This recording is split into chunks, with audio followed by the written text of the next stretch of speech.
son. All right. And I probably should have asked you before we go. Oh, it's all good, dude. I'm an open book. That's how I am too. All right, we ready? Let's do this. What up, what up, what up? We back. What is this, Friday night? What are we on, 191? Damn. I know, huh? I know. I had the Tracker Boys in here last week, and we hit 190, and they're like, "Damn, that's an accomplishment." And I'm like, "Yeah, you know, my lever saying to me, get fired, motherfucker." But coming up on 200 though. That's yeah, it's coming crazy, up. dude. Yeah, I know, it's crazy. But tonight we got Tomas running the show. We got No More Wendell. Well, for a while, and then he's actually on his way driving to Texas back home. Oh no shit. Yeah. He left for good, huh? I'm gonna miss that little lad. He's here for another month, I think, end of April, finishing on a job, and he'll be staying here with me and I think a hotel they got him up at. But you know, Texas Good guy. is home. Shout out. Oh yeah, he is. But you know, what was nice about him was he was literally 3 houses away. Oh, really? I didn't realize he was that close. Yeah, he was just here. He wanted. He was, you know, he's a carpenter. He got a little jealous when I came over the other day. I saw him like he always just pops in. He was like, "Wait, who are you?" I'm like, "Nah, I gotta have job security over here now." Security's gone. Yeah, no. So we'll miss him, but he'll be back for a while. But after that, though, it's all Tomas on the show. So God help us. Hell yeah. I can do it. All right. So today's guest, honestly, I'm actually kind of worried that we're just going to be fucking talking nonstop to each other. But I'm going to try to shut the it won't happen. All right. He runs the Mountainside podcast. You know him as Bobby Marshall. Shoot, you're coming up on 200 too. No, I'm not anywhere close. What? I think we just released 150 today. Oh, you're above 150, so you're coming. I got 40 to go, bro. Hey, you're coming now. You're coming up. But I gotta say, Bobby has literally been a blessing in disguise. You're at Evergreen. Your studio's in Evergreen. Literally, I've been on his show a couple times. And I find out that this guy has the setup. He's educated and he knows. Careful. He knows some podcast shit equipment. And my IT guys, you're my IT guy now. Literally, when I have questions, like when I did this whole transformation to YouTube in the switcher, you were the man I had to call right away. Well, shit, I came over here for like 2 hours and we didn't get anything set up. No, that's not true. We did. We got the monitor working now. You see how nice that is? Oh, yeah. Is that the one that I did? Yeah. Hell yeah.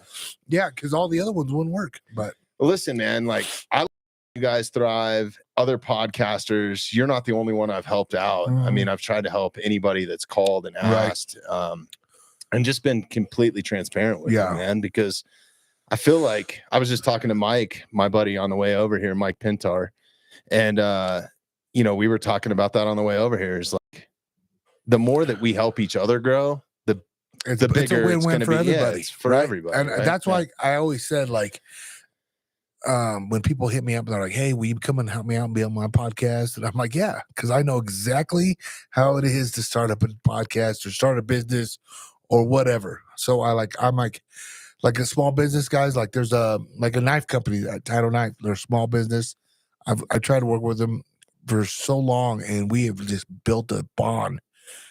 You know what I mean? Like over the years, because I support small businesses, and it's just like anything. Like other podcasts starting out, like you gotta help them out.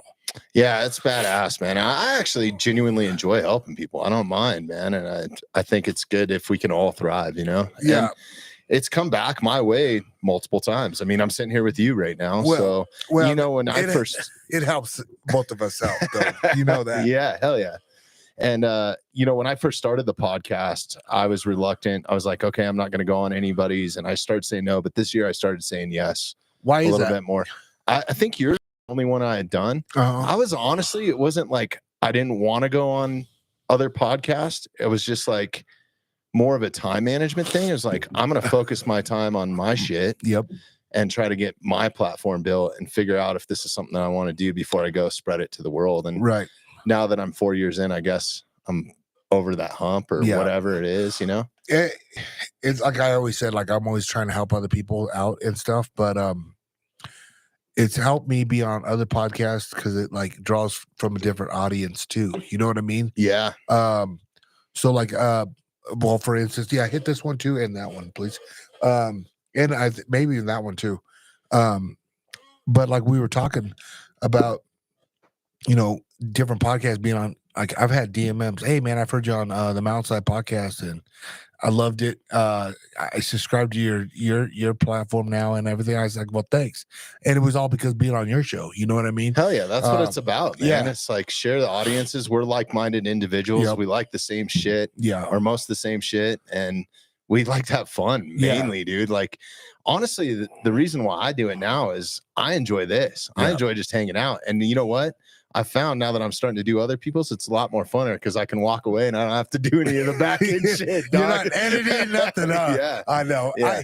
It's so funny because you know, once you start doing a podcast and now that, you know, I'm pretty close to 200 episodes in, I mean, if you would have thought like after like episode 10, I'd be at close to 200 now, I'm like, there's no way, right? It's crazy. It just starts to clip along, you know.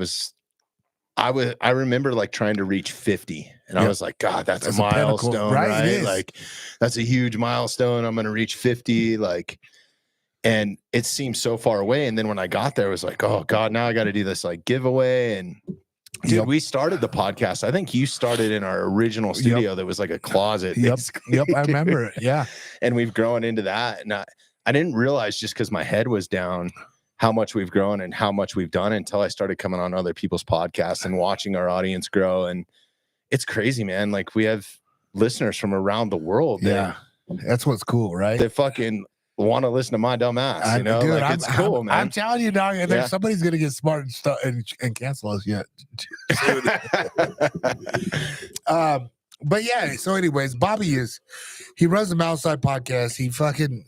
He's been doing it just as long as me now. And go ahead and tell the listeners what do you do though, as far as like set up the stages and like concerts and stuff like that. Yeah, man, it's a long story. I don't know if I want to bore your audience with the whole story, so I'll just put it in a nutshell. And okay, you ask more questions if you want more of the backstory. But I grew up in Evergreen, right? Born and raised, mountain kid. Didn't know any better other than just, you know, drinking, smoking, outside playing, fishing, hunting. Like that was my life, like growing up. And fortunately I had good mentors in that, you know, but at some point, once you reach high school or once you hit puberty, right? Once you get that first taste of a little bit of pussy, hey, you know, I know exactly what that is. It changes your whole psyche. And you listen to your first Metallica album and, you know, I think my childhood dream was to be a helicopter pilot, and it switched to roadie like about, I don't know, 10, 11 years old, like around when I started getting into like punk rock and Metallica and metal and stuff like that. It was like music was just always in the back of my mind. Now I can't play an instrument for shit. Yeah. For shit. But you love it. But I kind of knew like that would be a cool ass job. And I always wanted to travel. And my family like homesteaded part of Evergreen back in the day. Yeah. And some of them have never even left the state barely. Oh my like gosh. Some of them never seen the ocean. Really? Yeah. It's crazy. And they don't care to. They're like, why the fuck would I leave Colorado? Yeah, I'm a bow hunter. Like, you know, like why do I need to go anywhere else other than like Montana? Yep. Right.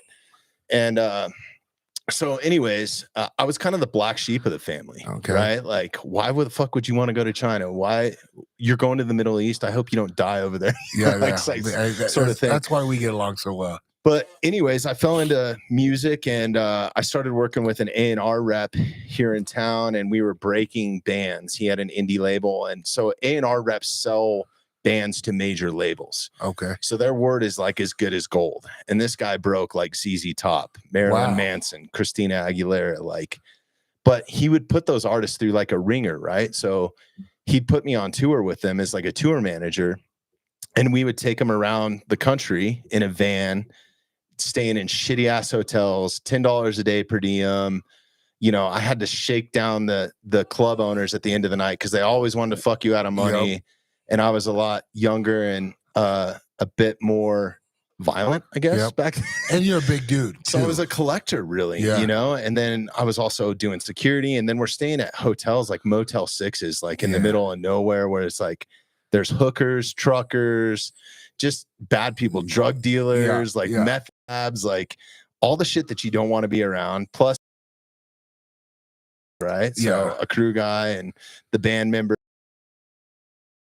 We would I'm pull- supposed to get some pussy back there.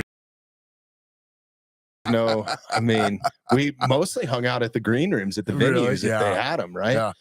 But so I started carrying around, and the most nerve-wracking part is, I probably shouldn't be telling this, but I was carrying around a gun Uh-huh. at one point because I was that nervous, because the bank that the bands banked with, or the artist management banked with, Yeah. they weren't spread across the country. It wasn't like Chase Bank, Yeah. you know, and this was back like late 90s. Okay. So banks weren't as like prevalent, right? Yeah. You couldn't do online transfers. There was no Yeah. wires. Like we were getting checks, and then I would deposit. But a lot of times those venues would pay you in cash. And Okay. that's what he contracted to, because then you're not paying. The Yeah. IRS is already up my ass, dude. I don't need them anymore. I know. But anyways, you didn't have to pay taxes on it. And so I was kind of the manager of the money too, you know, like Yeah. to get it back to a bank. So there was times where we would be in the middle of Nebraska, Yep. and I have $15,000 in a briefcase, and these poor motherfuckers, I can only give them $10 to eat, and they're pulling all their money together, including my $10 to buy a brick of Keystone Light or whatever, and shotgun them Yep. so we can at least get a buzz or whatever. But even more than that, you know, I got a little Western some nights in those back rooms of those Oh, I bet. settlings, you know, with the club owners and stuff, because they'd pull fast ones like, oh, the bar sales weren't that good, or your ticket sales Yeah. sold out, but you know, we had to bring in more staff and more security because you guys are too violent, like just all the bullshit. Yeah. I was like, motherfucker, No. pay us, dude. Yeah. Like, this is what it says in the contract. So I kind of, much as I loved being on the road, I kind of learned to hate it Yeah. real quick, but I was kind of stuck, and I was like, God, how do I get out of this? But as some of those bands got a little bit bigger, we started opening for like arena acts, right? So Okay. like some bigger name artists, and we got put on tour with some bigger bands, even though we weren't making the money. They were getting signed to like Really? a label. Yeah. And we had to hire our own sound engineer, our own lighting guy, our own rigger, our own stage carpenter, and all that sort of stuff to build a drum rise, and then backline guys. And I saw how much money that these guys were making, Right. and they were making more than the band members were making at the time, right?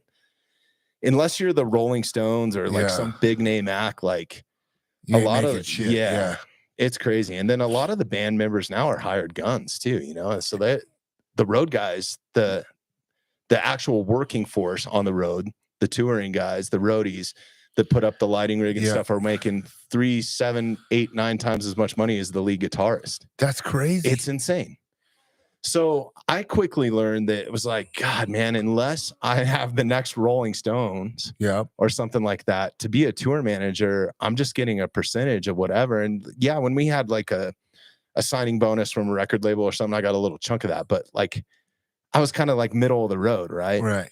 And so I quickly was just like, fuck it, I'm going to hang this up and I'm going to get into the production side of it. So I'm going to be the guys actually building the shit. And it was one of the best jobs that took me all over the world. You're traveling in $1 million tour buses with Wi-Fi and your own bunk and TVs in your bunk, and it's stocked full of liquor and booze. Night and day difference. volcanoes in the back lounge. There's a front lounge, back lounge, slide outs. You know, once you get on with some of those bigger acts, there's a standard that they set to travel. And then you get hotels when you're, you know, in one Good city. hotels. If you're in a city overnight, yeah, like decent hotels, not a Motel 6. I'm Yeah. talking like Hilton, you know. Yeah. And then some of the bands, man, it quickly turned into private jets and Wow. you know, staying at some of the bougiest hotels around the world, like in Greece, at like these resorts and stuff with some of the bands I worked with Oh, so later you, on in you, my you career. went all over worldwide. Dude, I've probably been around the world like 7 times. I've been to every continent. Oh, no Um, shit. You know what's crazy? The one place I have not been is Hawaii. Really? And I haven't been to Hawaii either, though. dude, I think it's a final destination thing. Yeah. I think I might die there if I go. I know don't my know. daughter. That's all she wants to do is go. Hey, let's go to Hawaii. I'm like, oh, okay. Wait, Yeah. get your piggy bank out. Speaking of, you've been all over the world twice. Let me ask you this: just being a man, like locker room talk, real quick. Mhm. Nobody's listening. Where was the finest girls you've seen? Like the prettiest girls you think in the Dude. world? I gave you three. I gave you three Okay, places. my problem is I like them all. Okay, right? yeah. Well, that's us. As long as it doesn't have a set of balls on it, I'm good, dude. We got a ball and a jab, man. That's what's good Yeah. about us. And none of those lady boys. But yeah, dude. I mean, it's hard to say. There's one spot that distinctly stands out in my mind, and I was the hottest thing there since sliced bread because I was dark complected with dark hair, and everybody there was blonde hair, blue eyed. And it was one of the baddest ass experiences I've ever had. We went to Oslo, Norway. In Norway. Right. Uh-huh. But we played some festival that was like a Viking festival. It's kind of like their traditional, like 4th of July, like Norwegian, like Viking holiday. Yeah. I think it's called Dom or Summer. And if somebody from Norway, I'm probably offending somebody, but I'm probably totally butchering this. But from what I remember, the girls that I met, it was called Dom or Summer. So basically what they do is everybody builds a bonfire as big as they can build it, and they make it burn all night long, and they just get fucking ham, party, Really? like everybody lets loose. I swear the devil was there, dude. And the whole sky, it looks like a forest fire, right? Like Really? you've been here for some of the forest fires. Yeah. So they're just throwing these huge bonfires, dancing around it fucking naked once they've had enough alcohol or beer or Glühwein or whatever the hell they're drinking. And I mean, Norway's a crazy mountainous space, man. And I'm infatuated with mountains. Really? Like it's epic, dude. Like have you ever been to like Glacier National Park or like up northern Montana or like no. Banff, BC? I've been to BC, yeah. Okay. So like those glaciated peaks, they're all over there. And then the festival that we were playing was super cool because it was in this old US military compound that they set up during World War II. And it was almost like a farm plantation or ranch, or it must have been a farm or something. So there were all these houses, and each of the headliners got these huge like mansions to hang out in. Wow. And was the green rooms. And then they had all these tunnels that went underneath the house that were like World War II bunkers. Oh, no kidding. So, dude, we were down in there like checking all out World War II history, and it was fucking badass. That's cool. That's really cool. But yeah, you'd be pressed to find a brunette there with brown eyes. So good fucking luck, dude. Yeah, it's all blondes. And they were blue all eyes. and everybody there was fit, dude. They look like Arnold Schwarzenegger spent some time over there just slinging some dick or something. Really? Dude. Just Because like there's no Danny DeVito's there in Twins. No, not at all, dude. And so that was good. And then, God, I got a shout out to my South Americans, like Brazil and Colombian women are fucking wild, dude. Like, yeah. I always that's why one thing I do like is like when I travel, I always just like to see people's customs and what the girls look like, even the guys, right? Like you always want to know like what's their culture like and stuff like that. And I get blown away like even when I was in Canada, like I've spent a lot of time in Canada, like from the French Canadians there to just all like just the basic ones and I'm like, dude, they're so different than what we have. Like we have just a variety of different. I mean that's why it's America. It's a melting pot, right? It's crazy, and even more so now. I guess you go into those other countries, and it is like, you can really see their culture, man. Because not so many people are aspiring to go there, right? Like nobody's aspiring to go to a third world country. No.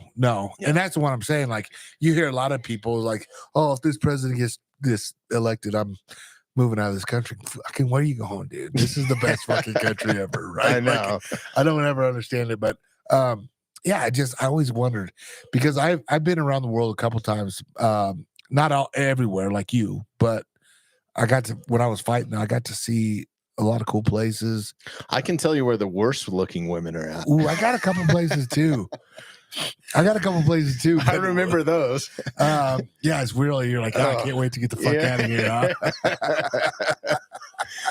Dude, have you ever partied with the Scottish at all? No. Have you ever been to Scotland? Holy shit, dude. That is another whole level area, of though, human, man. That's what I'm saying. That's the area that I've never been. And, It's fucking cool, man. Yeah. Like there's bars there that are, 5 or 6 times older than our damn country, man. It's wild. And they have pubs there and everything. Like it's like literally like to me, that's where I want to go. Like I want to go to Ireland. I want to go, see that where my brown ass doesn't fit in, right? Like they're like, who's the fuck is this Mexican here? You know? Man, it's crazy because Grant Neal just fought in Belfast, so they were up there like training. Kamosi went up with him, and he was hitting me up. He was like, "Hey, where should I go in Belfast?" So I was sending him to like some bars and shit. But dude, I almost got my shit stabbed twice there. So I was working for Kanye, and for some reason we were kicking off a tour in Belfast. Really? Kanye, yeah. So when a tour starts, like a big production like that, where you're traveling with like a stage and a set and, multiple semi-loads of shit. Like, talking like 20 semi-loads of shit that gets put up in a day and then taken down in the same day. Oh my God. And back in the trucks, right? You do like a 3-week rehearsal where the artist is figuring out, they're falling off the stage. So they're not doing it when you get out there and perform. So you go into rehearsal mode. And as a roadie, it kind of sucks, but I always enjoyed it, man, because we would have evenings off, and if you're with a decent artist, so we would actually get to stay in one spot for a little while. Yeah, that'd be sweet. Yeah, because some of the cities, dude, like you'd be so stoked. You're like, God, we're going to San Diego, but you don't realize that you got a show in LA the next day. So the only thing that you see is the venue, or maybe a half an hour where you're out on your skateboard or bicycle or whatever fits in the bus bay. Yeah, that would be the shitty part about it. Yeah.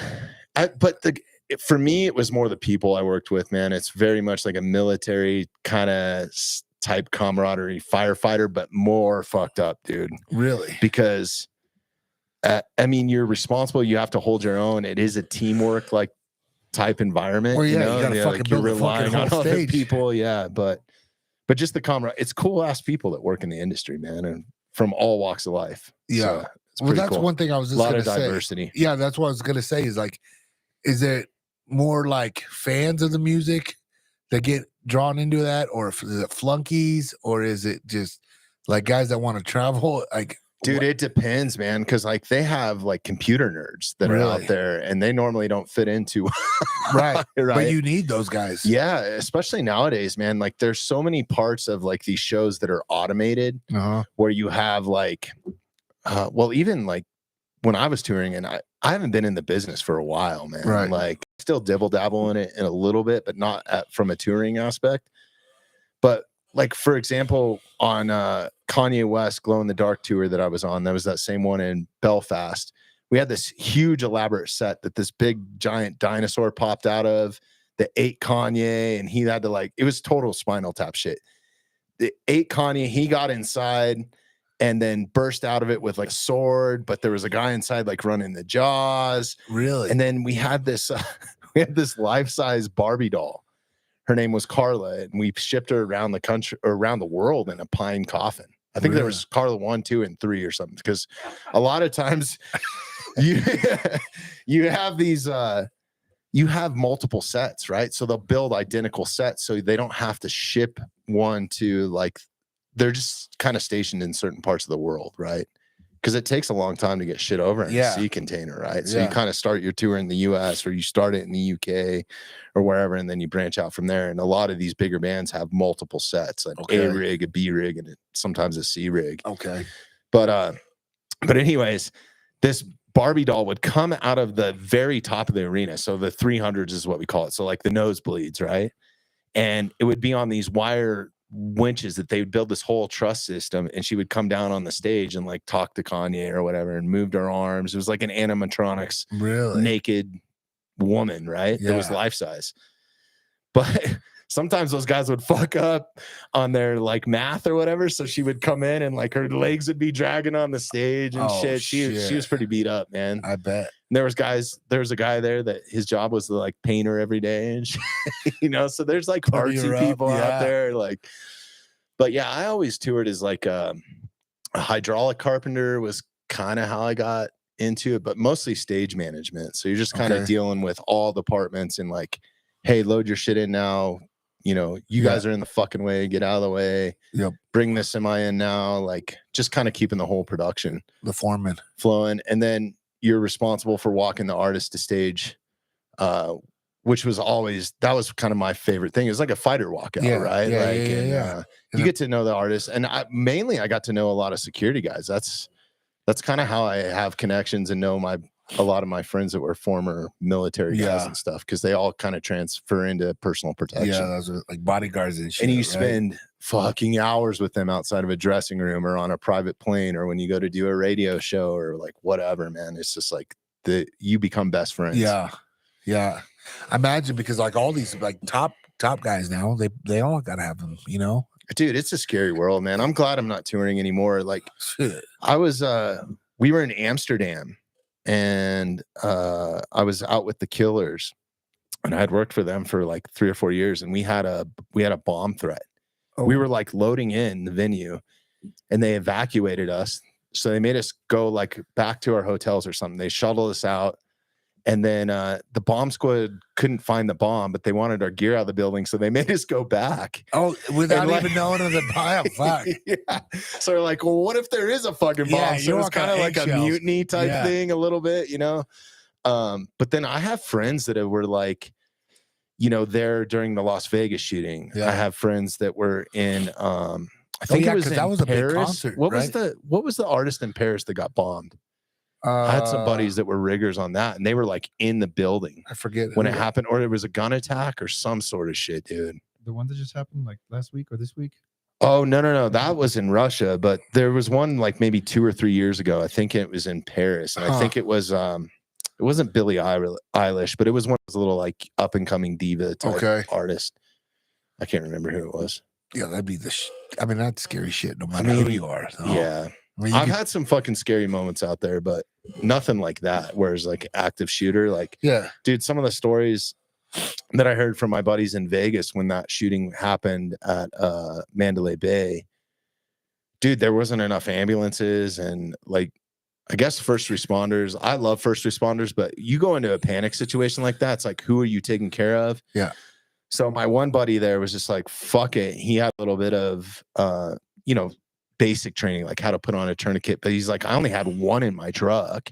Yeah. You know, so I was basically, he said he literally, he had a pickup, and he said he just started throwing people in the back of his pickup, like stacking them like firewood. And he drove them to the hospital and would drag them out. And he said it was just a blood trail into whatever the closest hospital was there. Damn.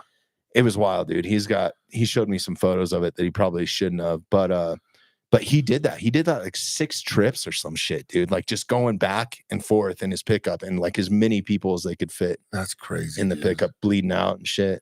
Yeah, that whole situation was fucked. Yeah. Either way, and you know, I'm thinking about that, and I'm like, fuck, I'll be there in 2 weeks back there. Yeah, and that's where we usually stay at the Mandalay Bay. Now, one night we will, but we usually get a house. But I think fight night. After the fight, we go back to Mandalay Bay, so we hang out there. And we usually get a suite room, you know, like a. I'm sure with Justin, shit, you better be. Yeah, and it's just, I didn't even think about that until now. Like, I wonder, you know, was it like on the 16th floor or 14th floor, or something like that? I actually worked on F1 a little bit this year. I got suckered into that, and oh god, I signed an NDA, so I'm not supposed to say that. I worked on a certain car race in Las Vegas. Yeah. But anyways, dude, I didn't even go to the event. I could have been like on the paddock, on the goddamn track. I was riding a beach cruiser on the track half the time, checking on my guys. And I just didn't go to the event because I just had this weird like feeling, dude. I was like, God damn, this is like a big ass target, bro. Like, I don't know. It scares the shit out of me. All the people coming across the border right now. And I'm not like, I mean, this country was founded on immigrants, but there is a process to it, right? Or there should be a process to it. 100%. So like, I don't know. Right now, scary times. What did I just see? A bunch of things got sent to me in my social media that I'm seeing right now. Easter is supposed to be one of the like biggest days for an attack here on our homeland. Really? Yeah. Do they still do those? You remember right after 9/11, they started doing like the color things. It was like today's an orange day, and people would like stay home. Yeah, but so the feds were like, dude, Easter is supposed to be like a red flag for everybody. Like we're on high alert, apparently. Yeah. And Well, I'm the like, crazy thing is you never know where now, man. Like, look, it's happened in our back yeah, door, everywhere. you know? It's like crazy. That's why I stay strapped, boys. Yeah. Because I ain't gonna get clapped. But Bobby, you brought me a little gift here. Yeah. And I'm gonna say, when I was on your show, I had this one time before, but I really enjoyed it on your show. Well, I think we drank a whole fucking bottle. Well, we did. We weren't. And I had a scared fucking great time. Hey, speaking of that, we got a little love from Mr. Rogan there, dude. He reshared our shit and fucking Joe? blew me up. Yeah, I know. Huh? I'm gonna have to change my phone number now. It's Like, good, huh? Yeah. That's the good No, publicity. it's awesome, man. That's the good stuff that you want. I'm excited to see him, honestly. When we go out there for Hell yeah. UFC 300. I think I might be out there that week too. Oh, cool. I'm working on it. I don't think I'm going to the fights. Yeah, the fucking tickets are cray. Yeah. They are, dude. Literally. I mean, as weird as this sounds, like I've worked on a bunch of like Super Bowls and stuff like that, and I prefer to watch it. Like I like to hear the commentary and stuff. And like, oh yeah, when you go to the UFC and stuff, sometimes like as badass as it is to be there as a spectator, I just have a hard time being in crowds, man. I've always had like the VIP status working Yep. in the concert industry, and it's like part of it is that fear thing that we were just talking about. But, well, like, and the thing is cheers, by the way. cheers, baby. Thanks for coming out. Thank you for having me. I was talking about, the tickets, how expensive they are. Like my wife literally went to the first the BMF one in Salt Lake City, right? Mhm. And I said, Clinton, you need to start going to these because he won't be doing this much longer. I don't know how many more fights he has. And Justin's kind of like been my little brother for a while. And I said, you need to come to watch him fight. So we did. Dude, I got her like okay tickets, middle section, they were still, over $1,000 ticket. The same tickets of these motherfuckers in Vegas, right? They're not nosebleed, but they're not floor seats either. 3 times as much God damn. as the same ticket, dude. I'm like, God damn. Yeah, it's dog. crazy, man. Like I would go to like support the homies if there was that sort of opportunity or whatever, but what do they need me there for? You know what I mean? Like, Well, it's just like realistically, it's the atmosphere, but 9 times out of 10, you're not going to watch them in the cage. You're watching that big screen, jumbo screen. exactly. And like you said, you can't hear the commentators. Dude, I've been in so many audiences. I've been in like so many fucking just badass like experiences like that. It takes a lot. I'm jaded to it a little bit. And I don't want to sound conceited or anything, but like, yeah, I am a little bit. But I'm a fight fan through and through, man. Right. I fucking love it. Well, I'm no different than you, right? Like if I go to an event, I better have VIP or fucking I better be able to see the fucking sweat coming off him. You know what I mean? Like that's just how spoiled I am now. Or I'll just sit here and watch it here on TV. It's the same with concerts, dude. I don't go to Yeah, concerts, that's what I'm man. saying. I only go to see friends. And then it's like, do you want passes to the show? I'm like, nah, I'm good, dude. Yeah. Like, That's like my wife shows. She likes going to Red Rocks, right? And Mhm. she's like, hey, we should go to this concert. So I bought her, concert ticket to Red Rocks. She wanted to go. Well, she told me she wanted to go. So I was like, okay, I'm going to buy, some good ass tickets for her because she wants to go. And that's expensive going to Red Rocks. oh too. shit. Yeah. And I was like, cool. And she was like, well, all my friends are in the nosebleeds. And I'm like, well, you didn't tell me that. We could have bought that. Right. You said you wanted You to could go. have sat with your friends Yeah. then. Yeah. But just like we're going to back home in Nebraska, Jelly Rolls playing Oh, for hell yeah. Nebraska Land Days. And I fucking hurry up and bought those tickets. And I got the VIP ones. You know, I take that back on going to concerts. I will still go to like club concerts, and I really like if I find like an up and coming artist that I really like.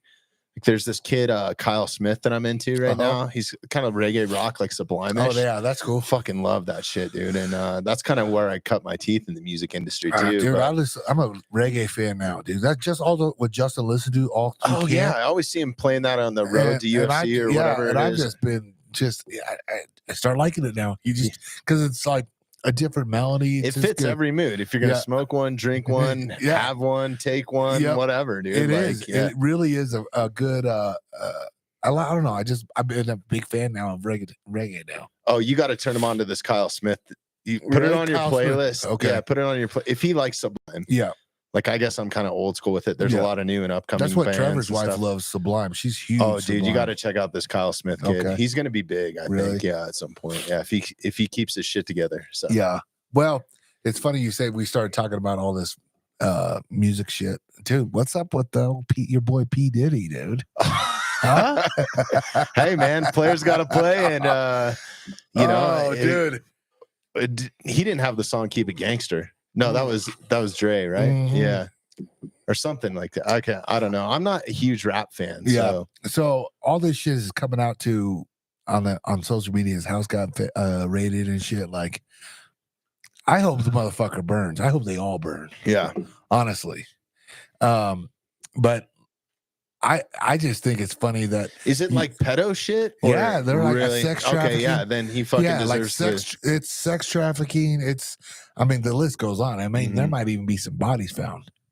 right. You know what I mean? And I guess it's pretty deep from what I've gathered off of the internet. So you never Man, know. it's hard. Like I hate to be the optimist, but it's hard to believe sometimes too. Oh, It yeah. could be somebody just trying to take him down. Dude. Well, like It's all you know, it's called corrupt. I don't right? know him. I've been at some shows that he showed up to, like when we were in New York, and I was like, I was working for some divas and stuff. He would pop in with his entourage or whatever. But so I don't really know him as a person, but most of those guys are.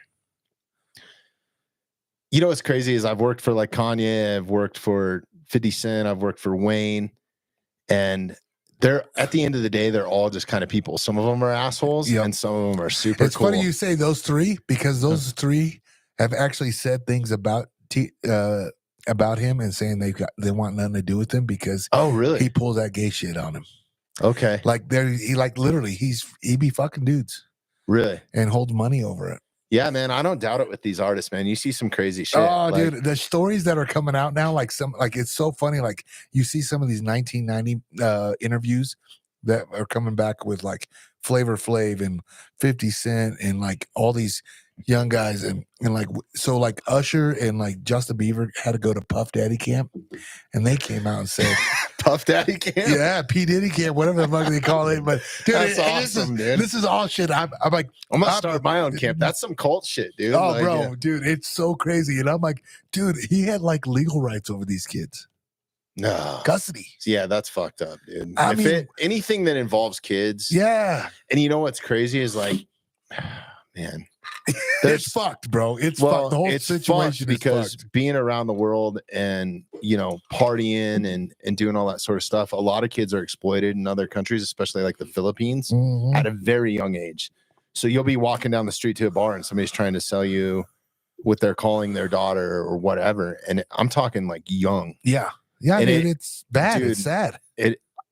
Part of me wants to just go rescue those kids. Man. Dude, what was You've that? had a Jeremiah on, Yeah, haven't you? yeah. Jeremiah Wilbur. Yeah, Shout out, dude. Yeah, That guy's don't be a fucking, puto. Yeah, fucking love that guy. I dude. was literally just talking to him on social media a couple days ago. I don't know what the fuck we were talking about, but we were talking about his whiskey, I think, and then I said you better show up at the fucking expo and come to hang out with us. And he goes, man, hell yeah. I said, if you don't, you're a puto. And he goes, damn it. But yeah, he's just a good dude. Yeah, he's an awesome dude, man. I guy. like it in his social media. He had that Navy SEAL book out. Did you see that? Yeah. Text Yeah. imagery. He's all wiping his ass. It's funny because we know some of the same guys that were Yeah. either SEALs and stuff like that, and it's kind of the banter back and forth is always good. Oh, but dude, I love it because he keeps is it real. just fucking salt of the earth, dude. That guy's amazing, man. Yeah, well, like what he does, like the war, Yeah, War Party movement. war party movement. I Hey. mean, like it's. How do you not want I to don't support get that? behind. I kind of got burned getting behind some nonprofits, early on with the podcast and stuff. So I'm really reluctant now. But he is one that I stand behind because I Yeah. actually know what's happening with it. Yeah. I've been involved, and like he's a fucking good human, dude. What was I gonna say? Like, yeah, you get when you start doing a podcast, you get hit up a lot and like, hey, push my deal, and I'm all about it, right? I need the Mhm. content, and then I look at it and I'm like, oh, you're a fucking piece of shit, dude. Yeah, And I so that's why like the same thing with me is like I finally have cut back a lot of like who I work with, but like I'm pretty good with like first impressions, you know. Mhm. And then when you question yourself, you're like, "Fuck, I knew I should have listened to myself," right? But Yeah, man. yeah, It just but sucks that's that why you're there's the people second. out there. This is your second time back on the show, so Hell kudos yeah, on dude! you. Thanks for having me, man. This is a fucking honor. I love your fucking show, dude. Like, it's an appreciate honor that. to be on here. You guys are always crushing it. You're just fucking Yeah. We have grinding fun. out content. We have and fun. You have more balls than I do. You do it live. And, Yeah. you know. So what do they say? More balls than brains? I think. Yeah, maybe I just want to get canceled. I don't know. I don't know. I honestly, the one thing I do like about it is, you know, people hit me up all the time. They're like, "Dude, thank you for doing this right away." One, for being live, they don't get the commercials. They get right to sometimes they get the shit that I never cut out. Right, so it's live. But they just love the interaction when they can, you know, type now on YouTube. Oh yeah, now. there's a little comment yeah. side to it. Yeah. Hey, shout out to everybody that's listening, man. Yeah. Thanks for supporting Luke. He's a fucking genuinely a good dude and one of my favorite people to have in on my podcast. So I know why you're crushing it, dude. Yeah, it's just fun. We just have fun, and we're not scared to really. You know, I think how do you say it? We wear our emotions on our sleeves or something like that. Is that how the fucking say?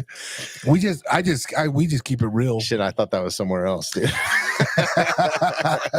I could fuck up a wet dream, bro. I know I could. But yeah, I just honestly like every time we like we sat down on your podcast not too long ago, and you know, we started talking about all kinds of stuff like Joe Rogan, the mothership, right? And then we're just talking about shit that we like. Yeah, and then that clip went. You posted that clip, and then you shared it. Dude. And that was like almost a week after the podcast dropped, I think, too. We didn't even do it right away, but dude, I got shout out to all the people that helped me. You know, with the podcast, I'm super blessed in that realm, right? Because they're so much more talented than I am. Oh, dude, and have schooled me on it. Like, we've kind of slowly started to grow into where we're just trying to be a little bit different than everybody. Yep. Do a little bit different stuff with clips. Like, you know, as much as I like listening to podcasts and stuff, I want to do my own thing too, right? And it's cool, man. It's cool to watch it like evolve, just in a different person's perspective, just coming in to help, you know.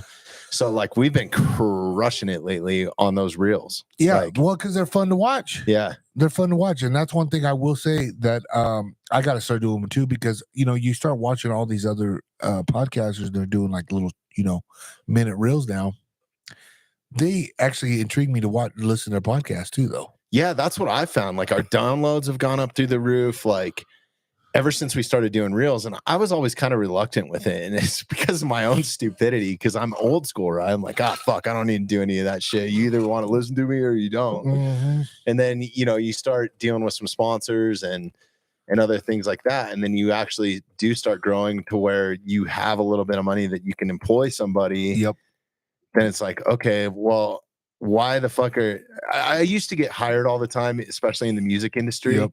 And then people try to tell me how to do my job. It's like, well, why the fuck did you hire me then, dude? Like, yeah, no, it's facts. You know, like straight up, do I even need to be here right now? Because it's not about collecting a paycheck. Yeah. It's like, you either let me run this the way I want to run it, and it's going to run smooth, or I'll listen to your advice. Like, so I've taken that approach with the podcast. Like, if I hire somebody to do something and I like what they do, or I'm hiring them for a reason, and I always try to find people at that craft better than I am, dude. My craft is like hanging out. Yeah. That's what I enjoy doing. You and me both. I enjoy that way more. Double-sided sword, right? You can do the job, right? But when you do the job, like myself, like I'm editing it myself, you know, trying to keep the cost in the house. Me. But like I got guys like Tomas and Wendell to come in and help me.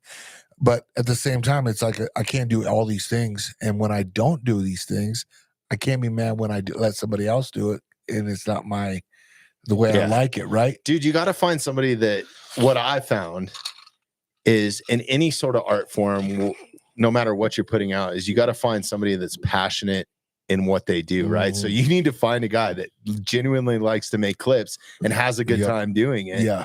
And dude, I'm so lucky because I've fucking nailed one down. Good. And then, you know, shout out to Mike Pintar. I called my best photographer buddy I know to come over here and shoot a little B-roll for us and just hang out. Mike, you need a drink or anything, buddy? I got one going. Okay. Yeah, my dog. I literally saw. I But just a met lot of Mike. these people just Yeah. help me just for being friends, Yeah. dude. Like, Well, but we we help about each other out, Yeah, right? it's like you scratch my back, I scratch your back, right? And that's the first time I met Mike, and I pulled up his IG, and I'm all like, "Damn, your camera must be fucking real expensive." We didn't drive his truck over because it's all branded with pro rodeo shit. Like, he's the man, dude, when Yeah. it comes to photography. Yeah, and I look at his photos, and I'm like, "Damn, you got a nice ass camera." He goes, "Yeah, I shoot the R5," and I'm like, "Fuck, that's what I shoot."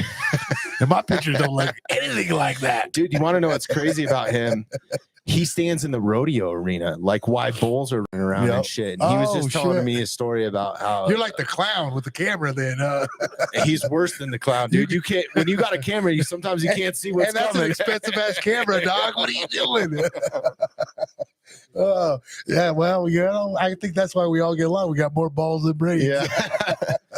And I think that's why we're all kind of doing our own thing too. But creatively, man, dude, I'm so blessed, dude. Like I'm so lucky that I get to do this for a living, Oh, you know, right. for a living or part of my living and That's- supplement, doing other stuff. 1,000%. Like, honestly, like, that's me too. I mean, like, you look back at me and like, like the coaches, like at Cosmo and George here from Florida here that work with Justin too. And they came out on the show and they're like, "So what all do you do, Luke?" I mean, and I'm like, "Well, I coach Justin, I'm part of that. And I do this.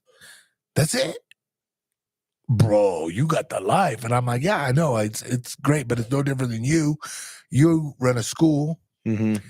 And how stressful is that? You got to make members come in. You got to do that. You're doing the same thing as me. I'm just doing it through a podcast. Yeah. Same I don't deal. think that people realize what actually goes behind a Oh, it's podcast a until you fucking start one. headache.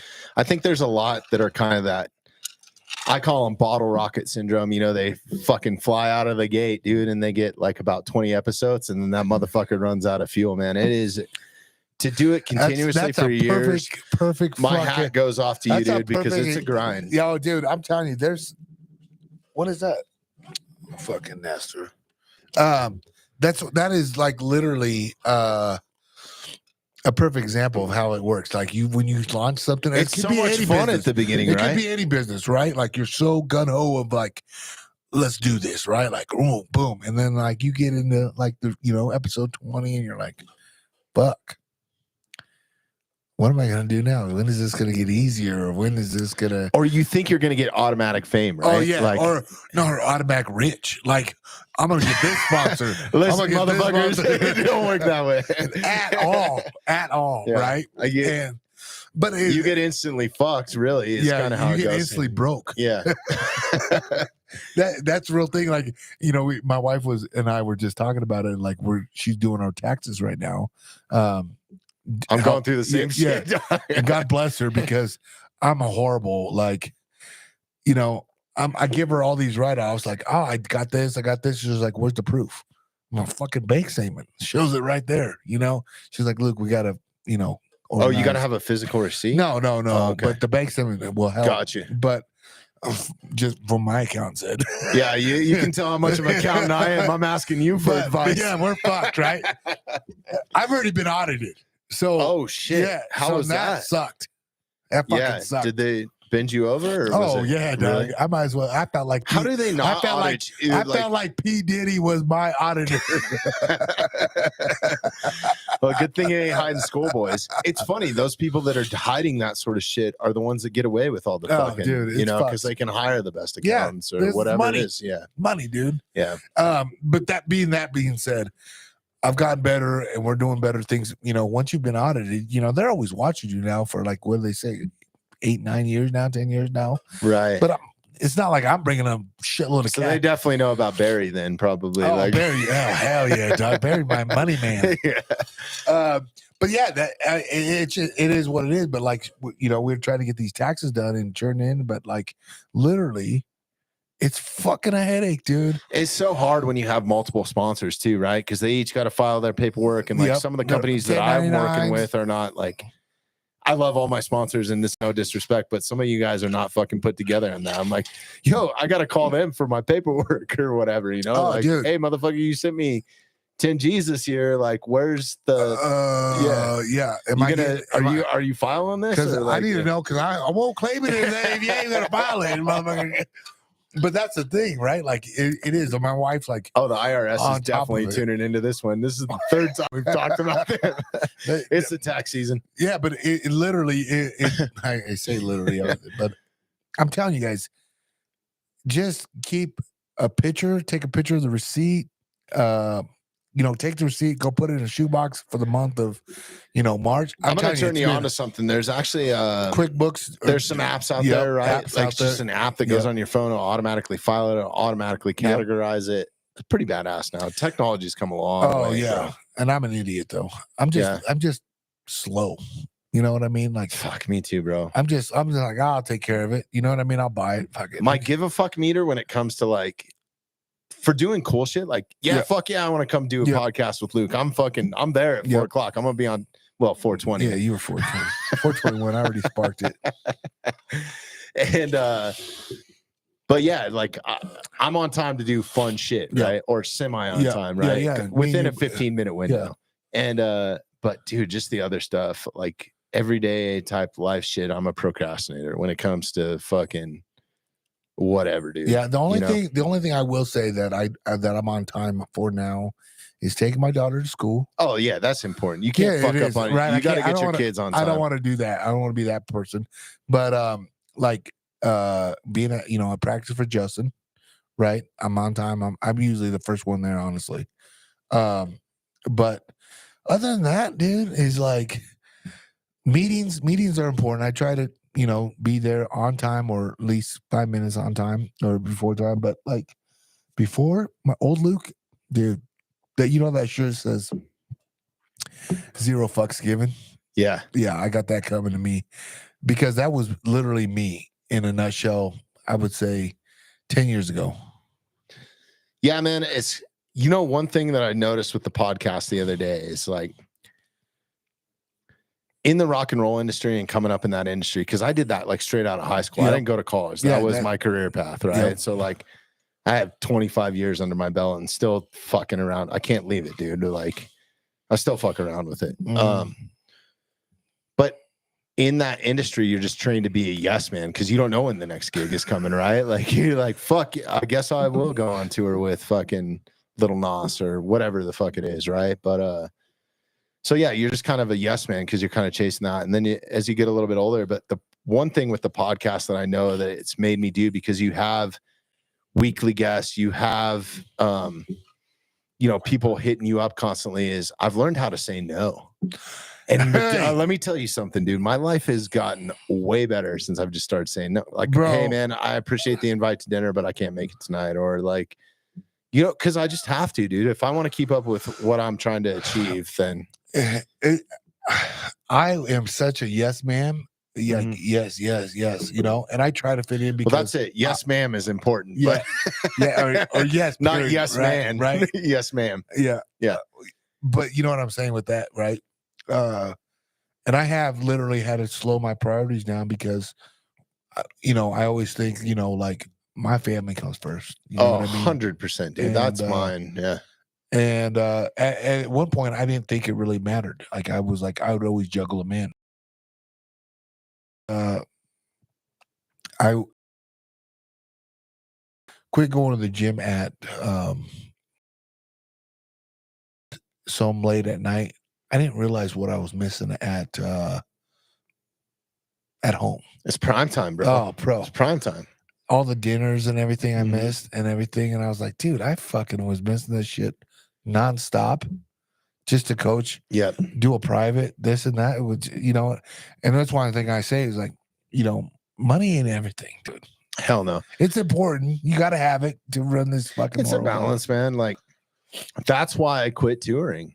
I mean, my daughter is 13 years old, and that's when I quit touring was 13 years ago. So, important. Yeah. You found out real fast. And I think it's just being present too while you're there, man. Like, cause I can easily get caught up with like being on the phone, or I got to make a social media post. So that's why I've started to employ people to do that. So I don't have to worry about Me and my wife had numerous conversations and like arguments about like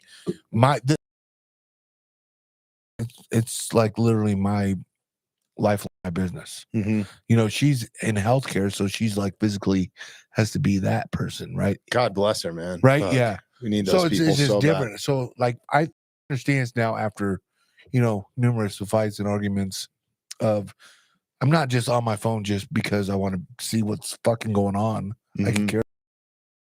I'm being on there because I have to promote this. If I ain't promoting, who is? Yeah. I mean, that is a bit of a struggle, man. Like, It's a fucking it's a big struggle. relationship struggle for sure for me because Well, you know, you're in the you're same getting boat as me. invited to parties, you're getting invited to fucking all this shit, Do a the ringside podcast or- seats. Yeah, it's Yep. like, all right, you know, but I'm so fortunate that at least, you know, my wife sees it as it is a business, right? That is something I'm trying to achieve. She's Yeah. an artist herself. So Like she I gets it. ruined her artist career. She was a prima ballerina before she met me, Oh. and you can't ever get pregnant if you want to be a prima Yep, ballerina. My Like, wife you're is the same fucked. way. Yeah, so, that's crazy. so at least she wasn't a stripper. One Yeah. of those lonely strippers out there. There's all kinds of Yeah. dancers out there. It's so funny because when you say that, like my wife was like what do you call those dancers in college for the basketball, like a Oh, like a court? Is it Yeah. a court girl? I don't know what, but it was Fuck, whatever. dude, this is gonna get us canceled. You gotta be careful what you say about I those know, girls. but she was a dancer, right? And she, We my need a best friend, Can I get a phone a friend or some shit? and she, we might. And my best Somebody friend, comment on this shit. Let me know what's my proper. best friend was a part of the basketball team, right? And I said, "What's the girls look like up there?" You know, Colorado Springs, and I checked them out, you know, and I said, "Who is this?" You know, and it was my wife. Oh, at the because you time. used to work for the Nuggets or something, right? No, I did. Yeah, I helped work them out, but this was Colorado Springs CCU or whatever. Oh, hell yeah. College girls, let's go. Yeah, that's why I first met her, All right, now I'm right? getting in trouble. Yeah, right. And so like, swear to God, I you know, we may hook up, blah blah blah, and people are like, "Oh yeah, how'd you guys meet?" I was like, "She's a dancer," and they're like, "Oh yeah," I was like, "Exotic." And they're like, and she gets so fucking Yeah. like just bright red. Like, no, I was not, dude. But yeah, I always tease her. I was like, yeah, she was a dancer. Yeah. I just say dancer and let people think about it. Yeah, man. I Like, know, huh? I was just telling a story yesterday. Like when I moved, when I moved into my neighborhood, I you know, neighbors want to come up and meet you, and Yeah. I guess I wasn't just the roadie in me, dude. We just have a different sense of humor. I can hang out with you because you're kind of in the same sort of like that gym mentality is the same sort of like banter and fucking antics and pranks and fucking just constant like nonstop. you're gonna get fucked with, dude. Yeah, You're gonna shit get fucked shows. with. You're gonna be able to say whatever you want, and nobody's gonna fucking shadow ban you Yeah. or fucking cancel you or whatever, right? Like, just Don't- be a real motherfucker. Don't let me forget about this, dude. I've been shadow banned for a minute now. Me too, bro. Have you? Yeah. Okay, so yeah, keep going. Though. I broke my train of thought. I know, but, my bad. I no, didn't want it's to all lose good. it. It's all good. I'm not the sharpest tool in the Have a shed. shot. I Have a think it's drink of tequila. CTE. This, dude, I'm telling you, dog. It's I'm good as fucked. fuck. Huh? Tomas, fucked. did you try the shit? Not yet. Do you should drink try it, tequila? Toma. You're Mexican, did. right? Órale. Come on, bro. Let's go.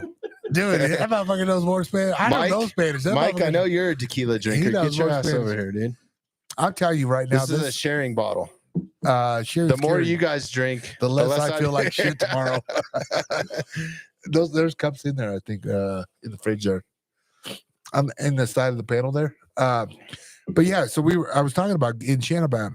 Like, bro, I had no idea. And like I was talking to Whitney, Mhm. right? Because she was talking about Shadowban on her stories, right? And I was like,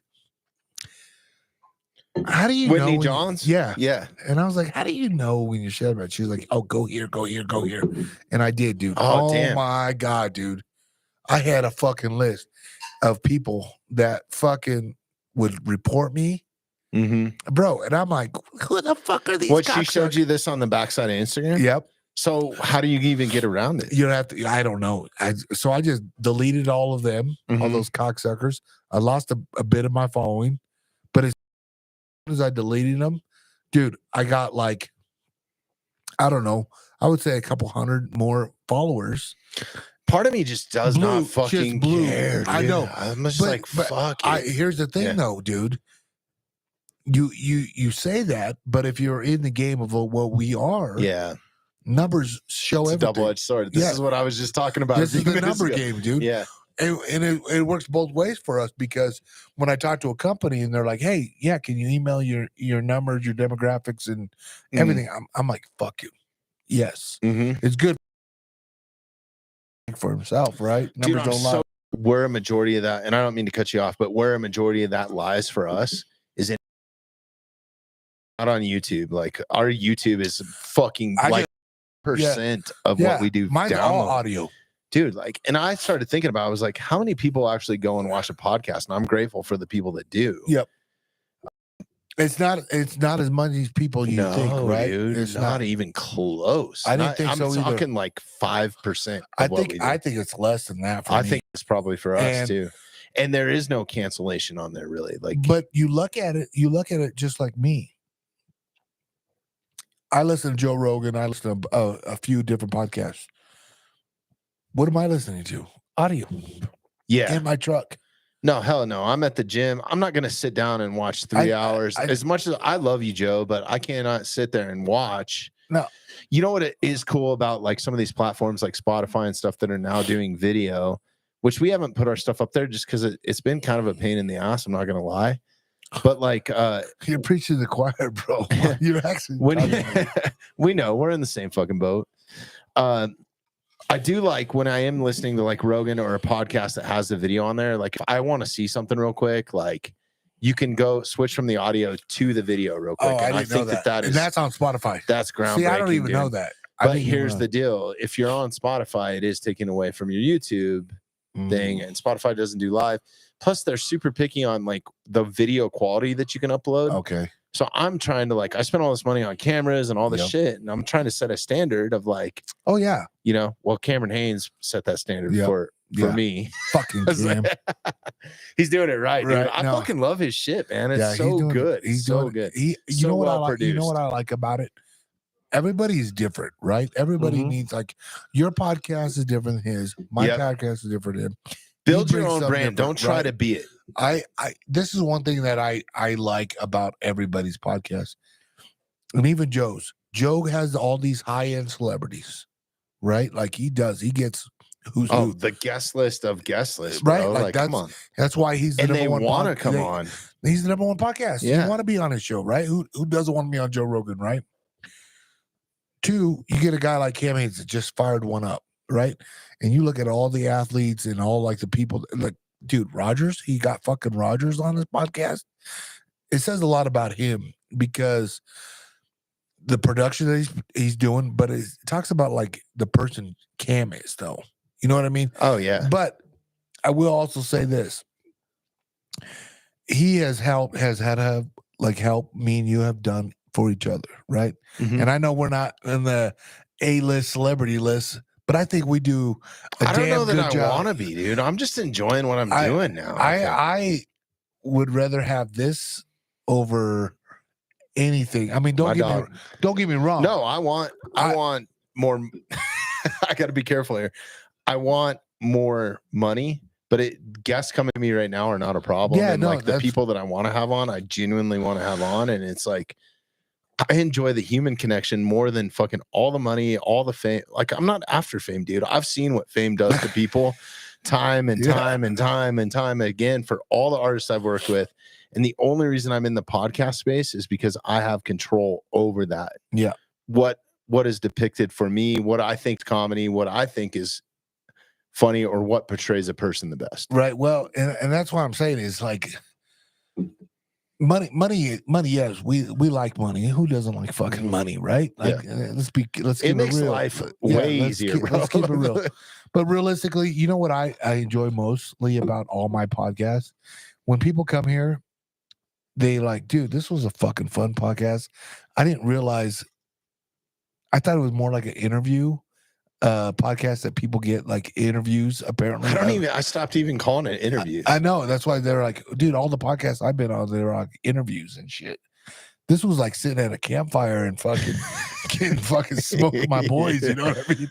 And I like that's. But Luke, what I gotta want. say, dude, like you're one of my homies because you're one of the funnest people to be around, man. Like nobody wants to be around a fucking downer. You're Yeah. always like, it doesn't mean that you can't vent to me because we vent to each other. Yeah. I'm like, oh my God, dude, this fucking shit happened to me Yeah. last week. The fucking Yeah. sucks. This Like, cocksucker won't share Yeah. my shit. but we'll sit there and laugh about it, right? We'll fucking laugh about it, dude. Yeah. Like, who gives a fuck, right? Yeah, no, Like, I would like literally, I ain't got time for no Debbie Yeah. Downers, right? Like, dude, you are I'm a moving positive. You're a positive influence. You're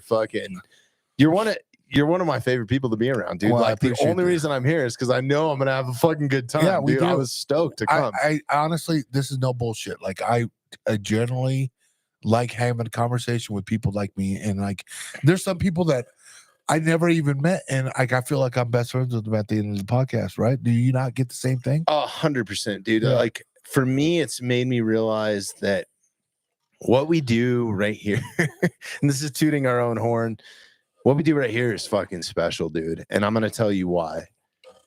It's so special that I started doing it with my kids privately. Like it's nothing that I'll ever release, but just something to like archive like our relationship, because I figured out how intimate podcasts are. Like I have built relationships and friendships, including yours, Yep. through us sitting down for multiple hours and having an uninterrupted conversation. Like 100%. right now, if my wife's calling me, she's not getting through because she knows that I'm doing a podcast. Like, Yep. when does that ever happen? Like, not having my phone is way the fuck over Yep. there.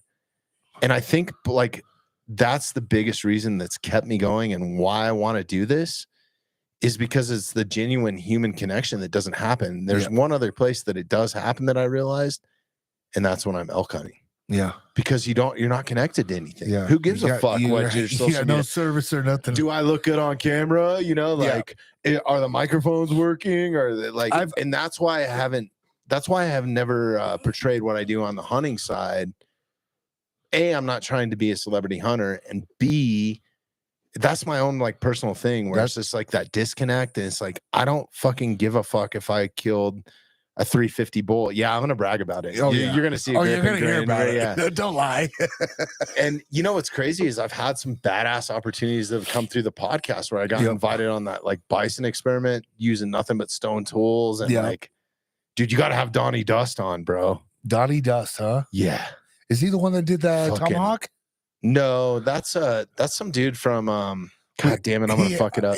Me and him messaged a couple times. He said, "Hey, thanks for the shout out, dude." Oh hell Yeah. yeah, he's good people, man. He's Yeah. good people. I've never met the guy. Like we've just gone back and forth through DMs, and then I think it turned into email or text. But he's all the way in fucking God damn it, I don't even know where he's at or his Instagram handle. I had trouble finding it last time. Yeah, We should give him a shout out. But badass tomahawk maker yeah. from Dude, scratch, it's like legit. peace pipe shit. Yeah. Go and watch your last episode, which I'm not sure what the number is. Tomas, you might need to look it up. But Yeah, we talked about it, had it on camera. Thank God we didn't cut ourselves that night. dude, I'm telling you, that show was dope. Because when I looked on his page, I was like, dude, this is so custom shit. Let me tell you something too. It is reasonably priced for the craftsmanship. Yeah. I think he's underselling himself, and I sent him more money than he asked for, Oh, that just because you knew what I you were getting. appreciated what it Yeah. was, and it meant a Well, lot to me. So and it was for a special thing for your kids. super special, dude. Yeah, that, I mean, it doesn't get much, but Hey, I wanted to Priceless. come back to that. You mentioned Tito knives, right? Tito or Tito? some say Tito, some say Tito. That's right. That's, You know what I that's why I mean? called it Tito. Yeah, I call it Tito. I don't know, Rodeo Man. What'd you call it? What's that? What would you call that? Tito or Tito? Where's it at? Right here. Yep, TYTO. I Tito. I think of Mike Tyson right away. I think of like tomato. Yeah. You know what I mean? So they Same just here. did a collab with my friend Beto from Half Face Blades. They did. Beto made dude, Tomas, do we have a Pull way to it, yeah, pull yeah, shit pull it up. What Go the to, fuck are you talking about? Go to Half Face. Luke did What's that? from Tito. I think so. Dude, and they were fucking a badass run. So they took Tito's knife or blade design, Yep. and Beto made from Half Face Blades made a series of blades. What? And he does these like limited edition drops, and these things probably cost thousands of dollars. But if you're not following Half Face Blades, you're in a fucking closet, especially if you're in the outdoor industry. Oh, dude, I love how Um, face blades. But yeah, once you find, I think it's on his Instagram page, but it was cool. I thought about you, and dude, Okay. they were fucking dope, bro. Really? That blade design is super cool. Like I've been a supporter of Beto since the very beginning. I think I have one of his first like 100 or 500 knives or whatever it is, but it wouldn't be on his website because he rotates it out. It'd be on their Instagram probably. But anyways, it was Tito or Tito's knives, and but he took their blade design, then made it his style, I guess, or the half face blade style. Oh, dude, I can't wait. It's fucking dope. But yeah, half face blades is fucking awesome. God damn it. I don't want to be Dude. the guy on my phone, but we should give that guy a shout out from Peral. Yeah. He's foreign, so it's like I don't even know if he speaks English or what, but yeah, he I know we've been texting in English because that's the only shit I know other than like the one slang that term. Like, the one that did the Tomahawk, right? yes, yeah, Fuck, what was that?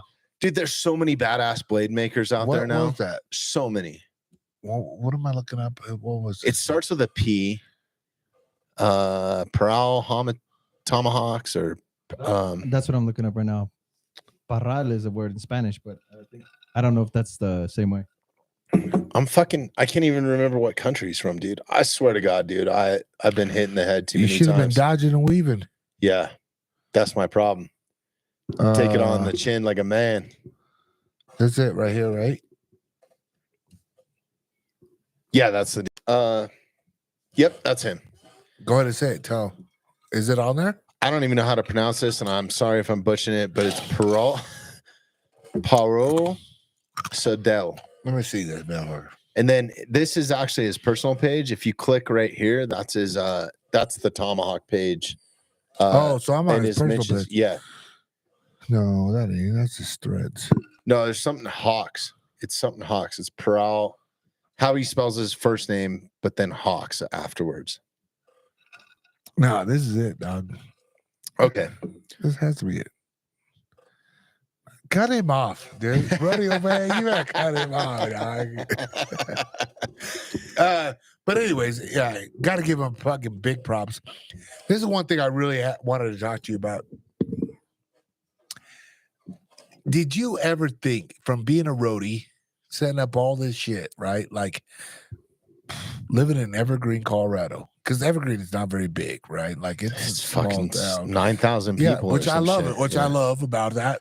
Same thing like fucking Conifer. Why I lived up here. I lived Yeah. in fucking like when I was younger, before I was married, Denver wasn't that bad of it. You know, nightlife was good. And but like once I got with my wife, I was like, dude, either we going back to Nebraska, where I'm from. Hey, you know you like Nebraska boys that are rodeo. You probably got beat by a few rodeo guys from Nebraska. Don't lie now. Dude, those rodeo guys know how to fucking fight. And they got hot ass sisters too, bro. All their sisters are hot farm girls, bro. Bro, you should have just been in here with the podcast, but I got a funny fucking story. Oh yeah, there you go. Of course all rodeo guys are wrestlers, dude. I guarantee you.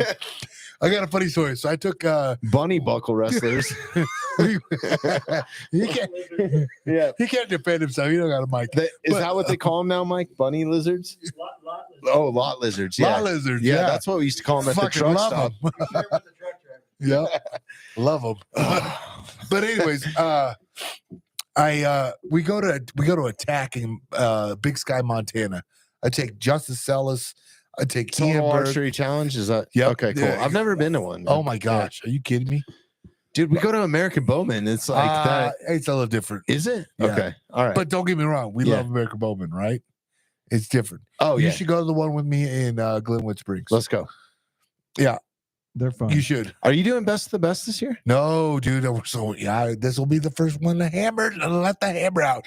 So Aaron Snyder and I, this will be the year 5 or 6. Oh, you guys are breaking up? No, we didn't break up, dog.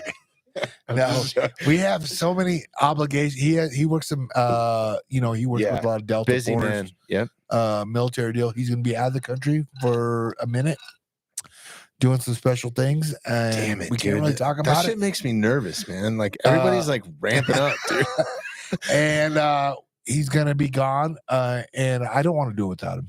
My Yeah. summer is so jam packed. I literally am doing an event with Sig all summer long. Really? Well, Like a shooting event? Yeah, I gotta. I literally, as soon as Justin's done with fighting, I'm going into shooting mode. And like, it's the competition they're putting out right now. It's called ARC. 3 team members. And I'm gonna give it a little drop right now. Fuck it, it's my shit. Let's do whatever go. I want. I'll do what I want. Oh dog. yeah, play some music or some shit. Okay. All right. So you guys are gonna hear it first. My team is a team of 3. Okay. Right. So this team of 3, we're gonna have. There's 7 people, 7 teams that are selected through the country, and I'm plugging my brown ass guy. You know what? I ain't gonna lie, because it's like who's in the motherfucker, right? Like it's kind of cool. It's cool, and of course I've been working with Sig now for like 3 years, and love them. Badass company. Badass company, like literally. firearms, man. But you know what's even more badass is like we were talking about, like the company, the people that are behind the company, like, dude, their fucking people are like real deals. Like we would sit down right here and you would never know who they work for because they're no different than us. They want to sit there and have That's cocktails badass, and just dude. like they're not.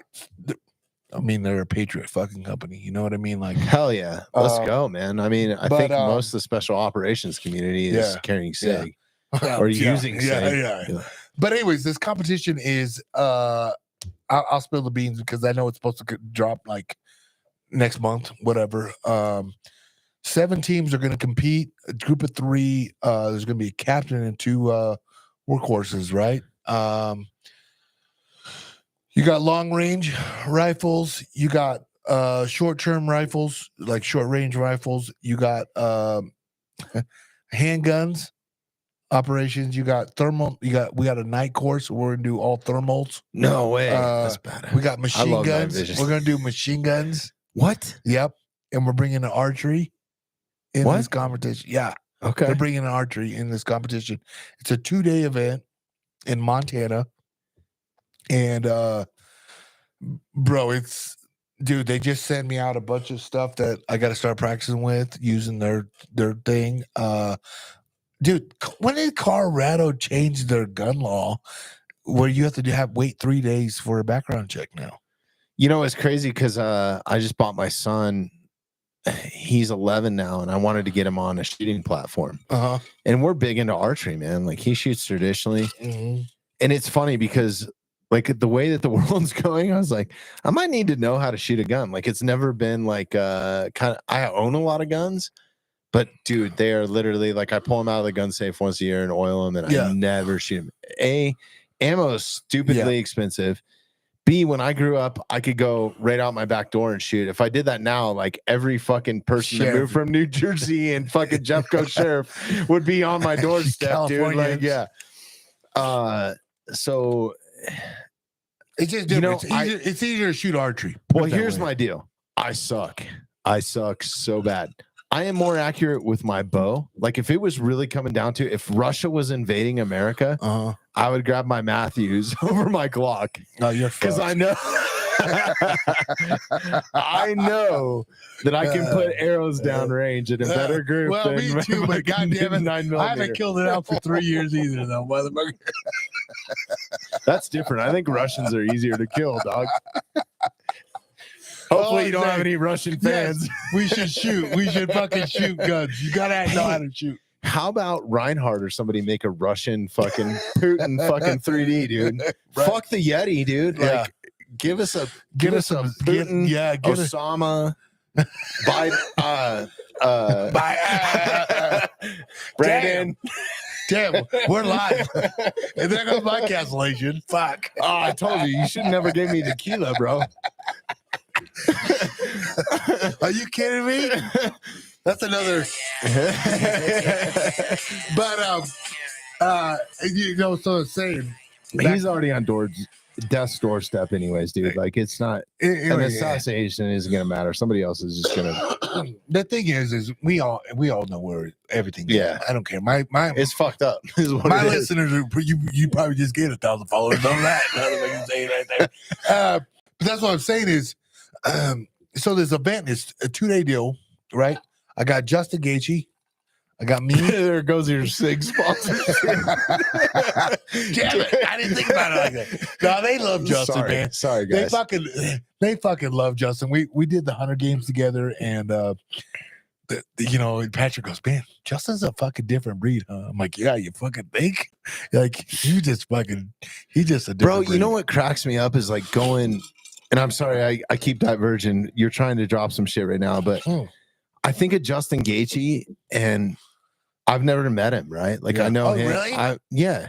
Oh, fuck. Oh, well, it was crazy because I was at that bare knuckle event and they came in. It was like him and Donald, Trevor were together. But dude, they just got bombarded. So I was like, I'm not gonna go up and even fucking try to say hi. Yeah, you It's should like, have though. Like I don't even go and try to say hi to like D Wolf even though like I let him come to me when it's time, right? Yeah. Like at those events like that where it's just like you're just getting fucking hammered by people. Yeah.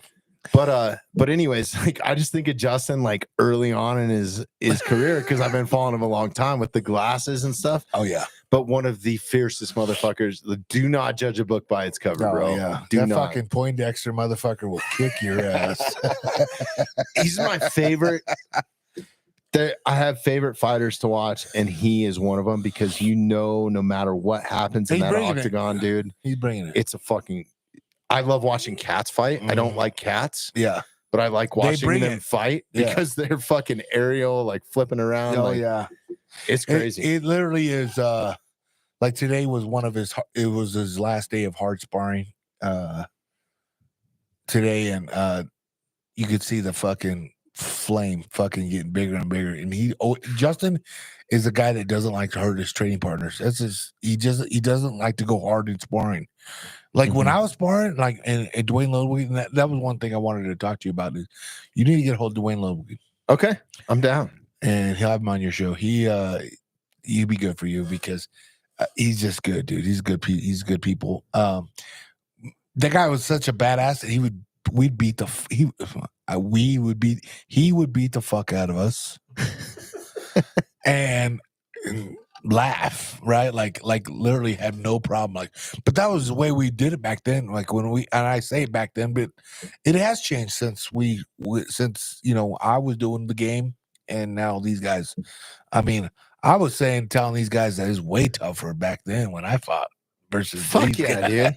It's almost like they've gotten so technical that this is what goes on in the back of my brain. It's like, I wonder if an old like Tank Abbott, right? Mm-hmm. Or somebody could just come in and murk somebody with one bar fucking stupid ass punch. I mean, I'm telling you right now. Probably not against Francis or John Jones, but like, give me a tie to Ivasa. Well, not even tie, but like. I say that, and like every time I fucking step in there with Justin, I'm like, man, in my prime, I would have had you. But I'm out of my prime. It's just crazy because from what we were fighting for in like prize money for what they get now, it's fucking it's bananas, dude. It's fucking crazy. But dude. I mean, you go back and you look at the NFL, the MLB, same thing, right? It's the same thing, man. Like the sport is evolving, and I think if you look at the bell curve on UFC and money comparative to those other sports. Like in the decade, we're talking hundreds of years, dude, until you get paid, man. It's just like probably 100 years until I make money on my podcast. But we were talking about this. We just talked about Joe Rogan, right? Yeah. So I found out that he did Dana White did a podcast with somebody. Joe Rogan, for like the first 11 to 12 events, never took a fucking dime. That's a big one. Never took a fucking dime from the UFC. Hey man, that's how you do it, dude. Like that's exactly what my point was saying. If somebody asks you for something, if they're asking you, they need fucking help, dude. Yep. You know what I mean? Like that's my philosophy. But Joe If liked somebody it has- because he was such a fan of the sport Hell yeah. and he loved it. And listen, don't get involved with, don't just be a yes man. That's what I was talking about saying, to bring it back to that. Don't be afraid to say no. If you're not into it or if you're not the right person for it, don't be afraid to say no. But also don't be afraid, just say yes, and don't ask Expect like anything out how of it. much are you going to pay, because now that I'm starting to, I have all these people that want to be involved with the podcast now, and they're like, how much are you going to pay me? And I'm like, motherfucker, like that's the first thing you bring up. Yeah. You're Out. not the right fit. Yeah. I'm sorry, Yeah. dog. Like, it's just not like. Shout out to Mike again today. I said, hey, Mike, dude, I'm going on Luke's podcast. It would be cool to do some B-roll. I'm trying to figure out some shit so we can do some different shit, Yeah. some different dynamic, like a little bit different than just being in the studio, right? Yeah. Like I want to start capturing some shit outside of it, Outside of because the- we're doing so much outside of it now that's so badass. Like your SIG thing that we need to talk about. Like Yeah. I'm bookmarking that.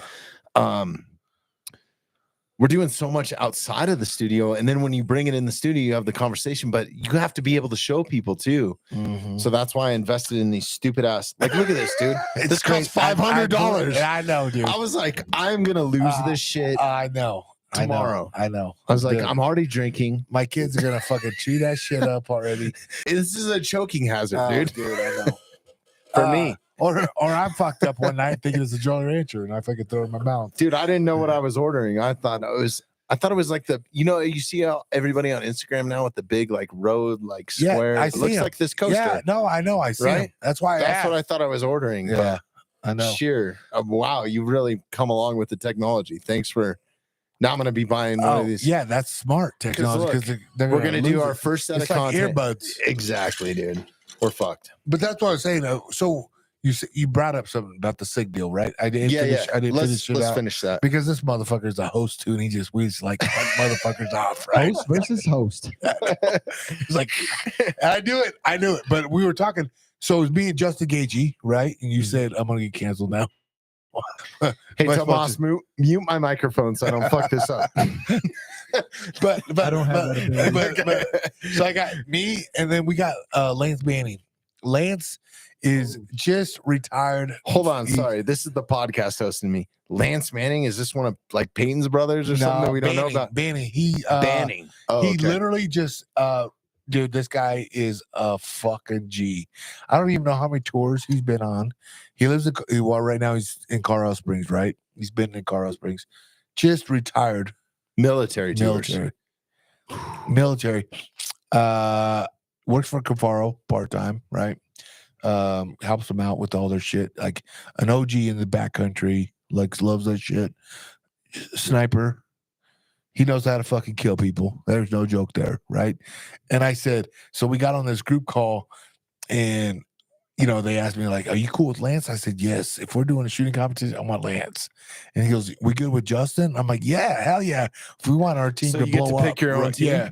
And I said, Is there an athletic side to this too? "Yeah, a little bit of it. Not as much as So the kind of 6 like hour- I've never seen the tactical games. It's like Yeah. CrossFit mixed Yeah, with yeah. fucking long range shooting So or it's some just shit. a bunch of It's a bunch of shooting, even with archery, right? It's just a competition of some of the best people. Like I don't know of who's some one of them, and I just know a few of the names that are dropped, and I'm excited to meet a few, and I'm just excited to be part of the games, and the games start June. I think it's June 10th. I believe they told me. So I got told I only got.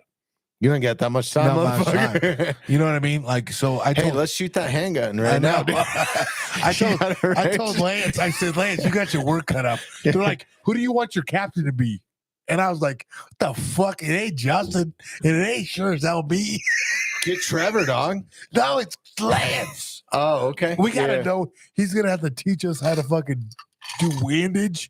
Right, like right. it's a fucking nutshell, Yeah. bro. It's like literally a Well, it's funny because like one of my goals this year is to teach my kids how to shoot, which I know how to. It's more like gun safety that I want to teach them, like how to disarm a gun Yeah. safely, and because I think that's the most important thing. Like What if you come across a loaded gun? You should know how to disarm it, Yeah. how to fucking Or just safety any check gun. it, Yeah, right? you Like, need to check how to it. unload Any it, gun, right? Any gun, yeah. And not to be afraid of it, right? In case you have to pick that motherfucker up, at least know how to use it, man. Yeah. Well, and that's one thing And I don't shoot enough. Like I said, dude, I swear to God, me and Jeremy, you know Jeremy. yeah, I love Jeremy. Shout out. He couldn't fucking come tonight, dude. Little bitch. Fucking hater. Next time that motherfucker Yeah. wants to hang out with me, Had to I'm call gonna my tell him. backup.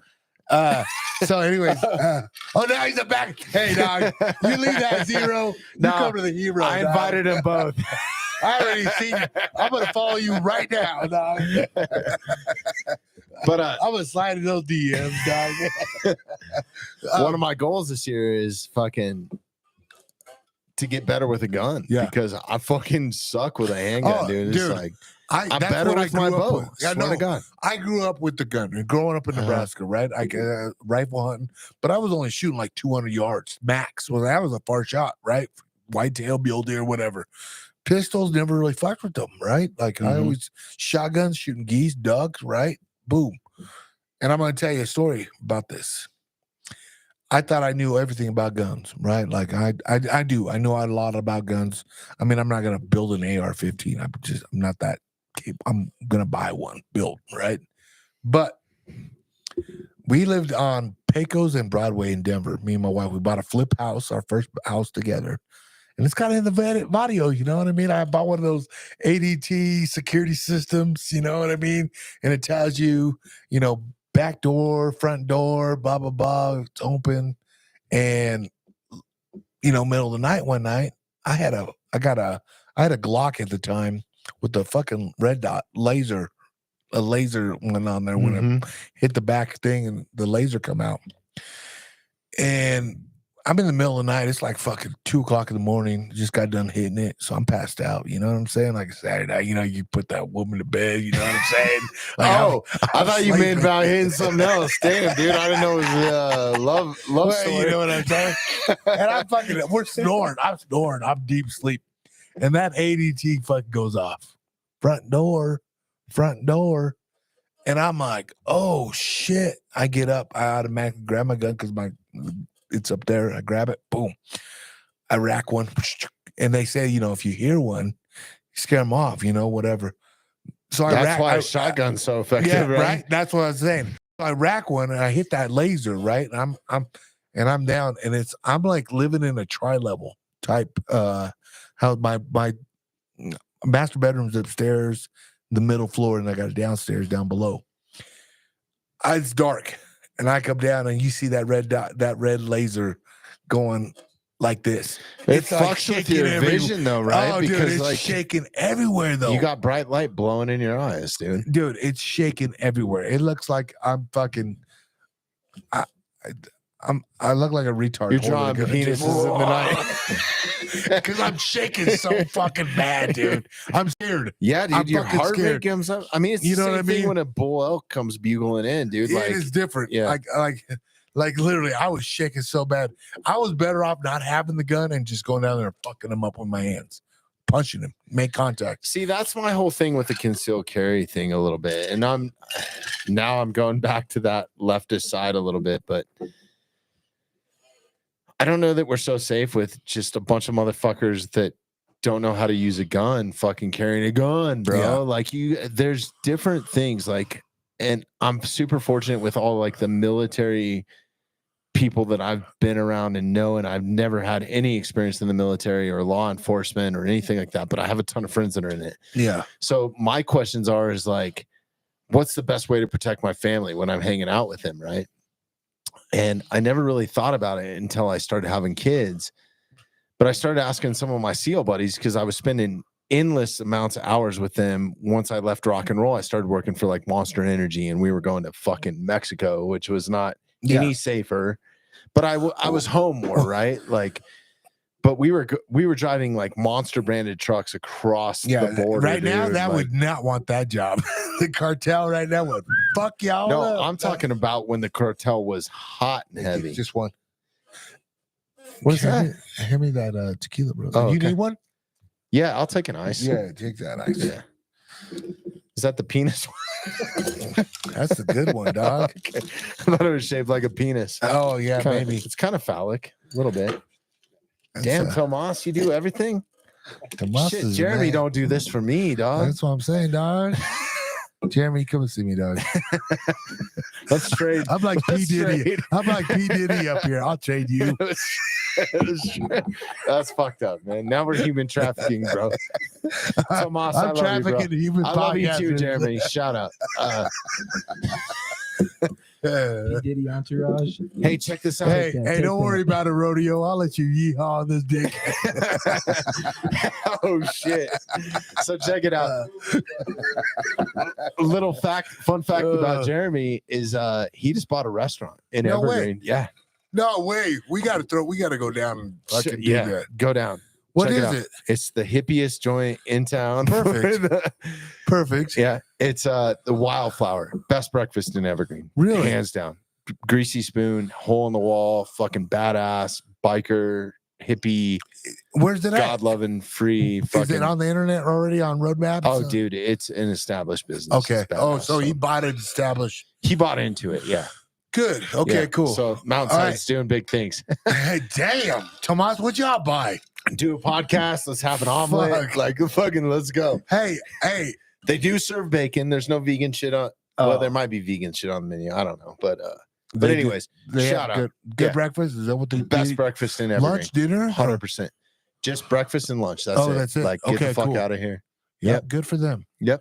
Good shit. Wildflower. Yeah, Wildflower. I'll But go there anyways, tomorrow. So sorry. Back to guns and shooting No, people. I'll go and there shit. tomorrow. Okay. Wildflower. Yeah, I will, because Jeremy's a good dude, and like you got to support the. Hell yeah. He won't be there. Let's go next week. Let's go together, dude. I'll we go need to tomorrow, fucking. and I'm gonna go next week. Okay. too. Hell yeah. The money, you gotta have money, bro. I mean, you know what I mean. Hey, I'll go tomorrow. Then next week, if Hell it's yeah. that good, I'll go back. Hell yeah. That's what you know, right? So, Or if I say, "Ah, you're buying this motherfucker," do that. and let me tell you, they're strapped in there, even though they're hippies. Like there's part of these concealed carry motherfuckers. All right, so don't fuck around in there either. Yeah, fuck around, you'll find out. Exactly.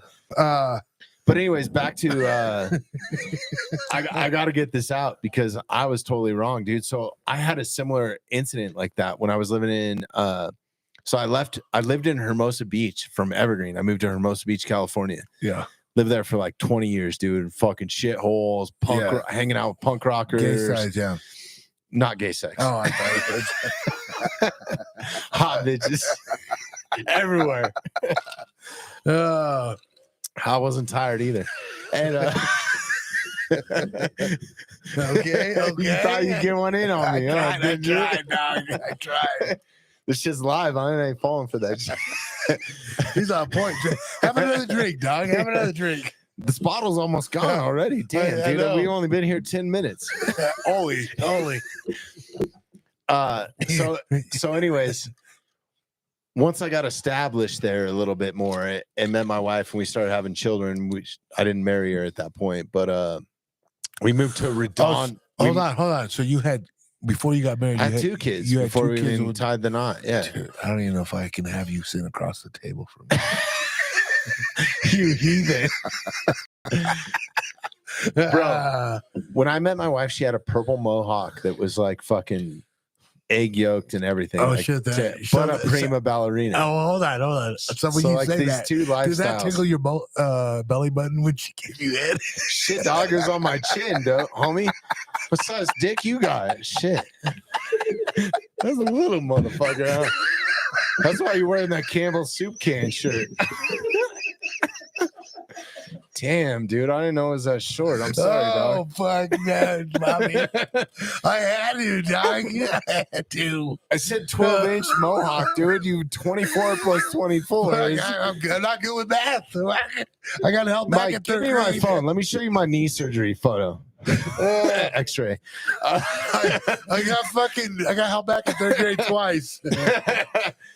No, anyways, my wife used to dress we were friends for a long time, so she's got all the dirt on me. So anything I say on this podcast, she could tell you worse stories, bro. Like she would tell you no which were bullshit, weird, like, right? I saw all her bad shit with all her fucking fucked up boyfriends that ran fucking drug dealing operations and fucking all kinds of crazy shit, right? Yeah. So we were homies, friends with somewhat not, but there was always that connection there. And it was funny because when I moved to LA, it was the first girl that I had met.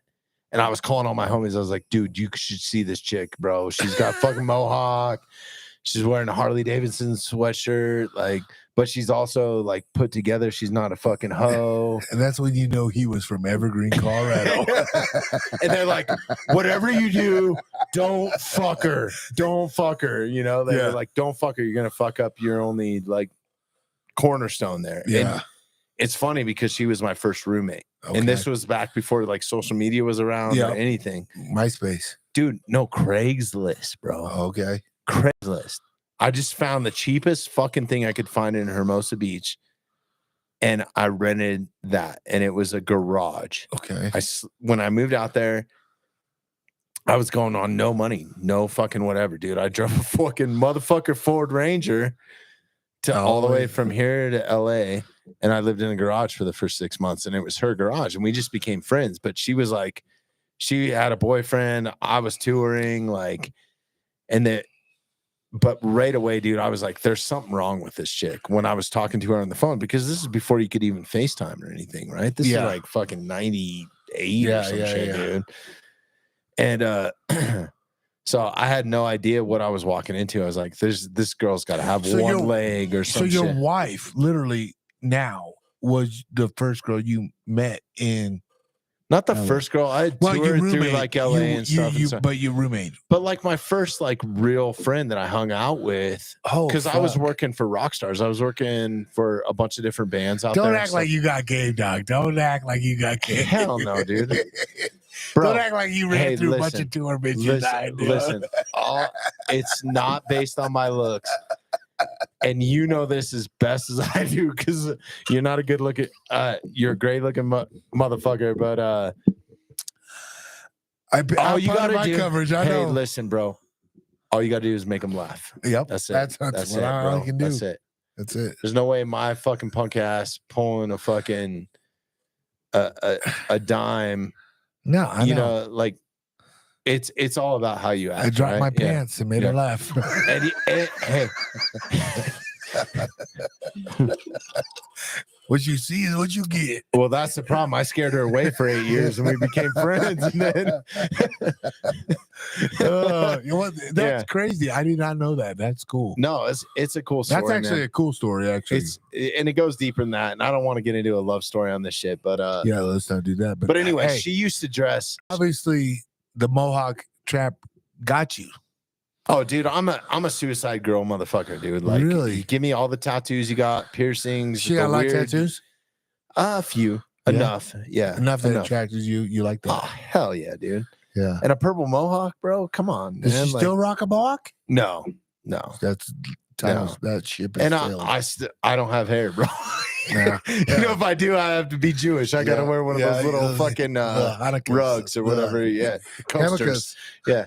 What are they? Fucking hamakas? Kamakas. Kamakas? Yarmulkes. Yeah. No. But anyways, besides all that, she used to dress like the Hollywood rock stars. So she also was like big into fashion. So she used to dress like Carmen Electra, like all the rock star wives. Like that's kind of how I met her too. We kind of fell into the same sort of industry. And I don't even know where I was going with this story. You were just trying to fuck eventually. Well, it came down to that. Eventually. Yeah, we were in the friend zone. You were like, how do I get out of the friend zone? No, she actually attacked my ass. I didn't think there was a chance. Me too, man. That's weird how it happens, right? Fucking vampires, bro. Fuck, bro. I told my daughter. Blood and my wife does not lie. My wife does not lie, right? And I tell my daughter this because we just had the other day. My wife, I felt like a piece of shit because I didn't even wake up because I was tired as fuck. And she was like, dude, 20 years ago, we met. I came to your store, right? She says everything. She knows everybody's birthday. She knows everything. And I'm like, how the fuck do you know this shit?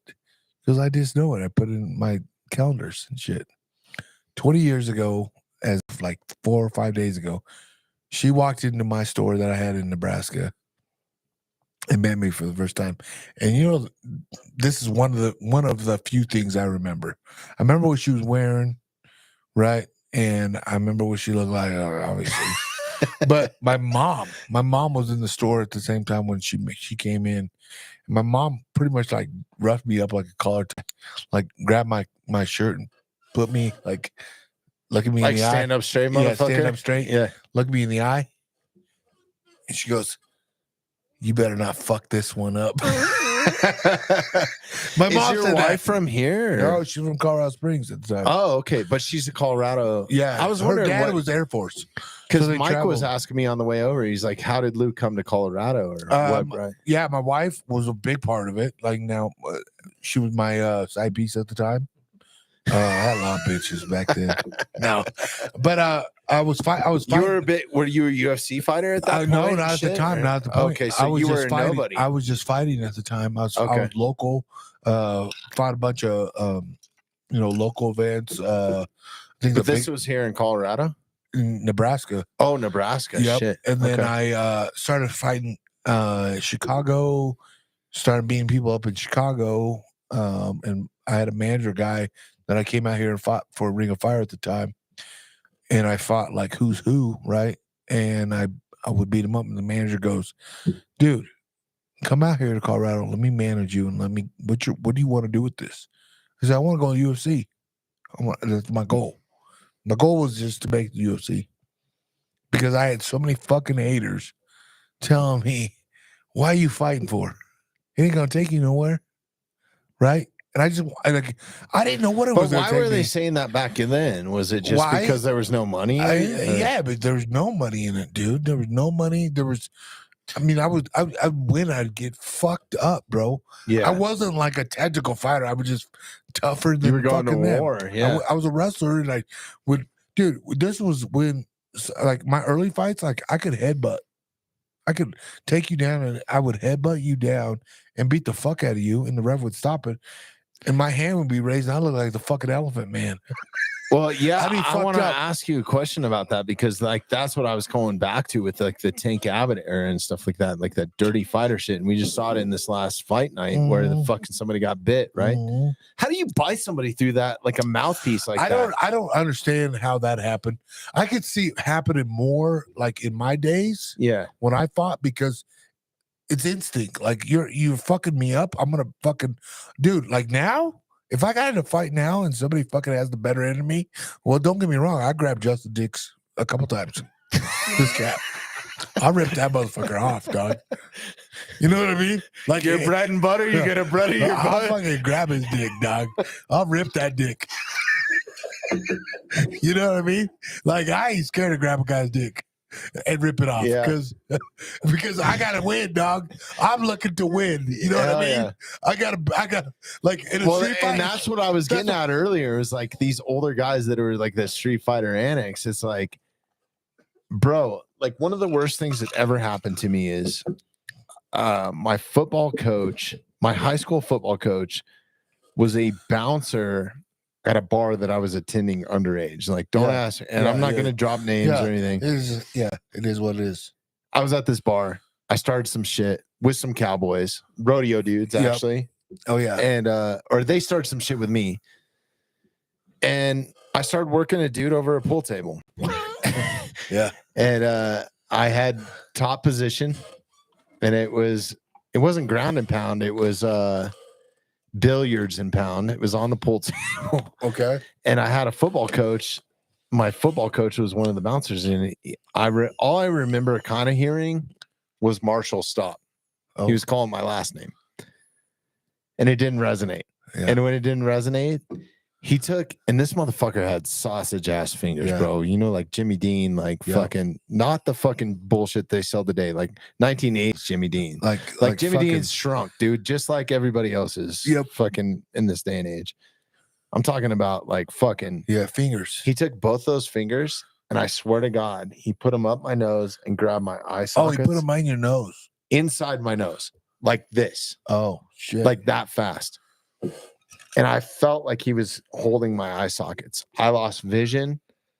I had both my eyes swelled shut within like a couple of hours. Like, so that's a move that I'll always remember.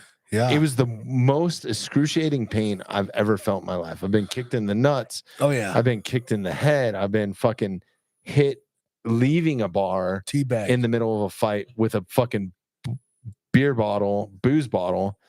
Never been teabagged that I know I of. thought you had. That's brutal. You never know when it's gonna happen either, man. There's some fucked up Hey, motherfuckers out there on the road. You tell me this.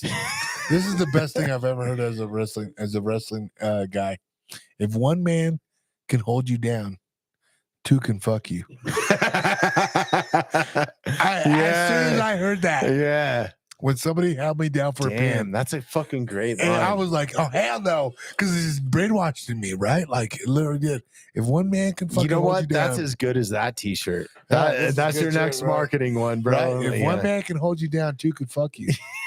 Yeah, You know what I mean? It's true. 100%, 100%. And I mean, yeah, some guy might like Tomas. You like to get held down, you know. You like that jujitsu Fuck shit. no. Well, that's what I'm saying, dude. If it really comes down to it, you ain't doing no fucking going to jiu-jitsu class, holding mitts, fucking hit me with a 1, 2, fucking 3, 4. No, bite that motherfucker's nose off, bro, and like let's That's what I'm go, saying. dude. Let's see how much There's fucking fight he has in him that's after his why nose I is missing. said I'll rip a dick off, bro.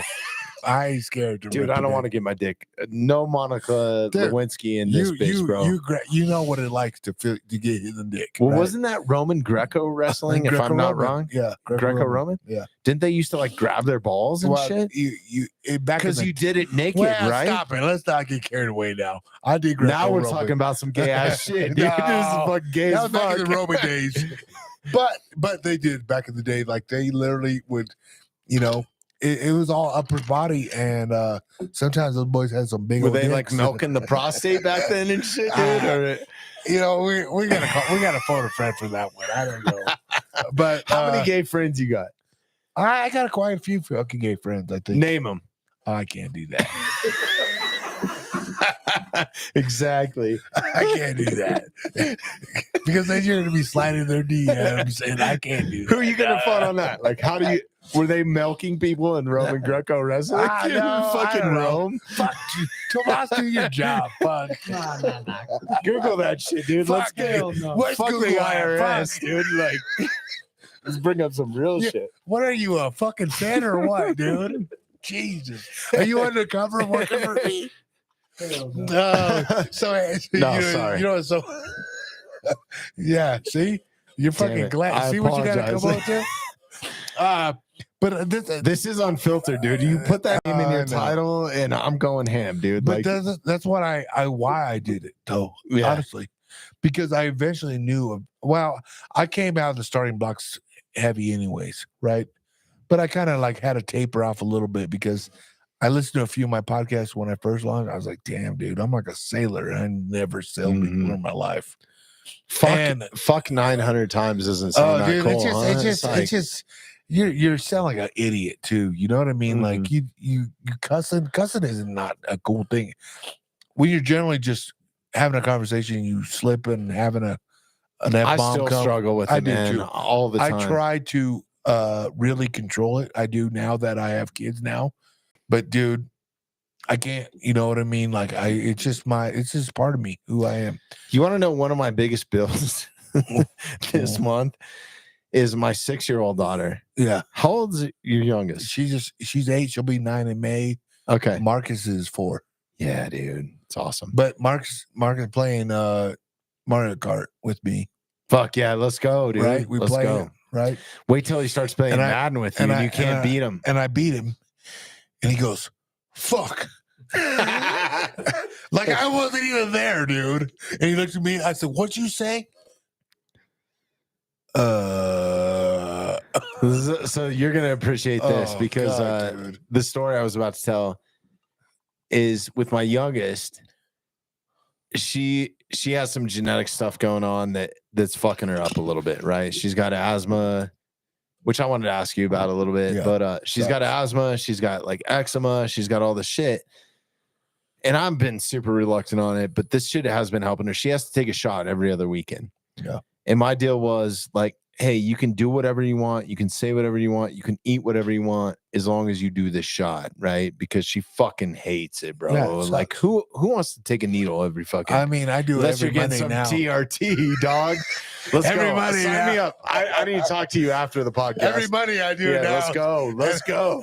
And I can't wait for it. You thought you had the Kool-Aid man now. Wait till Yeah. yeah.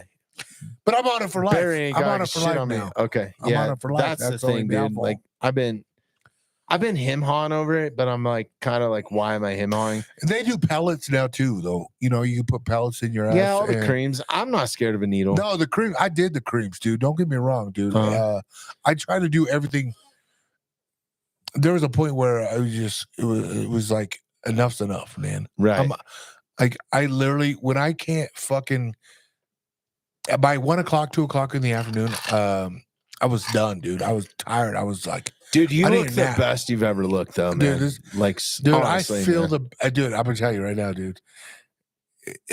If an unsanctioned USADA company came out, No, you don't have to worry about that anymore. That's I know. the thing. Is I like know. that's in the back I of know. everybody's I got it. fucking mind. Is like that's honestly that's why I think USADA is there, dude. Like, are you trying to be a professional athlete, or are you just trying to get through life, man? Because, dude, take those advantages, man. Like, So Justin cut those corners, man. Like, so Justin and the whole staff, like the whole Justin Team Gaethje knew what I was doing. It was after the London fight. what did they say? So no, I'm gonna tell you the story. No, they're all for it, right? Like it's good because it's not like oh, you brought the bottle back. You fucking put some water in there, make us look good, something. You know what I mean? But Gracias, mister.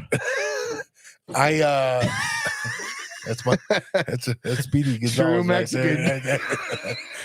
And Sorry, no chingas, no me machingas. chingues. um, Yo tomo tequila. Cállense la boca. yeah, I think he said thank you. No, he said fuck you, dude. Fuck you. Why don't you bring 2 bottles? I know But, I should have, dude. I got another. You know, the sad part is like literally 20 minutes from here at my studio, there's a full bottle of this sitting there. And I should Oh. have fucking brought that one, motherfucker, too. No, you're good. But going back to the, we were talking about TRT. I Yeah. knew you were going to talk about it after the air. This is my deal, dude. You got any here? I Want to don't. shoot me up right now? I don't. Okay, I don't. never mind. But listen, I will tell you guys this right Trying now. to go home and fuck. This changed my fucking life and my marriage too. Yeah. It literally did because not just because of the morning wood back when you were 19 years old, because I get that shit. Damn, really? Oh, dude. Morning that's kind of frustrating. See, here's honestly. my problem is I don't have a libido problem.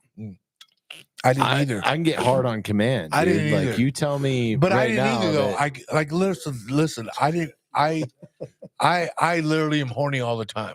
So Mhm. now I'm just double that, right? Or triple that.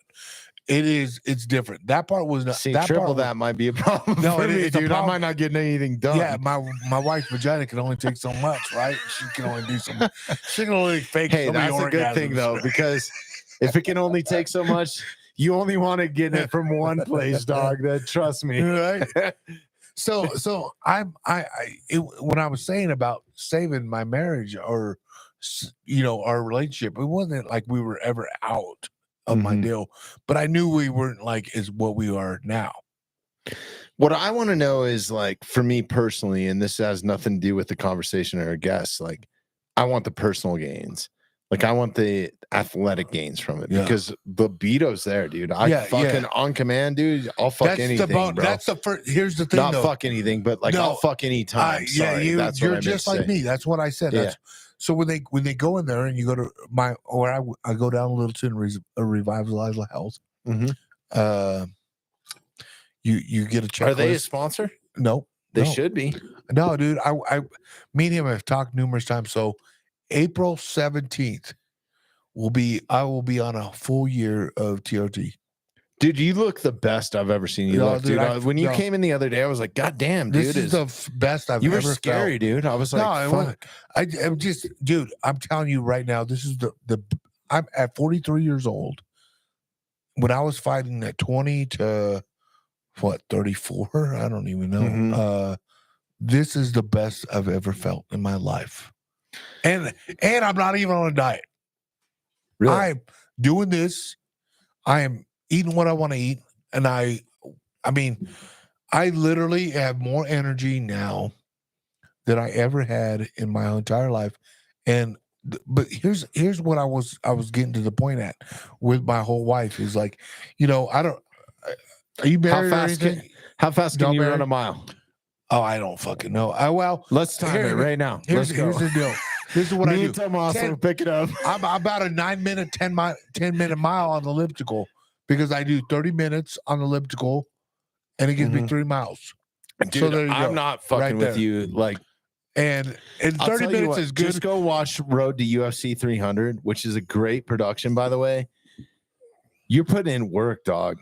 Like, that's what you do for work. And I Yeah. kind of envy that, man. Like, I love it doing was it. funny because, like, about maybe, dude, I got some droopy dick syndrome going on Yeah, here you or need some something. TRT. Yeah. Tighten that You need motherfucker. a fucking liquid TRT, shoot this shit up, right? Yeah.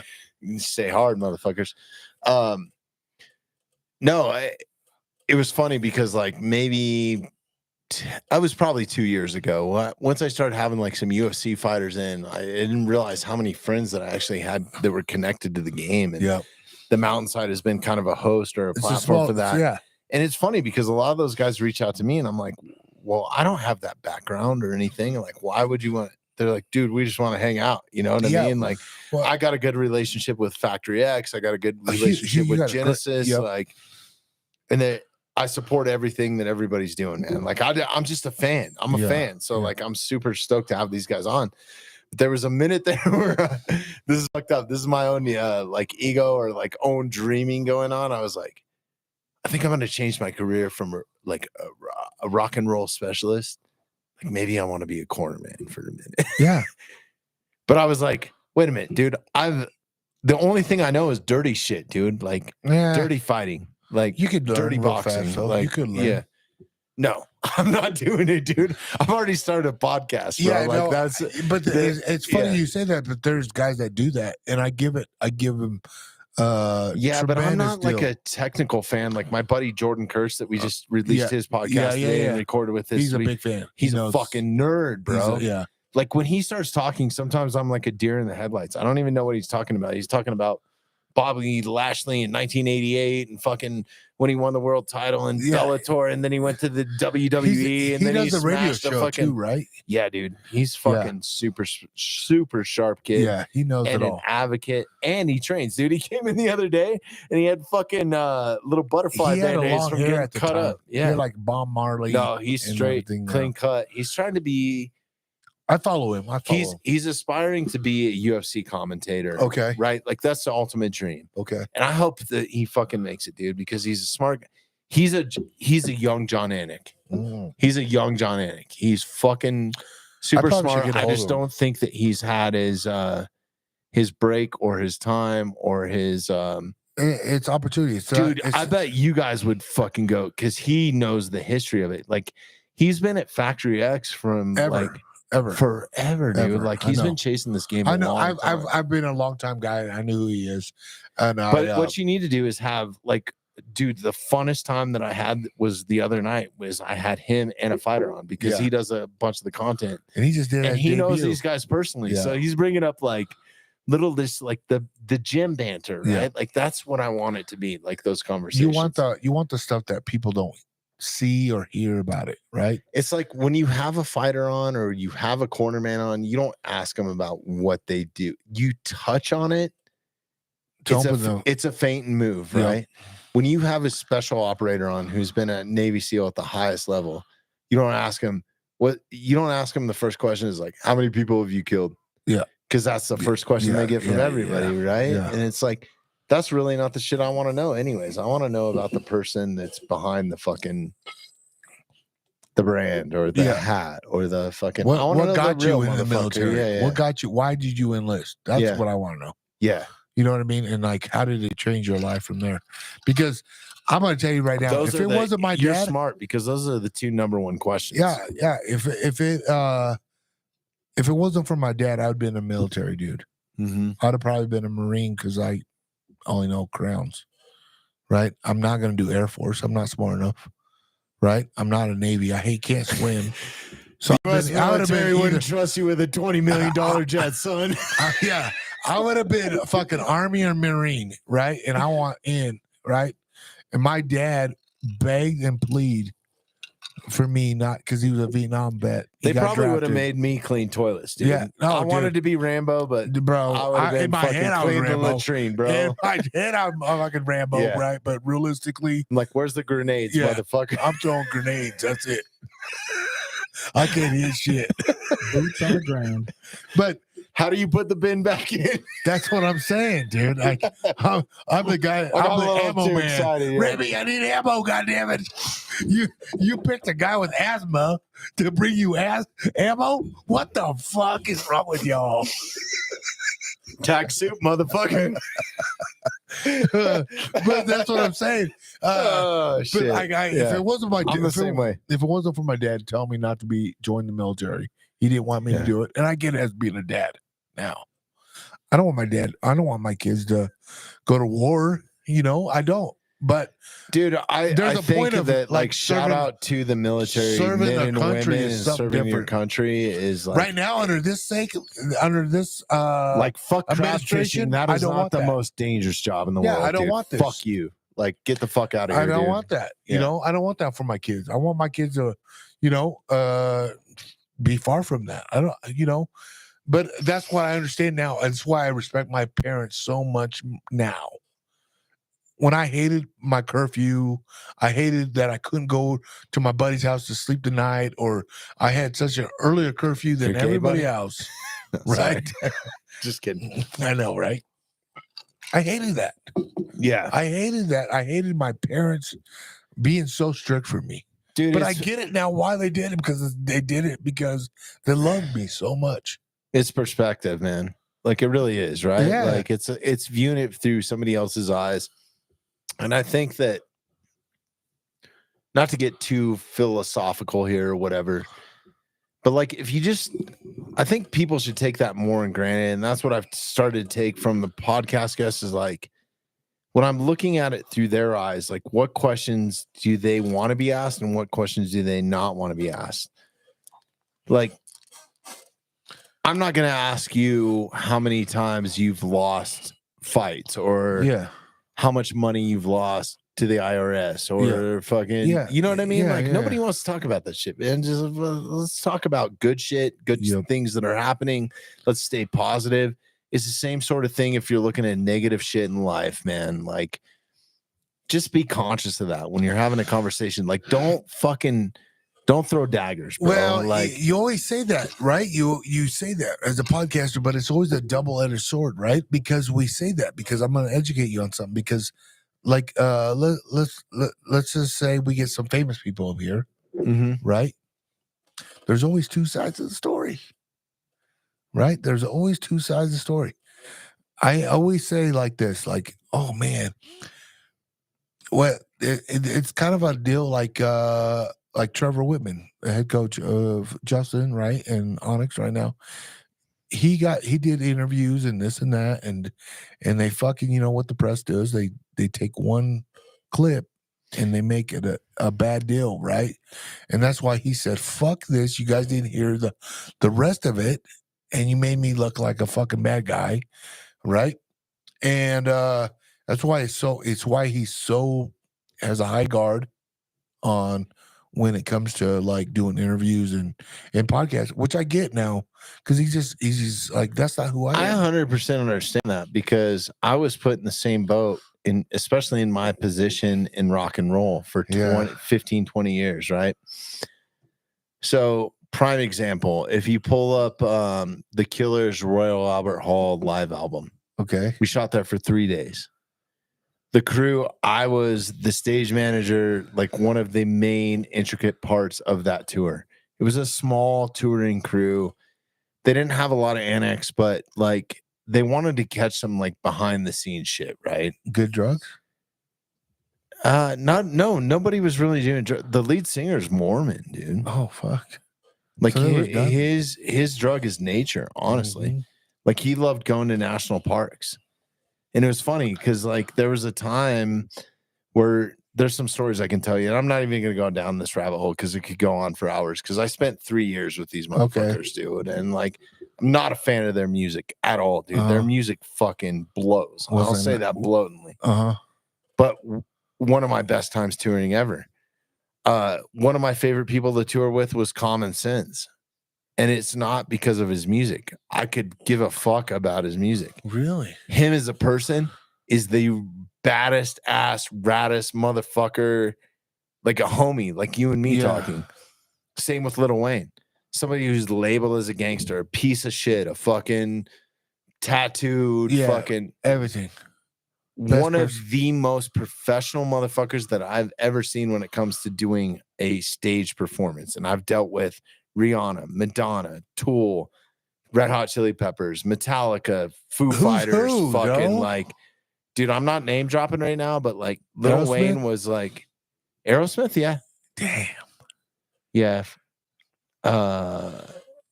What was the other fucking band? Anyways, but besides all that, But Lil Wayne was your guy.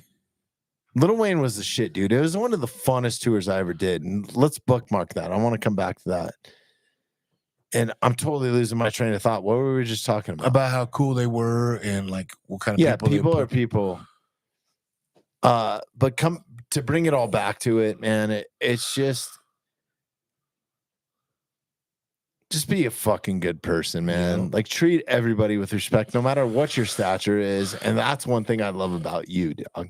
Well, Like- I appreciate that because here's the thing, dude. I never judge a book by its cover, but I tell you what, after the first either 10 minutes to a day to a weekend, whatever, I'll know if I can kick it with you again or if I can call you my boy. You know what I mean? Like, this is one thing I've learned to do. Cheers, motherfucker. I literally have learned to do.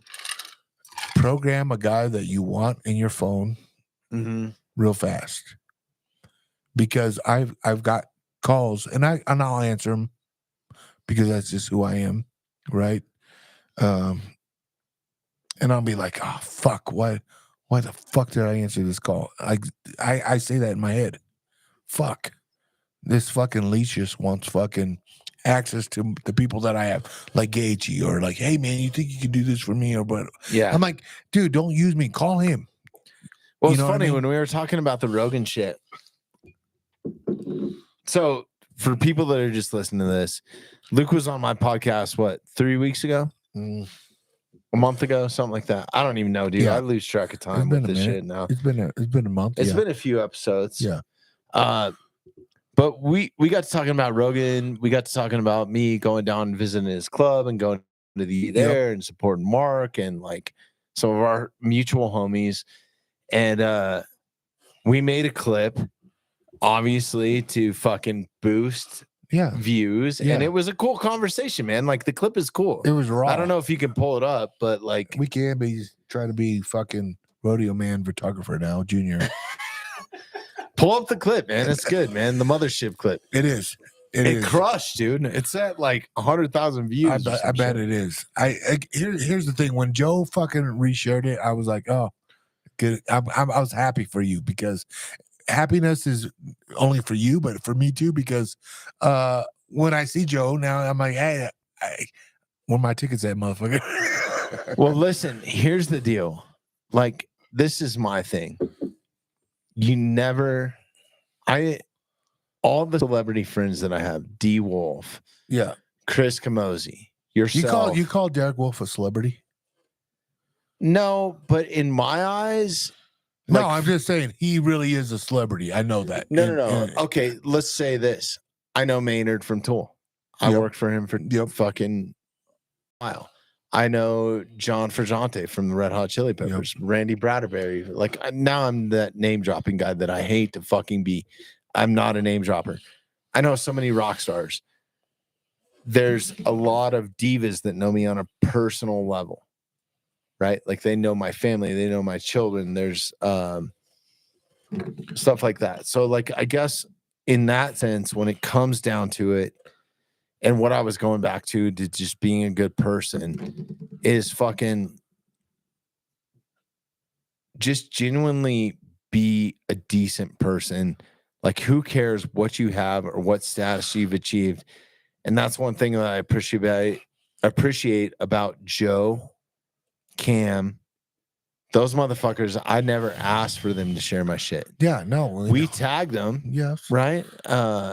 Which I guess is kind of an ask. No, it's I'm not on a because one-on-one I get tagged relationship all the with time. Joe. I get tagged all the time, and I honestly, like, always try to fucking help people out. I do. Yeah, I if you reshare it. tag me in it, if And you like, let alone if you're a sponsor of me, you know it's given, right? Like, yeah, but that was in our contract, right? And it's just over delivering, right?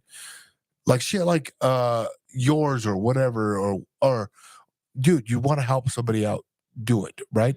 I do it because it's generally so easy to reach so many more people, right? I do it because, like I said when we started this conversation, it's so easy to help somebody, mm-hmm. and it's so hard to tear people down.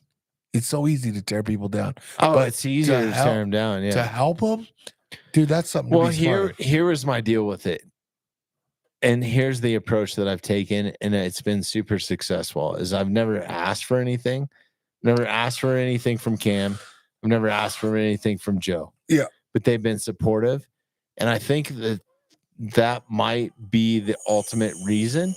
Is I don't expect anything from anybody. I don't expect you to invite me on your podcast because you've been on mine. Yeah, that's not how it works, bro. I knew you were gonna bring me a good bottle of Lola. Dude, it's gone now. Shit, I should have brought fucking two. Now I'm fucking thirsty, dog. What the fuck? I ain't gonna now lie. I gotta drink this. Listen, now I gotta put this shit in now my you mouth. gotta put boy in your mouth. But listen, I'm gonna tell you I don't right know. now. Is this shit important? I might break it, dude. No, you won't break it. That's the thing. Here's what you're going with that. You are down. Just go to IG and type it in. I will say this. I generally, when you like somebody and you feel like you may not even know them, but you like the content they're putting out, that's why people do it. Listen, I appreciate people like you that are real. I appreciate people like Cameron Haynes that are real. I appreciate people like Joe Rogan that are real because they're sticking to their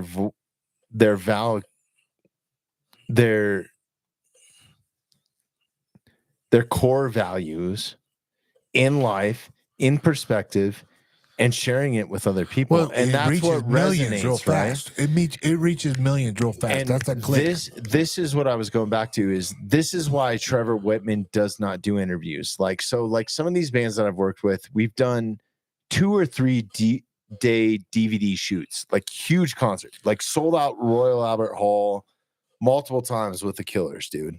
Yeah. Like set record breaking attendance records in London since the Beatles. Don't tell me that's not iconic. No, dude. it is. It's like setting a UFC record, right? Yeah. Like that's how musicians look at it. Gold records, fucking stats. Yep. Like, yeah, how much are you downloaded? The Killers are that outside of the United States. Yep.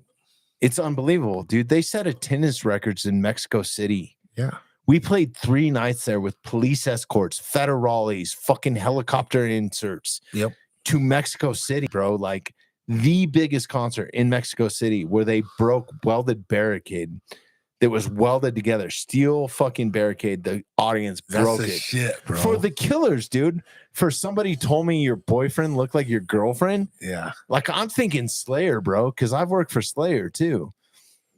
But that's just not what gets it for me. But that's what gets it for that culture, right? Yeah. And so I understand Trevor's side of that because I was always the guy that said no, and I didn't sign the paperwork to like, no, you're not going to interview me because they're going to make you look like a dumbass. Well, and I feel like podcasting is the only true thing where it's like, you and I didn't come in with the script. You didn't send me like, hey, this is what I'm going to ask you. I didn't say, hey, I'm going to bring a bottle of tequila and this is what we're going to drink and this is what we're going to talk about. I just showed up.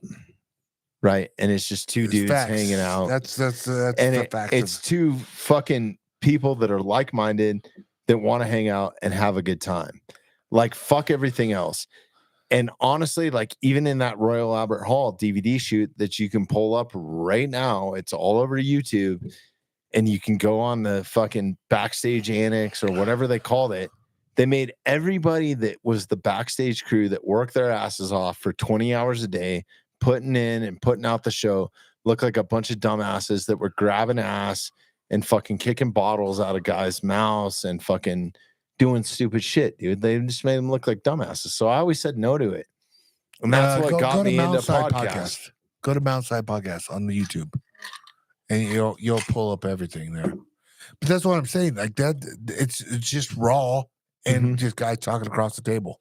Because here's the thing. It's the only reason I got into podcasting, because I saw a true value in it. It is a genuine hangout. And here's the thing that I was gonna say on a couple things is, like, I was like, when I started doing this, I was like, I gotta watch who I bring in to, let alone, like, this is my home, right? Like, this is where my people wife know where lives you right here. live. Yeah. My kids here, right? So I gotta fucking, like, I gotta know who the fuck I'm bringing over here. Right? I've gotten death threats from the mountainside, and Bro, I'm you not don't like even know. preaching anything. Like, Yeah. I think I've said more tonight that's political than I've ever said on my Yeah. podcast. Fuck it. Let it burn. I told you. But that's what I'm saying. Like, it literally is, it's one of those things where I said, okay, I'm gonna bring you here, but guess what? You're coming to my house and my business, and if I don't like a motherfucker, I will slap you in the fucking. And you want me to go viral real fast? That will go viral, right? Well, that's what I'm saying. But that's not been the case, man. Because when I sit across with somebody, and we might have totally different political beliefs and different fucking things on life, or different whatever, it doesn't matter. And that's what I've what's cool about chosen and podcasts. guessed. Yeah, I want you got to be smart about that. Yeah, I want somebody that doesn't agree with me. mm-hmm. Honestly, I want somebody to tell me when I'm wrong. Why should I? That's why disagree. I have fighters on, because they're the most, like, if you go to shorts, go back to our channel page. The shorts, the Mountside Shorts, right there. Should Yep. we go down, scroll, right? Don't look at Bruno. Goddamn Whitney. Okay, so let me tell you this shit, dude. So I've been Hold on. Before you do that, Yeah, I gotta pee. I do too. Can we take a break? Yep, We're 2:30. live. Yep, we're good. Yeah. Do we got to pee live? No pressure. No pressure. Hanging out, sword fight. I told you. Damn, it's still daylight out.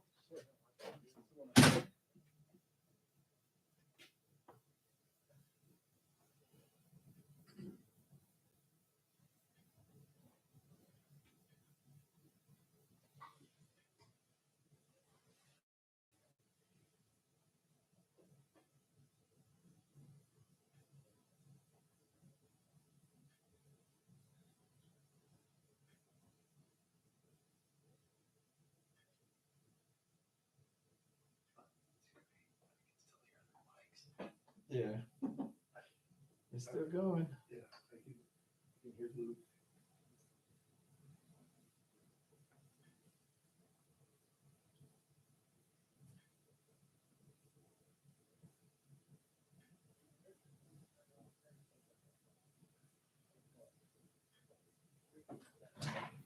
Period. You get it there, I said? Which one did you want me to pull up? Me and his clip.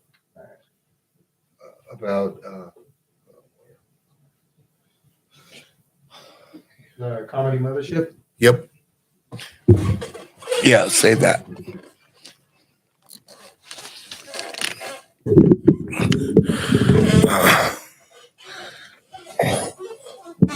Daddy's back. He's over there still wiping. He's like, "Where's the toilet paper at?" Like, what do you mean? We're peeing. You gonna use some of that snow out there for toilet paper? I'm like, why are you squatting? I thought we were peeing. Oh, I know. I honestly, the like Bobby, man, he literally just struck gold with me right away, man. Like I knew what he was doing his podcast because we launched pretty close at the same time, and it was kind of cool because he was from Evergreen, and I was like here at Conference, like we're like, you know, next town's over, and I saw what he was doing. I was like, oh shit, yeah, mine's way cooler than yours. No, I didn't say that, but I was like, damn it, that's cool. And I honestly, like, he made me a better podcaster watching his stuff because I was like, damn, this is fucking, he's good at what he's doing. Like, he's bringing different guests into, like, this is one thing I will say about him. He brings in people that I've never heard of too. And I love hearing people that I've never heard of or have never been on another podcast. Goddamn, that snow is deep and cold, dog. Only I think I melted after the goddamn mountain out there. only if you could hear what I said earlier. But you saw how big my dick was, didn't Nah, you? For real. I told the listeners, bro. I told the listeners, I said, damn, I said, he was like, where's the toilet paper? I said, dude, I thought we were peeing out here. I thought you were monetized on YouTube, so I thought like fucking Viagra or some shit was doing a commercial. Yeah, that might be it. Or Tampax. Isn't it funny when they fuck up like that? They're like Pfizer. Yeah, right. Fuck. Oh, wrong podcast, motherfucker. It's just so funny. You know, we were talking about like, you know, how you started your podcast about the same time I did. And, you know, I got to say, like, I watched the first few of your podcasts. I was like, oh shit, dude, this guy brings a fucking different element to the game. And it made me a better podcaster because of watching you, because No way. I Seriously? really had no idea. Dude, you got to realize, like, when I first started, it was Cafaro Cast with Aaron Snyder, right? Great And then- podcast, by the way, man. and Joe Fuck, Rogan. Shout out. right? And Jocko was one. But like those guys are like, you know, established already. So like, you know, we're pretty much like a mom and a pops podcast, you know. Oh, we started. 100%, dude. When we I'm not started. trying to like When we even started, right? achieve that, bro. When Like, we that's- started, we didn't know who we were going to get for guest, right? And this and that. I would never change any of my guests out that I've ever had on there. And like he said earlier, he goes, you told me, he goes, Who, like, oh, Mike? you need to put him on your podcast. I said, absolutely, I will. He's like, I got nothing to offer. I'm like, fuck you. Dude, You have Mike no can rip idea. it up. You can't get a word in edgewise. He's the perfect guest, dude. Like This is- somebody that actually talks Yeah, and tells you what he thinks and is genuine. that's the best. That's what I'm saying is like, it's not about like how many followers you have on your IG or this, dude, that means dick to me. It doesn't. 100%. I've had the most conversation. I had one guy on here with like 300 followers, and he's like, "Dude, I'm sorry, I just started my shit. I'm nobody." I'm like, "Fuck too." Dude, that motherfucker had the most downloads because it was real fucking talk. Nobody's heard of this guy, but people want to hear the realness of what American people are thinking of, dude. Dude, Like we how just, blue collar people think. I want to honestly. tell you something because just a couple of weeks ago, we had one of the most engaging podcasts I've ever had from a guy that doesn't even have an Instagram, Mhm. has no following, has not told a story, and he was very open. And I didn't pry on it. It just came up. Like he talked about suicide, his struggle with suicide, like all kinds of Sucks. shit. Former Marine, Yeah. badass motherfucker, super smart. Like, but those are the type of people that I really like. I don't give a fuck Yeah. You're just like how that's big what- you are in this yeah. world, dude. that and I want to have a real conversation. and that's one thing I will say about Justin Gaethje. And like, you know, we were talking about his Poindexter glasses, his fucking, Yep. you know, his deal, like where he's came from, small town in Safford, Arizona, one stoplight in the town. You know, his dad was a miner his whole time, retired miner. Just, you know, he is to this day, money has not changed him, fame has not changed him. to an extent, I driving get, a Lambo, right? like, I know I say that, and I'm like, damn, I want my No, coaches, but dog. I would too if I was making that No, money, yeah, dude. it Like, is. who the fuck wouldn't? So, But like, you know, when he started the IG, he was already established in World Series fighting, mhm. and I remember looking at his IG, and he fought for the belt. First time he fought for the World Series, he had 9,000 followers, and this was NBC at the time. He moved up to like 40 some thousand, like in like overnight, right? Then he did a interview. Boom, 80, 100,000, 200,000. People started like, who is this guy, dude? Like he's good people, right? Boom. You look at him today, nothing has changed. He's just been fighting. He's had 2 losses back to back, came back, face diversity, and he's fighting for a title now. He's the baddest motherfucker. He holds the BMF belt. We're fighting UFC 300, the most, one of the biggest deal. And this guy has 2.2 million followers, I think, around there. I'm the biggest fan, dude. And he's so fucking humble, dude. He could have big dinners for all the paparazzis and all this and that and do all this. You know what he chooses to do? As his parents come down and we have team dinners, bring my family in, bring all the coaches' families in. And luckily we had Traeger come in to cook for us. But like before all this, like we just cooked ourselves and we bonded before we go to battle. Like he just appreciates because he knows that the sacrifice that only comes from him, but to the families, like me being gone. But all I the time. appreciate him keeping it real too, and not fucking just saying yes to everything. Like there's certain people out there, like my favorite guests are like my buddy Beto that has said no to multiple podcasts, but he took the time. I think that that's one thing that I've appreciated most out of podcasting is like you start to realize how much time somebody actually takes out of their day to come and hang out with you and shelf their phone. Yeah. And fucking ignore their family and stay away from their family. And like, so even though that we might go 2.5 hours, I don't know how far we're in now, but 2.5 hours. 2.5 hours, really? God damn, dude. Really? Feels like it hasn't been that long. Yeah. I Tequila's know a that hell we of a need drug. another bottle of tequila. Tequila's a hell of a drug. There's some Don Hell of a Julio drug right or there. hell of a Oh, drink? okay. Oh, I see some Casamigos. There's over Don there, too. Julio right there. That's what I want right shit. there. Okay. Can we get into this? Yeah. Okay. It's been in it. Oh, sorry. I was grabbing it before you even said yes. It's been in it already. Here, you first. I got some still. 70? Yeah, it's a good one. I don't even think I've had this. It's good. Damn. All right. You take that first. No. I got some in mind. Okay. Hopefully it's watered down. But anyways, like that's one thing that I'm most appreciative about the people that I deal with, and I don't trip on schedules or anything like that anymore because if people just tell me no, I appreciate that more than anything. Or if I don't have the time, or hey, let's do it another time, or even if they schedule with me that week and they're like, hey, I'm sorry, this came up.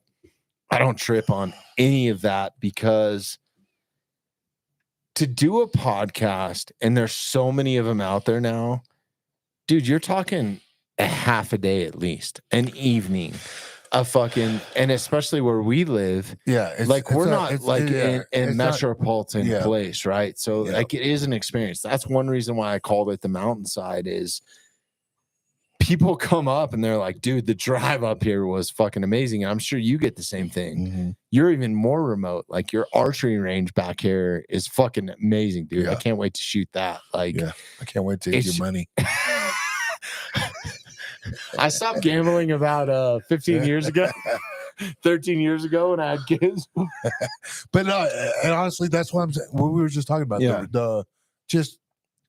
It's nice. Like in the summertime, right? Like guests flood in at this time of the year, like in the summertime. I just appreciate Spring, people's summer. time dude, because Yeah, I know how that's what I'm saying. valuable it is. And it's I know how harder, it's valuable. harder out here though when we do, face-to-face podcast, right? Mhm. Like, you know what it's like, because the weather's not always cooperative and people have schedules too. But like, people, aren't coming out here to do podcasts, like to try to get caught up on a blizzard, right? Like, so Well, it's tough. one of the things I've said no to too lately is like I don't do virtual shit anymore. I don't Fuck either. it, dude. Like it's not in. I'm I not will cheers into you it. on that. I'm not into it. The Like- only way I will do a virtual one, right, is if I have a guest here like you, Mhm. and then I pull up another third person here, and then we can do that. Like my buddy Dwayne Lowood just talked to me today about it, or yesterday. Leonard Garcia, the bad boy, he goes, dude, you imagine the stories we could tell on your podcast with him on it? And he's from Texas, right? Right. And I'm like, that motherfucker got enough money. He can come down here and hang out with us. Like, we can have him right here. Yeah. But I would do that with him. Like, here's the thing. No, none against all that bullshit of virtual and do it. I get it. Like, you get the content and you get a lot of bigger guests. You do. You It's get just that connection is missing, and I that's like what I this. actually enjoy. Dude, this is right? me. This And for me, it's like the only time that I would entertain it, even for the mountainside. And it's funny because I have another podcast show ready that is just very intermittent. That one's strictly virtual, and that's more of like a catch up with you a get friend. it. That You get it. You get it's that. people that I already know, right? And it's people that I already have a connection with, and we can fuck around still without being in the same room. It's just good But to catch it's up not with the those same people. though. It's not the same. Yeah. But for the mountainside specifically, the only time that I will entertain it is if somebody really has something pressing that I feel like needs a light or they need help and they're not getting it. Yep. And they're not getting it from the media standpoint. So like last year we recorded one from Ukraine when all that shit was going down. Okay. And that was fucking wild, dude. And I did it in a hotel room. Like I Nice. was on I the did not know road. that. Like, yeah, it was fucking wild. It was God damn it. Why am I'm drawing a blank right now, but it was Freedom Front Foundation, incredible nonprofit that's just out And there. they were there in the front lines? Yeah. Wow. They were in Ukraine, like bombs going off in the background while we were recording. Like, I can get behind that. Yeah, You know what I mean? Yeah, you definitely can buy that. But here's the thing, dude. On war, dude, here's my thing about war, dude. It's a bunch of fucking fucks telling a bunch of other people what to do that they'll never see casualties. They'll never see war zone. It's a bunch of politicians telling people, yep, and it's a bunch about money coming in, money going out. I can't support war, dude. And you're talking to a guy that fought for a living, dude. I know. These guys don't want to kill anybody. They don't want to they don't know these motherfuckers. Yeah. It's no different than us fighting Max Holloway that come in 300. We don't really. Justin likes Max. I disagree with you though, because Why? there is evil in this world, man. Oh, and well, it yeah. needs to be eradicated. Yes, but not on not. People don't need to die over that. Now a big scale war. I'm not behind. Like, let's send all the fucking tanks and stuff, but our special operations community that's out there fucking murking real motherfuckers that's that what are I'm talking fucking about. bad motherfuckers. That Like, I'm yes, 100%. kill every bad dude in the fucking world. Like, let's go get them. Like, Yes. let's go. But here's the thing, dude. We don't live in that world. There's war going on right now. That doesn't really need to be happening. I agree with you 100%. I understand your perspective, but honestly, this is one of the reasons why we have been an established country is because we stand up and we smash evil, dude. Like, let's go smash evil. Like, Yeah. let's punch them in the mouth. Let me ask you this then. And I don't know. If you want to start talking about military complex and yeah. all that fucking bullshit, no, I don't agree with that. No. But do I agree that there's evil people out there and there's evil people that are trying to fucking kill innocent people? Yes, I do. Is there evil people out there that are fucking, like, let's just bring up P. Diddy. Yeah. If he really is a human trafficker, if he really is this person that they're painting in the media, Yeah, he's a piece of shit, period. then yes, dude, put his head on a fucking pedestal, dude. Like, I don't give a fuck. No, he doesn't deserve a pedestal, but he deserves you taking a doozy over there. But that's what I'm saying is like literally, I'm not trying to get deep in this, but I will say this, dude. It's a bunch of fucking old politicians putting young men that have never, like, I'm literally 43 years old now. And did I know what really life was? You talk when I had my first daughter at what, 31, 32 years old. That's when I felt like I was living. It wasn't when I started winning my first belts or got in the UFC what I thought I was living. Shit, no, dude. Living now is now. Yes. Living is me. Protect your own. Me is what I have up there in that house. And I agree with you. I understand that perspective 100%, but I think that there is like, why should we have to go through a bunch of red tape to go kill somebody that is killing innocent people? Like, take them out with a drone, a fucking mercenary team, or whatever. Like, I think it can be done, but it's all get about that money, dude. dude. It's the politician game. Is if money, they're genuinely hurting innocent people, go get them. But if it's a money making thing, no, don't. Why the fuck are we getting involved? That's what I'm saying, dude. It is. That's why this whole world goes around right now. It's all these tokens. It's money, dude. Yeah, these tokens, and they don't give a fuck because they don't know this person that's going over. They don't know Brad. They don't know. They don't know fucking Tiffany. But sometimes I disagree with that too, because I think sometimes it's painted as that for political agendas. Like, sometimes I think that they're feeding us force-fed bullshit that's not necessarily true. Well, because it's mainstream media, period. Yeah. Right? You get that too, and that's one thing I do like about podcasts. And I would hate a podcaster, a guy that I'm coming over here that's having a conversation that feed me a bunch of bullshit. And, exactly. And usually, that's why I'm being real with you too.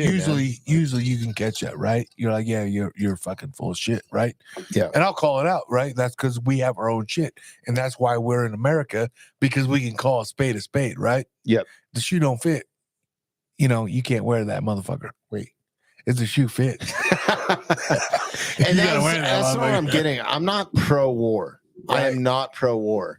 I'm about, let's resolve this situation with the best means possible in the most democratic way that you can absolutely do it. Yeah. But there is evil in this world, and there are evil motherfuckers, and I don't believe in karma. And I think that people that do bad shit to people, it might not come back around to him. So let's go fucking get him, dude. Okay. Like, let's go. Yeah, this is kind of crazy, because I do believe in karma, and I do believe in, if you're doing evil, you're gonna get evil, right? I used to, man. But one of my buddies changed that perspective on me, because I was like, everything happens for a reason, that cliche saying. Mm-hmm. And he was like, oh, really? So what happens when fucking people get good things that happen to them that have done bad shit? What is that? I mean, here's the thing, right? Because there's a ton of those motherfuckers get me wrong, out man. there. I've done a lot of bad shit in my life. I have done a lot of bad We're shit. We're getting deep. Life. This is tequila talk. No. I mean, I'm being for real. I'm no angel, dude. There's bones in my closet, bro. Oh, hell yeah. There's bones in mine too, dude. But I'm telling you right now, I have done way more good than bad. Yeah, and that's my thing is, like, be a good person. I will say this. Like, we're only human, dude. Mm-hmm. I've done bad. I've done some fucked up shit. But me being human, and I've realized that I've done bad. How can I do better? I do better. And do I get a paycheck, or do I get money right away?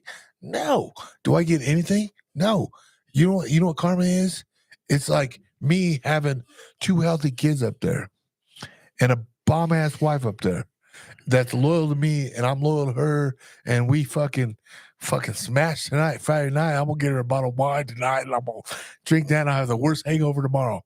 Hell yeah. But I've also, karma is, God damn it, dude. I took a rental vehicle back, and I said, I never cracked that windshield. Right? Yeah. It was like that when I got it, motherfucker. Yeah, I never had that. But then, oh shit, I bought a lottery ticket for the Mega Millions. And I was like, I'm gonna win that motherfucker, and I didn't win that. Yeah. That's karma. Karma is Well, it's for not me- given right away. It's like, hey, I got Tomas here working tonight. My boy Window left, and he's been here from day one. I love I can always Tomas. I can Tomas, shout out, bro. Tomas has been here from day I one. know Luke's not happy with you tonight, but I am. Who dude. said that? Oh, I didn't say that. Stop, no more tequila for him. But hey, I like this is a big shout out to like Carmen right now, Yeah. dude. This guy, he's came here from I don't even know. We had a I think podcast over there. For me, it's more of like you reap what you sow, right? Like if you treat people good, people are going to treat you good. Like it's a mirror effect. But I don't believe in like just because you fucking wipes a homeless dude's ass or whatever, right? That you're gonna get that tenfold down the road so you can do something bad. Like that's not what it is. To me, it's all about the person inside Yeah. you, right? Like, And do I I just give feel money? like Do I give money to a homeless guy that's asking for money on the side of the road? Sometimes, yeah, yeah, and it then sometimes I don't. depends. Right? Yeah. Sometimes I do, sometimes I don't.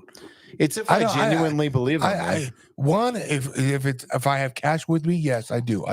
Do I give a fuck if he's gonna go buy a bottle of Pendleton? I don't give a fuck. No, I appreciate real motherfuckers. The guy that puts the sign on the And says like, I'm sure hey, I need a drink. want a 40. Yeah, I need a drink. Give me I'm that. looking for a Mickey's Cool. 40. Like, yeah, Help me out. I got you, dog. But here's the thing. I don't have courtesy for guys that or the people that have the sign behind them and they're with their iPhone in the back of the sign and they're typing their messages.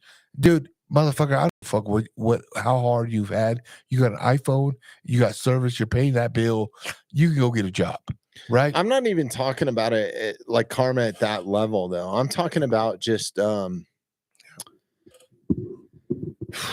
man, I just feel like there's so much evil in this world, man. Yeah, There's yeah. so much evil, and there's so much that we don't even know about. But here's the thing, and though. I think that we need to let our special operations Oh, you're on a bigger scale than military me. units just fucking go kill those motherfuckers, dude. Like kill them all. But here's the thing, It's dude. my favorite Metallica song, dude. I I'm a only roadie. try.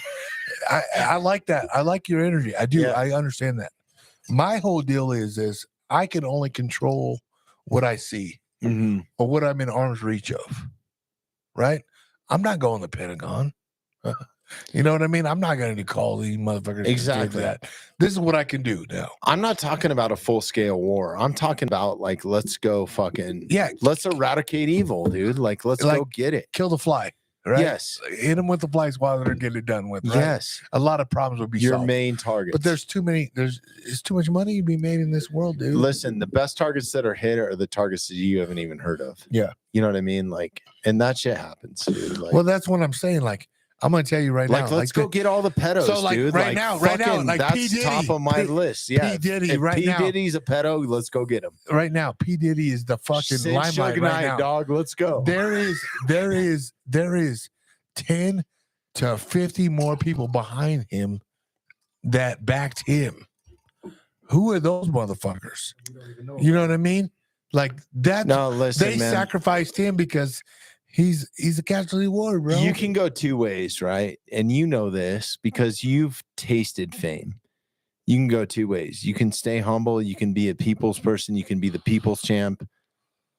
Or you can be a sinister motherfucker that uses it to your advantage to take advantage of people. Yep. And how long do those people last? Not very long. Not very long. And we all know those people, man. Like I know them as rock stars. You know them as fighters. Like we know them as military people. Like even in the veteran community, I've had to be very careful because I'm all about supporting veterans and I'm patriotic as fuck. And I believe in our country and I believe in America and it's the best fucking country you could ever live in. Facts. But there are people that are living on a veteran tag that haven't done shit in the military that are using it to their advantage to push another agenda or to make money or to, and I hate to say this, man, but just be cautious of what you invest in as an individual, as a hardworking blue collar person, Be careful what you spend your money on, what you think you're supporting. Really dig into it, man. And if they're a legitimate company, they should have public records and you can see where the money goes. Straight up. But here's the thing on that. People don't do that. They want to take No, it doesn't. It takes time, man. But that's what I'm just talking about is like armed reach, right? Or what you see in front of you, right? Like it starts at home. Like we were talking about karma, right? Bro, lead by example. I'm a firm believer of karma because, and I hope I change your point of view on this. Maybe not today, maybe not tomorrow, or maybe not a year from now, but maybe one day you'll be like, damn, Luke was right. I don't know. I hope I'm never right, but sometimes I am. I was right to marry my wife. I asked her to marry me. So that was a good win right there. I will say this. It doesn't matter where you put your money at. Money comes and goes, right? It does. Money is like, to me, you could be Bill Gates, you could be fucking Donald Trump for all I give a fuck about. I don't care. You have way more money than me. It doesn't matter to me what I have in my checking account. I know what I have in here, right? And it's priceless to me. What I can give out to me is priceless. Is to me. I don't give a fuck if it's $5. It might be the right $5 to the right person. Or I got $30 to spend. We got Pinball World up here in Conifer, right? I really think that we have, like, I don't mean to cut you short, and I don't mean to interrupt you, but we have the same exact perspective.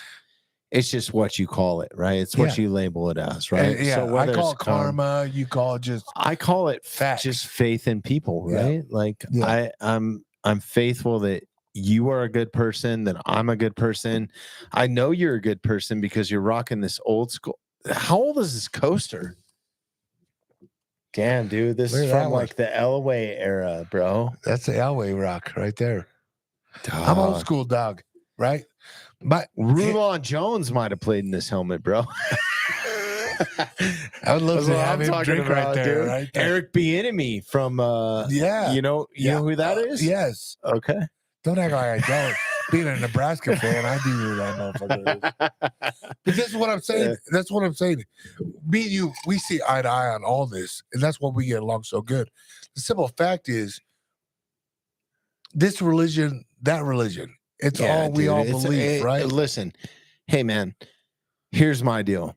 I don't give a fuck what you believe in. If you're Mohammed, fucking Jewish, Catholic, Christian, what do they call it when they're not really Mormons? I don't care. No. Atheist. Like, I don't give a fuck. Dude, are you a good person? Yep. Do you do good things? Do you do good things for your community? Do you believe in people? Do you believe in individuals? Do you believe in blind faith? Right? Because I don't care what your religion is or what you do or what you believe in. There is a moral ethic. And if it's karma or fucking good faith, or I believe in an individual or a statue or a pagan, who gives a fuck, dude? Even if it's a devil worshiper, dude. Believe it or not, there's some shit out there, dude. There's this devil worshiping fucking community. It's called the Denver International Airport. You see that shit, right? That's why they got that fucking train, dog. I hate that train. God. I'll walk to Concourse A, bro. I will walk. Why can't we walk to C and B? Why is that a thing? Why can't you just walk the whole way? Is that an issue? I don't understand that. Why can't you build a concourse where you can just walk the whole way? Bro, I travel all the time. They want to see the goblins, and the goblins want to look down on you, and the paintings. Dude, get the fuck out of here. We have the AI, and you got some fucking goblin on a fucking... Dude, it's like Chuck E. Cheese when you're at the baggage claim. Bro. There's a goblin talking to you? Bro. Come on, dude. That shit fucking... Every time I go by it, and I'm like, what the fuck is going on here? But they painted over the third world mural, You right? see that? Yeah. But either way, You want to know what's funny is I run into one person whenever I'm traveling that I run into all the time, who? like multiple times. Like it's a destiny thing. Like I don't believe in karma, but it's a destiny thing. James Hetfield, the lead singer of Metallica. I've been standing at a baggage claim with him 6 times. Damn. Tell me that. He Here in lives Denver? here in Colorado. He lives in like Aspen or some shit. No or shit. I don't even know. Yeah. I'm gonna book him as a guest, and when I do, I'm gonna fucking hold him captive. We're gonna come over here. We're gonna eradicate some evil, dude. I'm just gonna say, dog. He's a bow hunter. Is he really? Yeah. Let's have him come up and shoot, dog. Let's Hey, take his money. I know. Does he want to play for a barbecue or something like that? Okay, Trigger here. But hey, that's what I'm saying is like we is, Are we done here? I know we Are you wrapping it up? no. Okay. Listen, we went on a few different routes here today. But this is one thing I like about you. It was kind of like podcaster versus podcaster, and I like it because I had no idea where this podcast was going, and I'm so glad that we got so many conversations about it. The one thing I will take from this podcast is you see different aspects of it, and I see different aspects of it. But at the end of the day, is you said earlier, be a good person. Homie, I jump in front of a bullet for you. That's Like, what and I'm that's saying. no bullshit. That's and what I'm saying, Like, That's- if your family's going down in a firefight, bro. which will never happen, Never. but like, Well, honestly, you never man, know like, anymore. You never know anymore. but honestly, dude, like, if you ever need anything, I'd be glad to be there for you. And that's the type of person I am. And that's what I live my life by is like, just be a genuinely good person. And I'm so fortunate that I have friends like that. Yeah. I have so many friends like that. Like, shout out to Mike Pintar. Shout out to Jeremy Myers, dude. Like, I mean, much more than just the podcast bond, much Yeah. more than Well, it's they not wouldn't- even they wouldn't- about they that, wouldn't dude. be They here if just they didn't like they you. You know believe what I in mean? me. I believe in them, Yep. no matter what they're doing, and I'll give them my honest opinion. They, And I think that that's important in life. And just fucking just be a good person, well, man, that's what I'm saying is like, and be genuine. if I really wanted people here to help me out more, I could have people, but I count on Tomas, and I want to like Tomas is gonna be my golden egg right now. Like Windows gone, I could have 2. I had 2, and like I love Tomas. Tomas, come over here. Give me a hug, dog. Come here, dog. I had Come here. I ain't gay, but I'll give you. I need a Mexican hug right now, dog. he ain't gay, but he's gonna get the party started. He said, I'm not Hoto. I know that word. But that's what I'm saying is like I've had so many good people in my life that when I like Wendell left, it's like pulling a dagger out of my fucking heart, dude. Like that guy. But listen, Luke, man, I love you, dog, man. Like straight up. Like P. Diddy Like style? not gay style, not little boy style, dude. Like I ain't gonna suck your dick, dog. But no, genuinely, I love you, man. You're a good person. You can feel it in your aura. I love being around you. Everything that you've ever done for me has just been gracious. Like it's kind of funny because you were hitting me up. You were hitting me up like a month ago or 2 months ago. Whenever you're like, hey, I want to get you back on the podcast. I was like, hey, how about you come over and do mine? Yeah, you double crossed And then me. all of a sudden I'm here. Well, It's just, you're a stand-up fucking dude. I fucking love you, man. I would do anything to support you. And I love this podcast. Your listeners are genuine because I know it, because every time I've been on here or anytime we've cross-promoted and you've been on mine, dude, you are a fucking staple in this community. You're an American legend, dude. I fucking love you, man. Here's the thing. You're a real I motherfucker. stand by it because I always try to make my parents proud, right? Like I really do. Shit, I fucked 40 up on that. I'm 43 years old, right? I fuck up. They know what I do, right? They know. But at the same time, dude, I'm still always try to make my parents proud. And my dad was a Vietnam vet, and I never really understood what he went through until I got older. Dude, my dad, every year, my dad would give us so much money, like a lot of money, to go buy the best fireworks, and he would come back with the best, and he would hate it every fucking time. Him and my mom would get in arguments, and it was the best time ever, but it would always turn into something bad because my dad would. It was that trauma that hit him, and I never realized what he went through until he really opened up to me and told me, because I didn't know what he did until I started fucking with a bunch of other vets. Listen, man, you telling me that story right now makes me understand your perspective. So I think that that's one thing that I've tried to take to heart and try to teach my kids, and I urge anybody to, is like, let's not lose our history. No matter how bad Teddy Roosevelt was, or no matter how bad George Washington was, like, there's values in that, bro. There's values in that. And time. Anybody that fought in the Vietnam War, I feel sorry for, bro. Yeah, like, I really do, man. Like, it's bullshit. Well, any war, period. Now you get the Iraq War, you get Desert Storm, all that shit, dude.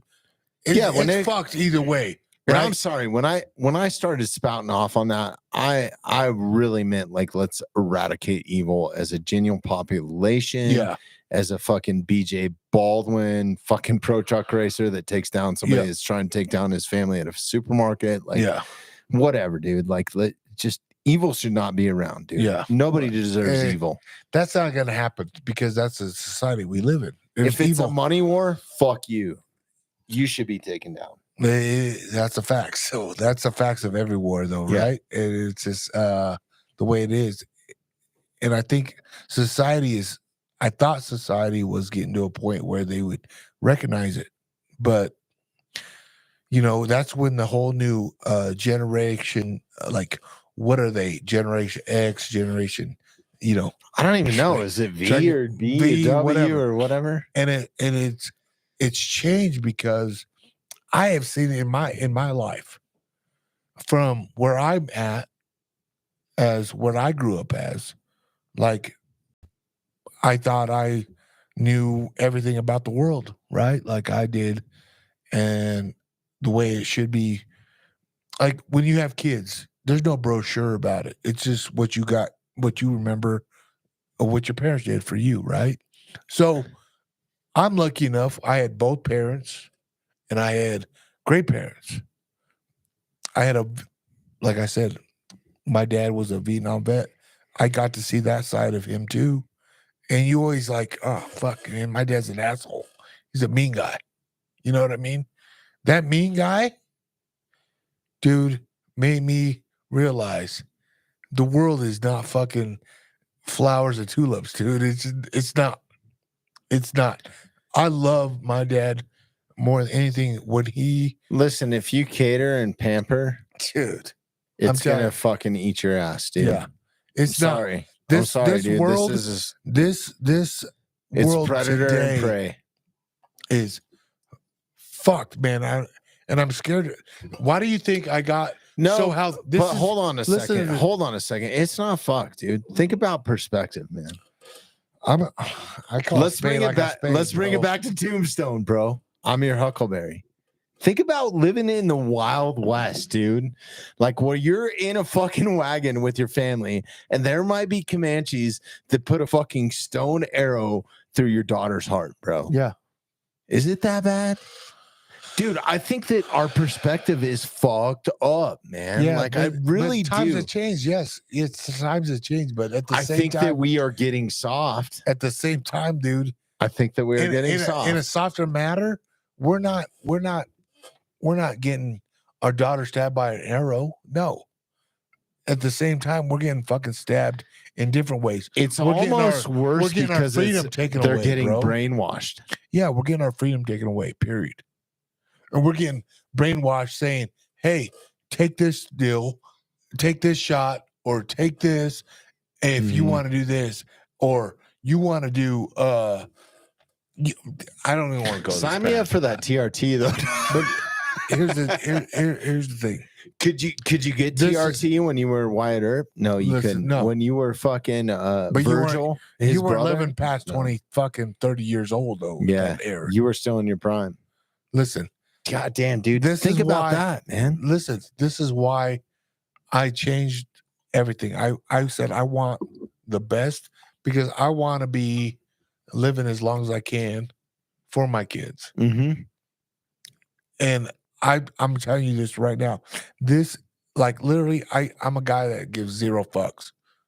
I don't like when it comes to my family or anything. And for my opinion, and I see right or wrong, right, in my eyes. And I don't know if it's right or wrong, or sometimes right. No, it's fucking right, dude. But- like, just but- go with your gut feeling, but- man. Like, But this is why I started doing it at the age of fucking 43. I said, I want to prolong. The only thing I'm cheating now is life. If I can cheat life, I'm going to try to live as long as I can.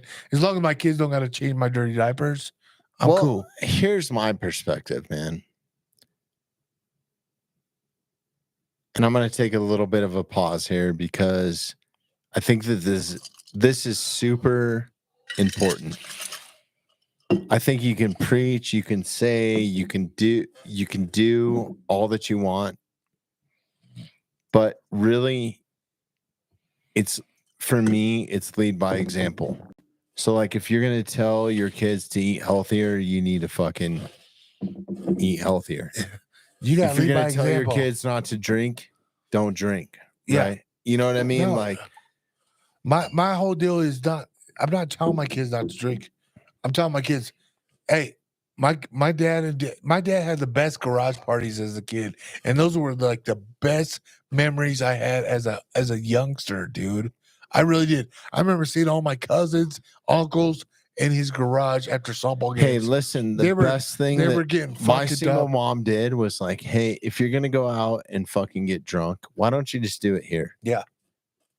Like, They're I don't gonna care do if it you're either way. underage, They're right? gonna do it either way. Like, embrace it. Like, go ahead. Like, Yeah. just have fun here. You know you're in a safe space, and now you're not fucking sitting behind a dumpster drinking a bottle of Boone Farm. Mad Dog 2020 grapefruit flavor and puking Ugh. your guts out.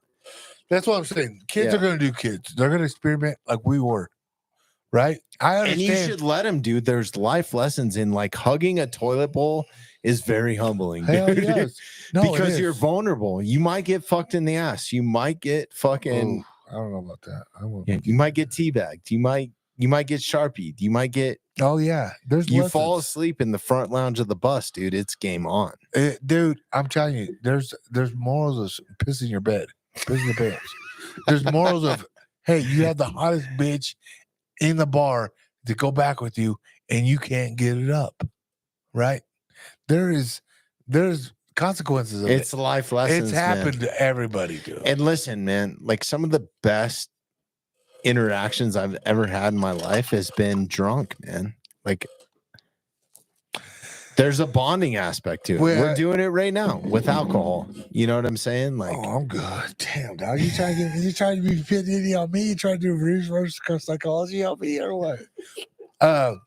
This is what I'm gonna say though. damn, Jeremy don't bring me ice like that, dude. I have to ask him. You That got- was on like fucking point, dude. And he even like cocktail Roadhouse slid in a Did you just watch the new Roadhouse with Did you Conor watch it? McGregor? I haven't seen it yet. Is Yeah, it good? Have you seen it? Yeah, I saw it. Do you Is it see it good? yet? No, I- I want to. Jake's in shape. I think it's I good. seen It's it. for an action movie. I- It's pretty good. Is Okay, it good? okay. Here. Hey, listen, I I'm a got- 1980s junkie. Like, give me some Rambo First Blood. Like, All right, so it's Perspective. never going to be as good as the first Roadhouse, right? Patrick Yeah, I Swayze, agree bro. with that. You can't beat that, right? Fucking Dalton. Yeah, you can't do that, right? You Is Conor can't- McGregor Dalton? No. No. hell Oh, no. he's the bad guy? Yeah. Of course he is. He's always the villain. I enjoyed it. I honestly thought it was good. Will I rewatch it like the original Roadhouse? Never. I'll probably watch it maybe 2-3 times tops. Right? It was free. Thank you, Prime. and it was good. It was good. I honestly, I thought it was good. I enjoyed it. McGregor is a little fucking roided out, and like the whole He's time he's on comical. the last spread, like, ooh, I can't wipe my ass. I can't wait to see Donald in some movies. Have any of his movies come out I yet? don't know yet, man. As is, I don't know yet. Hey, Google Donald. Are you Cerrone. friends with him? Oh yeah, No, I don't. I think should his call movie's him and coming out ask him. yet. Actually, Call him Uh, right now. Let's I go. know, I should Call do. him. Let's call Donald. This will get us some YouTube viewers. This would be good, Let's- right? Is he going to answer? You think he'll answer? That's a good question. I don't know. Let's see how good of a friend he is. Yeah, let's see how good fucking Dude, Swing. nobody answers the phone anymore, dude. I call all my motherfucking friends and I nobody know answers nobody the phone. fucking answers, right? I was trying to text him. You answered though. You've answered for me. I think. I did. I mean, if I ain't I'm fucking, I'm old if school, I ain't dude. fucking, I'm gonna answer. That's it. Because that's like the Dude, I'm coming to get some of that shit you What about got, this dude. video you Like, wanted send to me down to share your your- clinic. huh? What about this video you wanted? To Oh share? yeah, go to Go to go the to mothership. Shorts. Mothership. Yep. This is a great video. Can you play audio on this shit? Incredible. I ended up staying- mothership, right? Yeah, it's awesome. The staff is incredible. Yeah, I went to the Oh damn! Can you play the Instagram one? Because it plays music with it, dude. It's badass. We overlaid Jimi Hendrix over it. Like he got all the booze, but they honored Mark that night for the cancer deal. Dude, I hope Cody Brundage. As much as I'm a fan of Bo Nickel, I hope Cody Brundage pulls this off, I dude. just went to the open mic. It's like the most fight I'm interested in UFC 300. Incredible. There were some top flight comics. Just because I'm invested, man. I love my people. Does hold a bar above, but I gotta say, Comedy Works here in Denver. Yep, there's two of them. One of the best in the country. I cut it. I'm trying to call Cowboy real quick.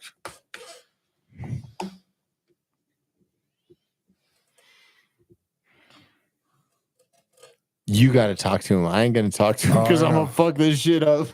I am. I'm the biggest fan, dude. I'm a fanboy. I don't want to fanboy him on this shit. Hey. Hey. Cowboy. Yeah, Lucadillo. Luke, what's going on? Hey, are you good?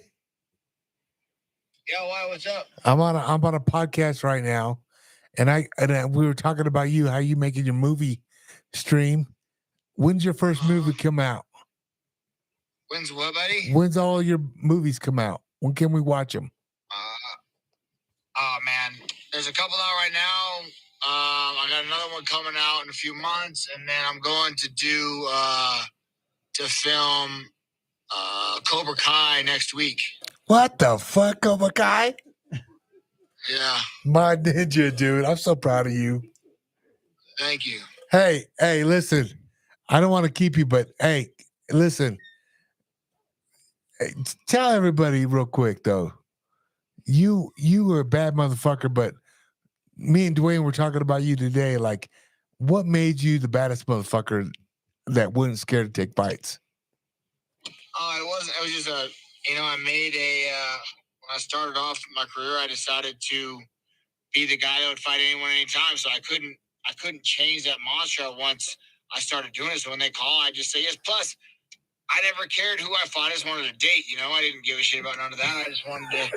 When they told me we're fighting May 3rd, I just knew, didn't care who. So whoever you want to be the best, you just fight anyway. So I didn't care. That's my dog, dude. That's what we were about. It's so funny because we watched sparring today, and we watched Gaethje spar, and like me and Dwayne were talking. We were trying to kill everybody. We were trying to kill our sparring partner. Is that not true?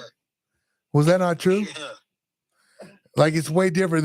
They're saying sorry and shit to their training partners. Hey, will you go see what that light is for? All right.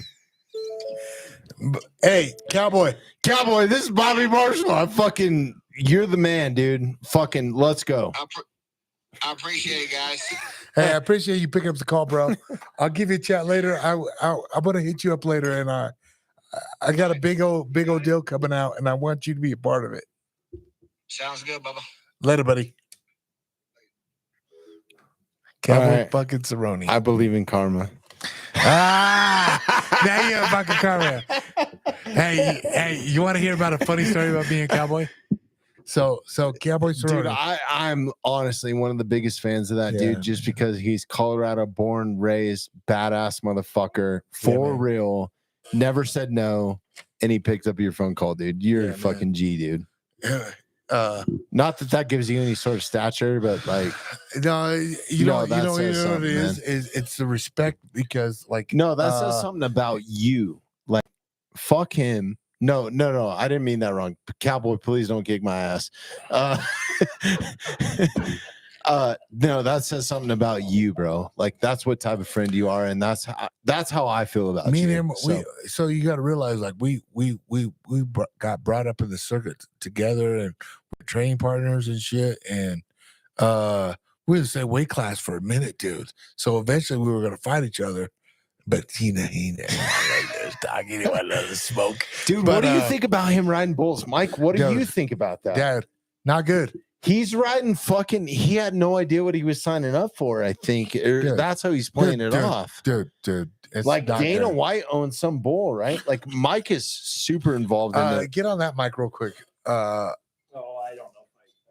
Do you know anything Like about no, it? Mike is like He's a he knows cowboy. all the rodeo top motherfuckers, dude. Like he Here's the thing, photographs gentlemen, them. About the only thing I can really voice into it is that the bulls are a lot different than the ones I got 20 years ago, right? And it's just like athletes have gotten bigger, stronger, faster. So have the animals and the animals that they're getting on. That's why I spent a lot of my time trying to document how well we actually managed that livestock. My twin brother has 4 bulls in the PBR. They partners with Chad Berger on, and I can honestly tell you they're the toughest athletes around. So, but I guess the major point here is that what he's getting on is a lot, or what anybody tries to get on today is a little different. Even practice bulls are probably tougher. Than Like even the top guys in the world haven't covered this bull, right? If I'm wrong. It's the Dana White bull, bro. It's Yeah, fucking If stupid. Dana owns anything, Yeah. it's gonna be gangster as fuck, dude. Like, well, it's stupid. Yeah. Thank you. Like honestly, I appreciate that. Like, dude, you just gotta be on the podcast, bro. dude, I'm telling you, man, this guy is a no hitter. Like he's a better guest than me. I thought you were gonna fucking like pass me off for Mike. No, I will. I want him to have the limelight, man. Like honestly, yeah. Like I had no idea he was coming out. I said like, let's do a twofer. He's a real motherfucker. Yeah, He's got a bigger following than I do. I don't care. It's all about fucking just. It's all about having the follow. fun. It's all about the IG following, No, dog. it's not to me. You know that. But like honestly, I was more engaged about his fucking picture taking motherfucking skills, dog. I was like, God damn. Dude, Mike Pintar, follow Mike Pintar Photography, man. If you're not, you It's are legit. missing out, especially I'm gonna tag him if on you're this into story. American fucking culture. Mike's the man. Dude, I seriously, dude, dude, what I just saw at the IG, I was like, what the fuck? I mean, What are you this is shooting on? just one of the best people. Like, not only that, I know a like, lot of fuck photographers. everything that he's got Don't going get me on. wrong. Don't get Like- me twisted, dog. I know a lot of photographers, right? I do. From fucking Geographic to fucking working for Discovery to fucking Dick's Sporting Goods, fucking working all their landscaping to fucking, but never no rodeo. But you were fucking creeping the crop, bro. I'm like, God damn, spread that ISO, dog. He is, I want to see that bokeh, dog. I saw that bokeh, dog. But what I'm talking about is like, don't judge a book by its cover, man. He is genuinely like he's He's a a good better people. person than what he portrays in his actual photography. He's Yeah. genuinely like just a ride or die. Like I was like, Mike, if I would have called him tonight and said, Mike, dude, I got to kill this dude. He's been fucking with me, and we got to bury him in the back alley of Evergreen, behind the wildflower that my buddy Jeremy owns, and like we're gonna get Bag and Lime. Yeah, Mike would be there. I he would think. be there. Mike, Would you, Mike? Yeah, he said, yeah. He's over there, yeah. He's shaking Hey, his head. hey, No, Mike, he's Mike. shaking his head. Hey, He's Mike. like, I didn't sign up for this shit, dude. Hey, Mike. I don't think Mike. we're gonna be friends tomorrow. Hey, Mike, when I call you, I'm gonna be like, hey, man, I got this badass bitch over here, but she has a fucking big grenade. I need you to take the grenade for me there, Mike. Kill bad dudes. I got this bitch over you, you know. No, Mike's a ride or die. He's genuinely a good person. He's a better person than what he portrays behind the lens, and what he portrays behind the lens is unfucking believable. I've had a photography background. I've shot rock and roll bands. That was the other thing that I did besides stage management. Shot some of the top fucking bands that were the hardest to capture in the lowest light of all time. Slayer, Deftones, people that wanted to live in the shadows, and I captured them. And Mike is above and beyond that. He could do that easily. Yeah, dude. I'm gonna tell you right now. I know you're good people, Mike. But honestly, I can't wait to have you on the show. Period. But all that being said, how cool was that to have Cowboy Cerrone answer my call? God damn, dude. I am so. He didn't want me to come out of No. retirement. That's what he didn't want. No, He I didn't want believe me in to come out karma. of- I believe in karma now. No, hey man. No, what that is that's a testament to you, man. No, Because yeah. You know what? there's don't- only certain people that I call that I know that will pick up the call, and they're real motherfuckers, man. Like, fuck the texting age. And I think that people need to get back to that. Like, forget texting, man. There's a ton of translation that's lost in that, and just like value your real friends and value those people, Yeah, man. and make sure that you keep up with them.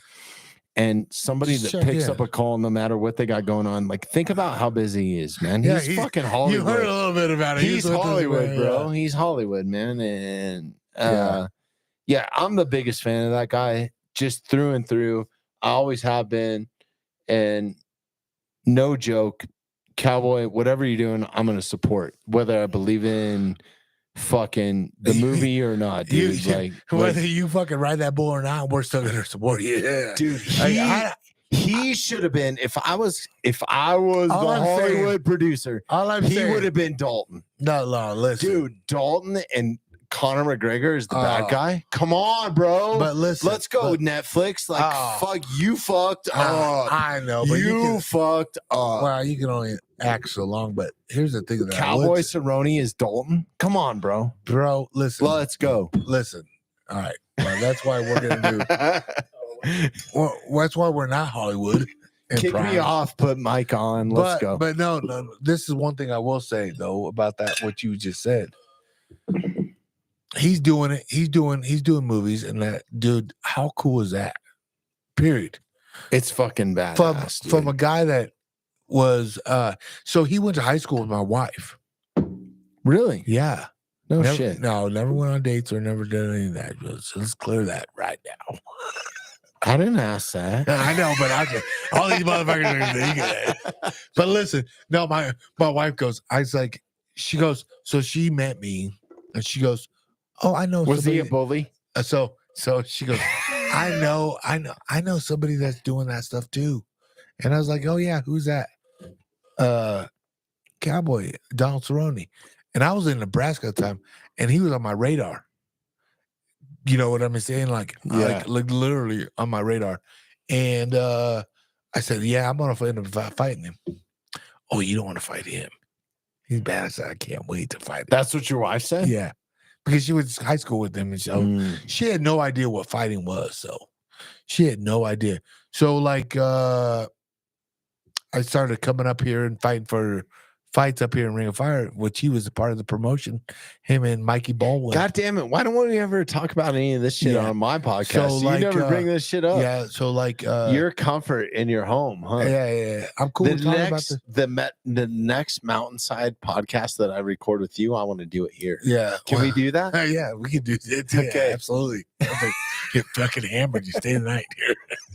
So we would literally I'll try out some of Go my to- fucking so this is- backpack shit. this is no bullshit. when I first came up here, we were training at a rec center. Rocky Mountain Bad Boys.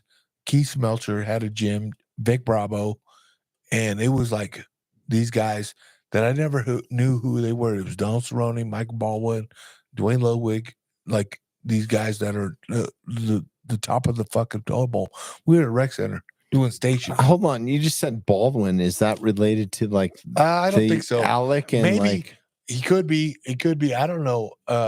Dude, this motherfucker is a fucking outdoorsman now, fisherman. But he was a dude. You want to talk about the? I'm gonna tell you a story real quick. let's I, go. I moved This up. is what I love, I dude. moved- We're just getting into it. I Let's know, I start the podcast I now. know. We listen. This is a fucking great Let's go story, 5 bro. hours. Fuck Lis- it, dude. listen. Let's go. I fucking moved up here in Colorado, and I'm just trying to fit in. I'm a Nebraska boy, and I got my ass kicked first fucking week of fucking being up here. I'm crying in the car. I'm not gonna make it as a fighter, right? Like, Damn, dude. I got my ass whooped. Hold on. Let's dial it back for a minute. And this is the podcaster in me.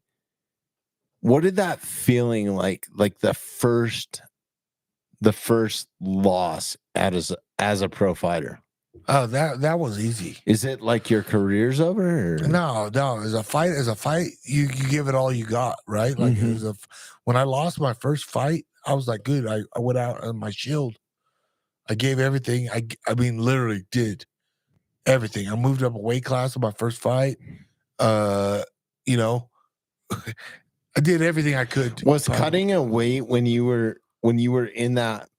I'm sorry, dude, because this is my own greed right now. But like at that time in the fight game, was cutting weight as No. big as it is now? Listen, bro. I went to Okoboji, Iowa. It was 9 hours away from my hometown.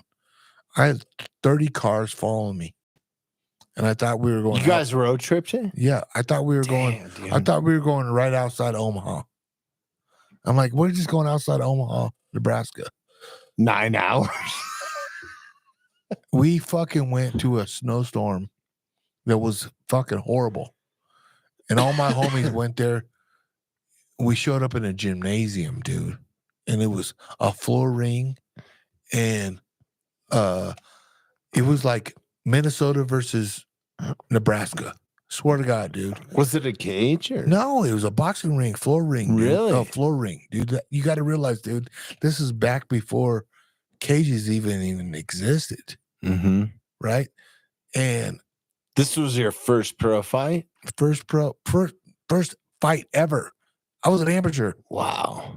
I went right to pro because my guy got stuck in the snowstorm, couldn't make it at 159 pounds.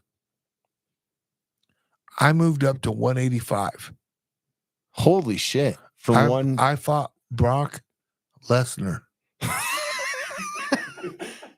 Seriously? Brock Lesnar. He was The Brock Lesnar? No, Brock Larson. So there's two different stories there. I fought two different guys. But check this out. Same camp. Hey, same camp. Listen, same I'm camp. listening. Same camp. Same camp. Yeah. Same fucking guy. In a small Ball version. buddies. Smaller version. He became the WEC Brock, champ. please don't kill me. He came in as a WEC champ eventually after I fought him in the small shows. Went in the UFC, wrecked house, it just stopped. This guy was a monster, right? And so we go there. I got 30 cars deep. They came and watched me fight, and my guy didn't show up. And This is some driving shit. Oh, Yeah. yeah. Let's Dude, go. there, Love it. I was amped. I just What year was this? This was 2000, 2001, 2000, Oh, the prime. 2000, 2001, 2000, Yeah, let's 2000 go. or 2000. America was America Yeah. then. Yeah. It was literally where, bro. I have a picture. I swear to God, I have a picture. My family on one side of the ring, and his party took a bus, a yellow school bus, with the kegs of beer, 2 hours away from his hometown, and drank the whole time on one side, on kegs of beer, and my party drank the whole time. So my brothers are holding the ropes, drinking kegs of beer, cups, while I'm fighting. Can you imagine that? God damn, So, dude. so I'm fighting and we get on the ground and my brothers are fucking spilling beer on me. Fuck him up, him, right? Like literally, that's how old school this is from now to today, right? So like, I literally like fucking 3-4 minutes in this fight. First round, I hit him with an uppercut and I knock him down. And he's a monster. He's Brock. He's fucking a main event caliber. His guy got stuck in a snowstorm too. Can't come, so the event's fucked. I know no different. Fuck it. I'm ready here to fight, dude. Let's go. I fucking smoked this motherfucker. We brawl for the first fucking 5 minutes. First round. Second round, my guy goes, hit him with the uppercut. He's coming in chin high, hit him. I hit him with the uppercut. Boom. Swear to God, it was like clockwork. He goes down. I hit him again. Boom. Hit him through the ropes. He rolls out of the ropes. It's a 4 ring. They stop the show. They say, we're going to give him 10 minutes to recover. 10 minutes? Oh, yeah. But at the time, I was a bitch because I needed to recover too. Because I was out of gas too. My fucking shit was bleeding. I got a scar right here in my nose. Swear to God. The doc put me with nitric oxide to freeze it. Right? I don't know if you ever had. It was like they fucking threw a tube in my shit and they're like, and it froze me. And I was like, damn, let me snort that shit. I swear to God, because it picked me up so fucking. I was like, damn, this shit. You would never see that shit nowadays ever used in the UFC ever, dude. Really? And I was like, can I smell it? I was like, I was good. Stopped the bleeding out of my nose. Dude, I was gushing so bad. But he was fucked up too. He had fucking cuts all over him on his eyes. He was bleeding. The moral story is I knocked him out. God, I wish we could pull this fight out. All I got is it fucking, on like any sort of YouTube or anything? I got a VHS tape. That's Do it. you? Yeah. I got to transfer. Dude, you need to pull that shit up. You need a VHS right here next to all your fucking But I got a bunch bottles. of fights, dude. Like people want to understand like what we did. Like bring them back. Bring them back. I know. Let's go. But let's go. Like literally, I fucking beat him and he was knocked out. Right? Gave him 10 minutes to recover, and they were like, "Oh yeah, come back." Squared back up. Boom, boom, boom. We were rock and sock. That motherfucker laid on me, took me down, key locked me, beat me. I was fucked. I was done. I tapped out. I had no idea. I couldn't see out of my eyes for 2 weeks.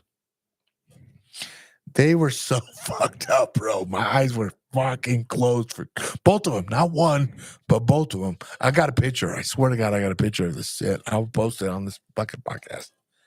Oh, I got to find it. But Jesus Christ, dude, I could not wait to do it again after I got fucked up. I lost. I could not. I enjoyed. It wasn't even about winning or losing. It was the high that I never felt before. I've been drunk. I got in some pussy, here and there.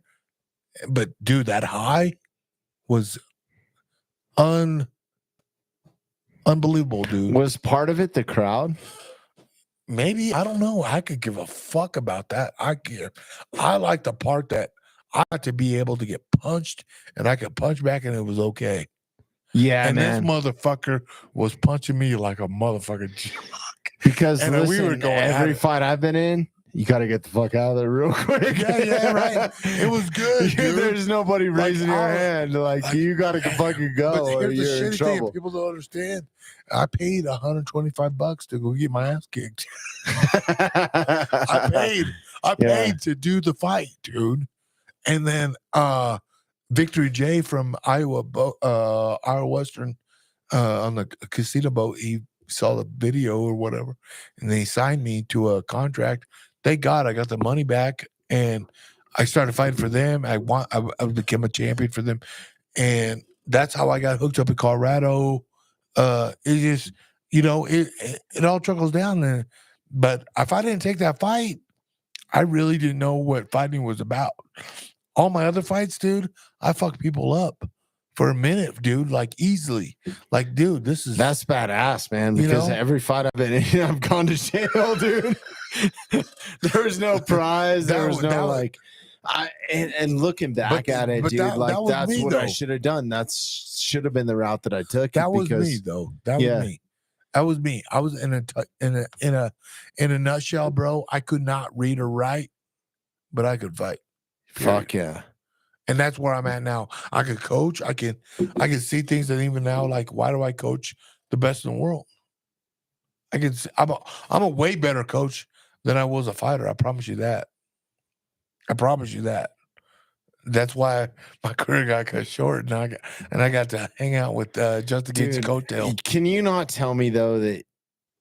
I mean, if you were going to be in anybody's corner, anybody in the UFC right I now, got the best seat now. holy shit, are you not fucking kidding me, bro? Like, dude, you want a dog? It's hard for you me. want somebody that is. It's like, hard for me though. fucking- It is really hard for me because that's my brother, man. What kind of emotions do you go through before the fight?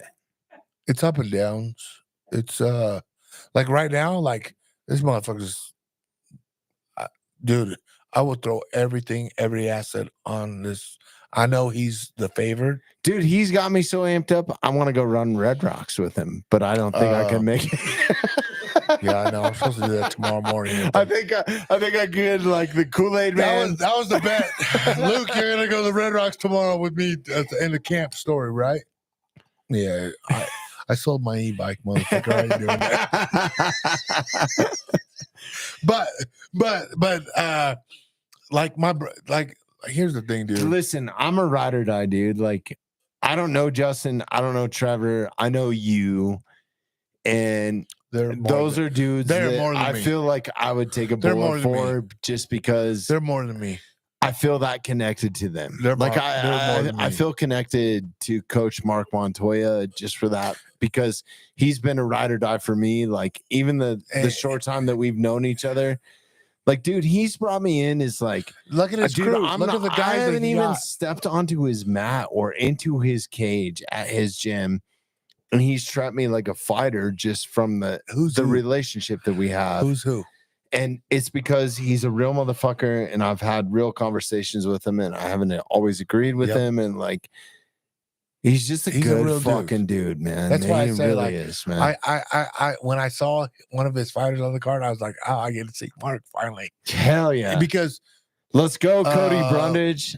yeah, right? Dude, I'm a fan of Bo. I got I'm Jacob. a fan of Bo Nickel, but I'm bigger fan of Cody Yeah, you gotta Brundage, be a man. fan of the whole team. I hope he Whole gets team, the right? W, man. Here's the thing, like Mark is he's a pinnacle of the sport, dude. Like what he's Mhm. done, let alone in his life, personal life, let alone what he's done in the MMA game. Factory X, dude, they're a force to fucking fuck with, dude.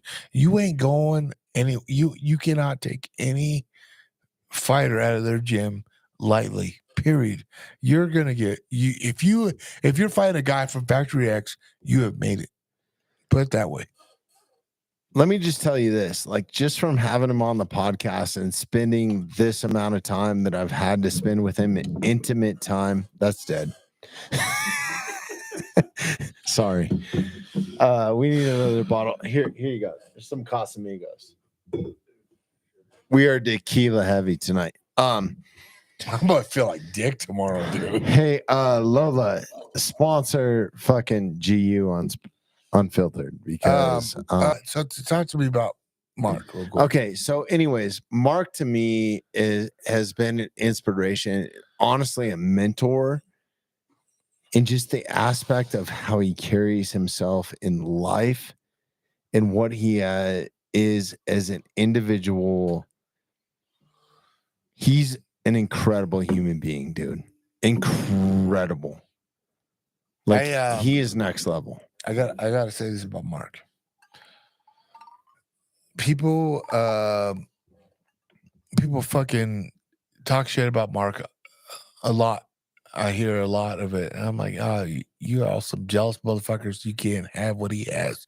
He's built what he's built because You can't hang with real motherfuckers. I'm sorry, Um, dude. You here- cannot hang with it, man. Like here's the thing. he has treated me like I'm a fighter in his camp, even though I've never even stepped onto the mat. Here's the thing about Mark. I'm the same boat as you. I've never been on his mat before, but if I did, I'm all in. You know what I mean? Like He loves you, dog. Trust me, he does. We've talked about you. Yeah, no. That's this is real talk for me. Like, I got guys that I fuck with all the time that's been under Mark, and I just love them to death because of Mark, right? And I will never ever say a bad thing about Mark, because here's what's real about Mark. He calls a spade by spade, and he will fucking tell you how it is. And the moral of the story is like, if you fuck me, I will fuck you too. But if you're with me, we're gonna go places. Ride or die. And, Ride or die. And Mark has proven it with numerous fighters over and over. Who's in the UFC? Who's good? If you're gonna be a part of this Factory X team, you will make it to your dream. Mark's proved it over and over. And here's the thing. To me, it's Moral not of the even story- about that. The moral of the story, though, is Mark is good people, and I will never ever say anything bad about him, and I will always slap somebody that ever says anything bad about him. Let's go. I love that dude, man. He is the main reason that we have an audience at the mountainside. 100%. He started it all. He started it all for me. Hands down, he has been an unbelievable friend, an unbelievable mentor, an unbelievable God-fearing person, which I do not really believe in religion, but Mark has changed my mind to that Yeah. a little bit. I mean, Look what he went through, dude. holy shit, man. Just in the time that I've known him, and you know what's crazy is we met at an archery range. Yeah. Like I was down, I don't even know what I was doing. I never go to archery ranges in town. Like I don't go to No Limits. I don't go to Bear Creek. I don't go to Rocky Mountain to shoot my bow. Look where we live. Yeah. Look what I have at my fucking Back door. hand. Like I'm a member of American Bowman, thanks to you. You know what I mean? Like, dude, there's so many places to shoot up here. Yeah. And like my form of shooting is not standing on polished concrete throwing arrows at fucking 20 yards, dude. That's fucking boring to me, dude. Like I don't get off on that. But anyways, I don't know why I was standing at Bear Creek Archery, and I happened to recognize, like, holy shit, Mark Montoya is here. So I just went to him. This is long before I even started a podcast. I was just like, hey, man, I'm a big fan of you. Like, I see you at the UFC all the time. Appreciate what you guys do. And from that point on, like, me and Mark have been friends before I started the podcast. And he was my fourth guest on the mountainside. And when he came on, I had no idea what I was doing. And he name dropped like a motherfucker, dude. He was like, Vaughn Miller, Derek Wolf, fucking blah, blah, blah. Like, I don't even know who the fuck he named off, dude. We were talking about Ian Heinisch and fucking, All of them. dude, like all these motherfuckers, Chris Camozzi and fucking blah, blah, blah, blah, blah. And like all these motherfuckers, Chris Camozzi. We're getting back on it. So anyways, he kind of taught me game in like the fucking the social media world. I had no idea. He was our fourth episode. One of the big reasons that we have an audience right now is because we were talking about Cameron Haynes, and I was just said, like, it was our fourth episode, dude. We had like fucking maybe 10 listeners, dude, or something. It was like family and friends. And I was like, hey, if you're not a fan of Cameron Haynes, just fucking turn this podcast off right now. Like, I don't even want to fucking Fuck with you. deal with you. Like, just fucking, I was just being real. And Cam reshared it, and then fucking, it's been infectious. Rogan has, you've said yes to coming on. Like, so many people have said yes to coming on, And I'm just grateful for that and their time, man. Like, and that's what I was getting back to, man. Like, I don't think people realize if you're starting a podcast, if you're doing something, be humble about people's time and the guests that you're asking to come on, because it is not a small feat. They're taking time out of their life and valuable time, and it's intimate time, and you better bring something to the table and don't be a fucking punter, man. To like just fucking have a real conversation, be yourself, don't be afraid to say what you're gonna say and how you feel, because that resonates through, and just be who you are. I mean, you don't say it much better than me because you're a good host, man. I will say it just like that, because it doesn't matter what guests you have on there. It doesn't matter if they have 1 million followers, 2 million followers. To me, I like the motherfuckers that don't have any followers, because I want to show them that you do have value. And guess what? After people hear you speak out loud, look what happens. I like to show that rebound. Like, I want that. Hey, would you listen? What you did on the podcast? Like, check it out. Oh, now you got 1,000 followers. What's up? It happens. And that is the reward for me. It isn't about my downloads. I don't give a fuck. I'm going to do this regardless, right? I'm going to do this in or out. I love what I do.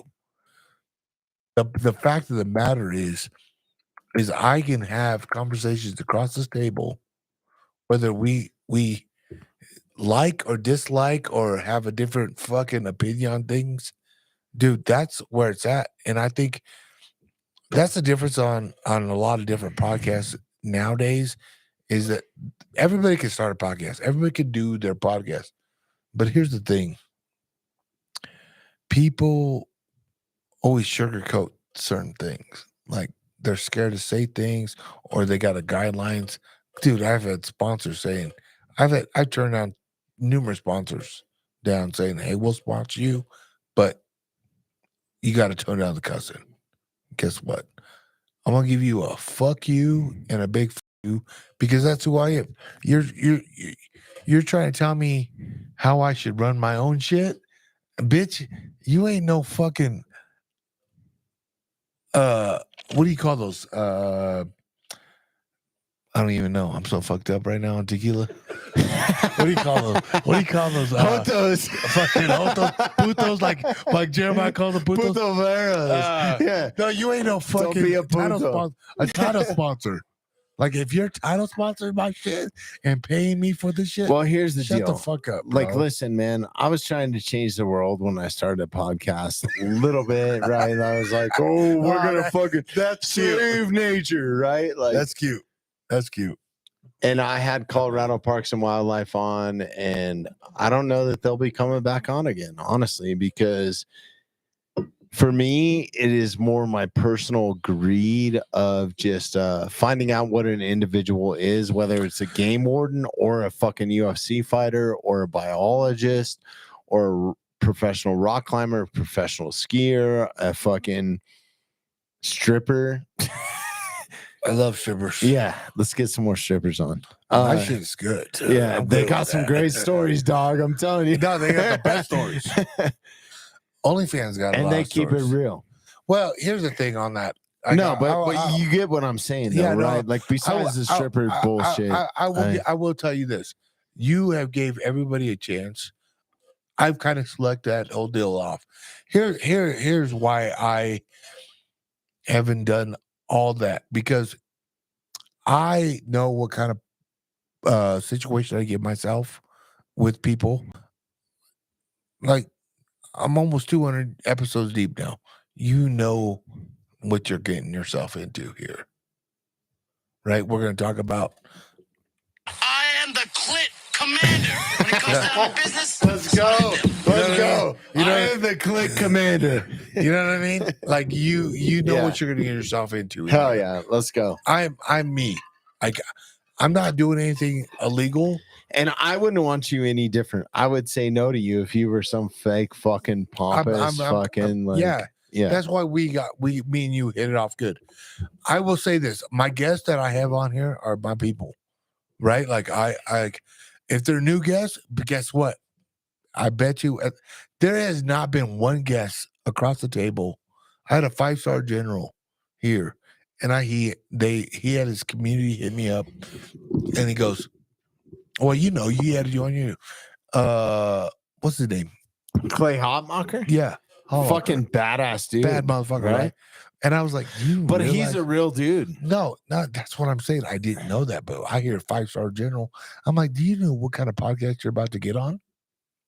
Like, literally, like, I did not expect. We're here that. to talk shit. Yeah, I was like Eddie Soldier, and he didn't think that was funny. So check. I had another guy that was on. I had two guys. I got to tell you this story. This is going to be like a 20-minute story. So when I left, not 20. not Yeah, wrap 20. this We up. don't have that time. No. Okay. Let's save it for the next one then. All right. Because I can't even get Don't into dig it, in it dude. because listen, dog, we 4 hours into this motherfucker. Are we really? Yeah, 4 hours? we gotta go. I told you, Mike, told this is you, going to be a yeah, I marathon. You told shouldn't you. have rode with me, motherfucker. Hey, Camera batteries are dead. Whatever. Please let me remember my $500 microphones. this is one thing I will tell you about. $500 Tic Tac there. I appreciate us doing this because we went at different topics everywhere, which I like. And we had you called me out. You're like, Cowboy ain't gonna answer. Cowboy's not dude, gonna answer. I am fucking starstruck right I- now. Like, I didn't even know what to say. Did you hear me, fanboy? I was like, Cowboy, I'm your biggest fan. Blah, blah, Yeah. blah, blah, blah. I am. I literally Shout out, Cowboy. I messaged him and I said, thanks for answering. He goes, of course. You know, that's cool. Fucking That's cool. gangster, dude. He is a legitimate Yeah, gangster. he's a good dude. He's a good dude. Yeah. Like, honestly, from day one, meeting him. So I didn't tell the story. It's my shit. It's at 3:50 right now. No, let's go. So- 7 hours. so- Let's go. No. Get the fuck out of here. I got shit to do. You But got to pay listen- Tomas or But what? listen. How much money you making, Tomas? Listen, dog. I have. My pockets are empty. You need the burro. Where's Jeremy at? Where's the He burro, knew. dog? Jeremy Where's the knew. Tijuana zebra? So I just go said, lump some onions tomorrow. I moved up here, Colorado, and me and my girl are in an apartment together. And I got like 2 weeks, 3 weeks in training with all these guys. And I finally got the invite. Like, hey, Lupe. They call me Lupe. Lupe, you want to go out with us tonight? This is like Leonard Garcia, fucking all the OGs, like Mikey Baldwin, Cody Donovan, Vinny Perret. They're all the coaches now of high altitude, all the guys that are training UFC fighters. Cowboy and everybody. And I'm like, they asked me, like, hey, you want to go out with us tonight? We're going to shoot some pool at Tarantulas downtown. And I was like, fuck yeah, I got the invite. I came back home. I told my, I love I shooting told my pool, girlfriend. by the way. And I That's told- my game, dude. I told my girl, I said, hey man, I got invited to go out to Tarantulas to shoot pool with the boys. They're like, who? You got to realize, my girlfriend went to high school with Don Cerrone. So he had a bad rap already, bro. Yeah. Like literally, like it was like, you really gonna go out with him? And I was like, well, yeah. Like these are my teammates now. And I should have listened to my wife. She's my girlfriend at the time. And I said, yeah, man, I'm going out. And I'm fucking bird dogging everybody. Like and I'm no pool player, right? We get pulling and we pull our quarters up like we're playing. And Cowboy, he plays pool, man. Does he? And yeah, literally, they all take that shit serious. It was That like a- motherfucker rides it- snowmobiles. Oh, he does it all. bulls, He does fucking- it all. But it was like a side hustle at the time for those guys. For me, I was there to lose my money and just, show them who I was about. Like hang out and show them hey, glad to be a part of this team, you know. But these motherfuckers are trying to make money, right? Well, sure as shit. I didn't know all the rules or this and that. Well, somebody scratched on Leonard's table and they were trying to fuck him. And next thing, like, that shit ain't gonna fly. A cue stick got thrown on somebody's jaw and the fucking bar broke out. Well, little did they know that it was, Glass war.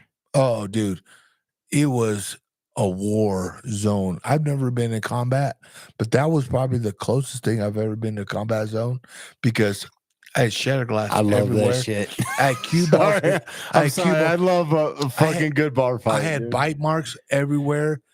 But here's the thing: we were upstairs. this bar's upstairs in Changelet, old Changelet, and it's a Is fucking, Tarantulas downtown Denver or Yep, some shit? yep, it was downtown That at was the some time. like fucking ghetto ass shit. Oh, it though, was horrible, right? Like- horrible, horrible time. Like a thug rap fucking I didn't venue, know. right? I'm fucking in Nebraska, dude. I had no idea. This city life was not for me, right? Like, you know, I'm used to fucking play with old boys, you know. Dude, Pool you want to table. know what used to be my jam downtown was El Chapultepec. You know where that's at? No. And Giggling Grizzly, dude. Oh yeah, Grizzly. Yep. Yeah, that was those good. are my spot. So, anyways, Sorry. Yeah, go ahead. we're upstairs. I've never been to the Tarantula. The Translight had a fucking ski slope going straight down. I had to hit my inhaler before I had walk up these stairs, bro. Swear to God. We go up and there's fucking like pool tables everywhere. I was like, oh man, this place is cool. Well, when the shit hit the fan, it wasn't cool, Right. right? It wasn't cool, but it kind of was because, dude, you got to realize, like, my fighting style was a wrestler at the time. I'm breaking in.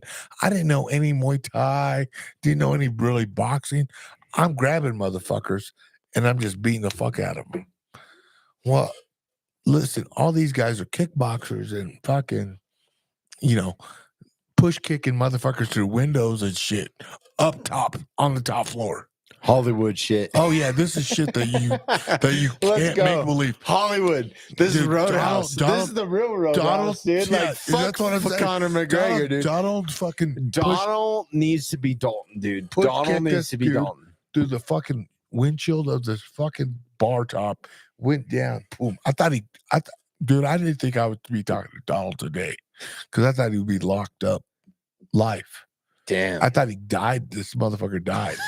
He almost had an air conditioning building, like a what do you call those?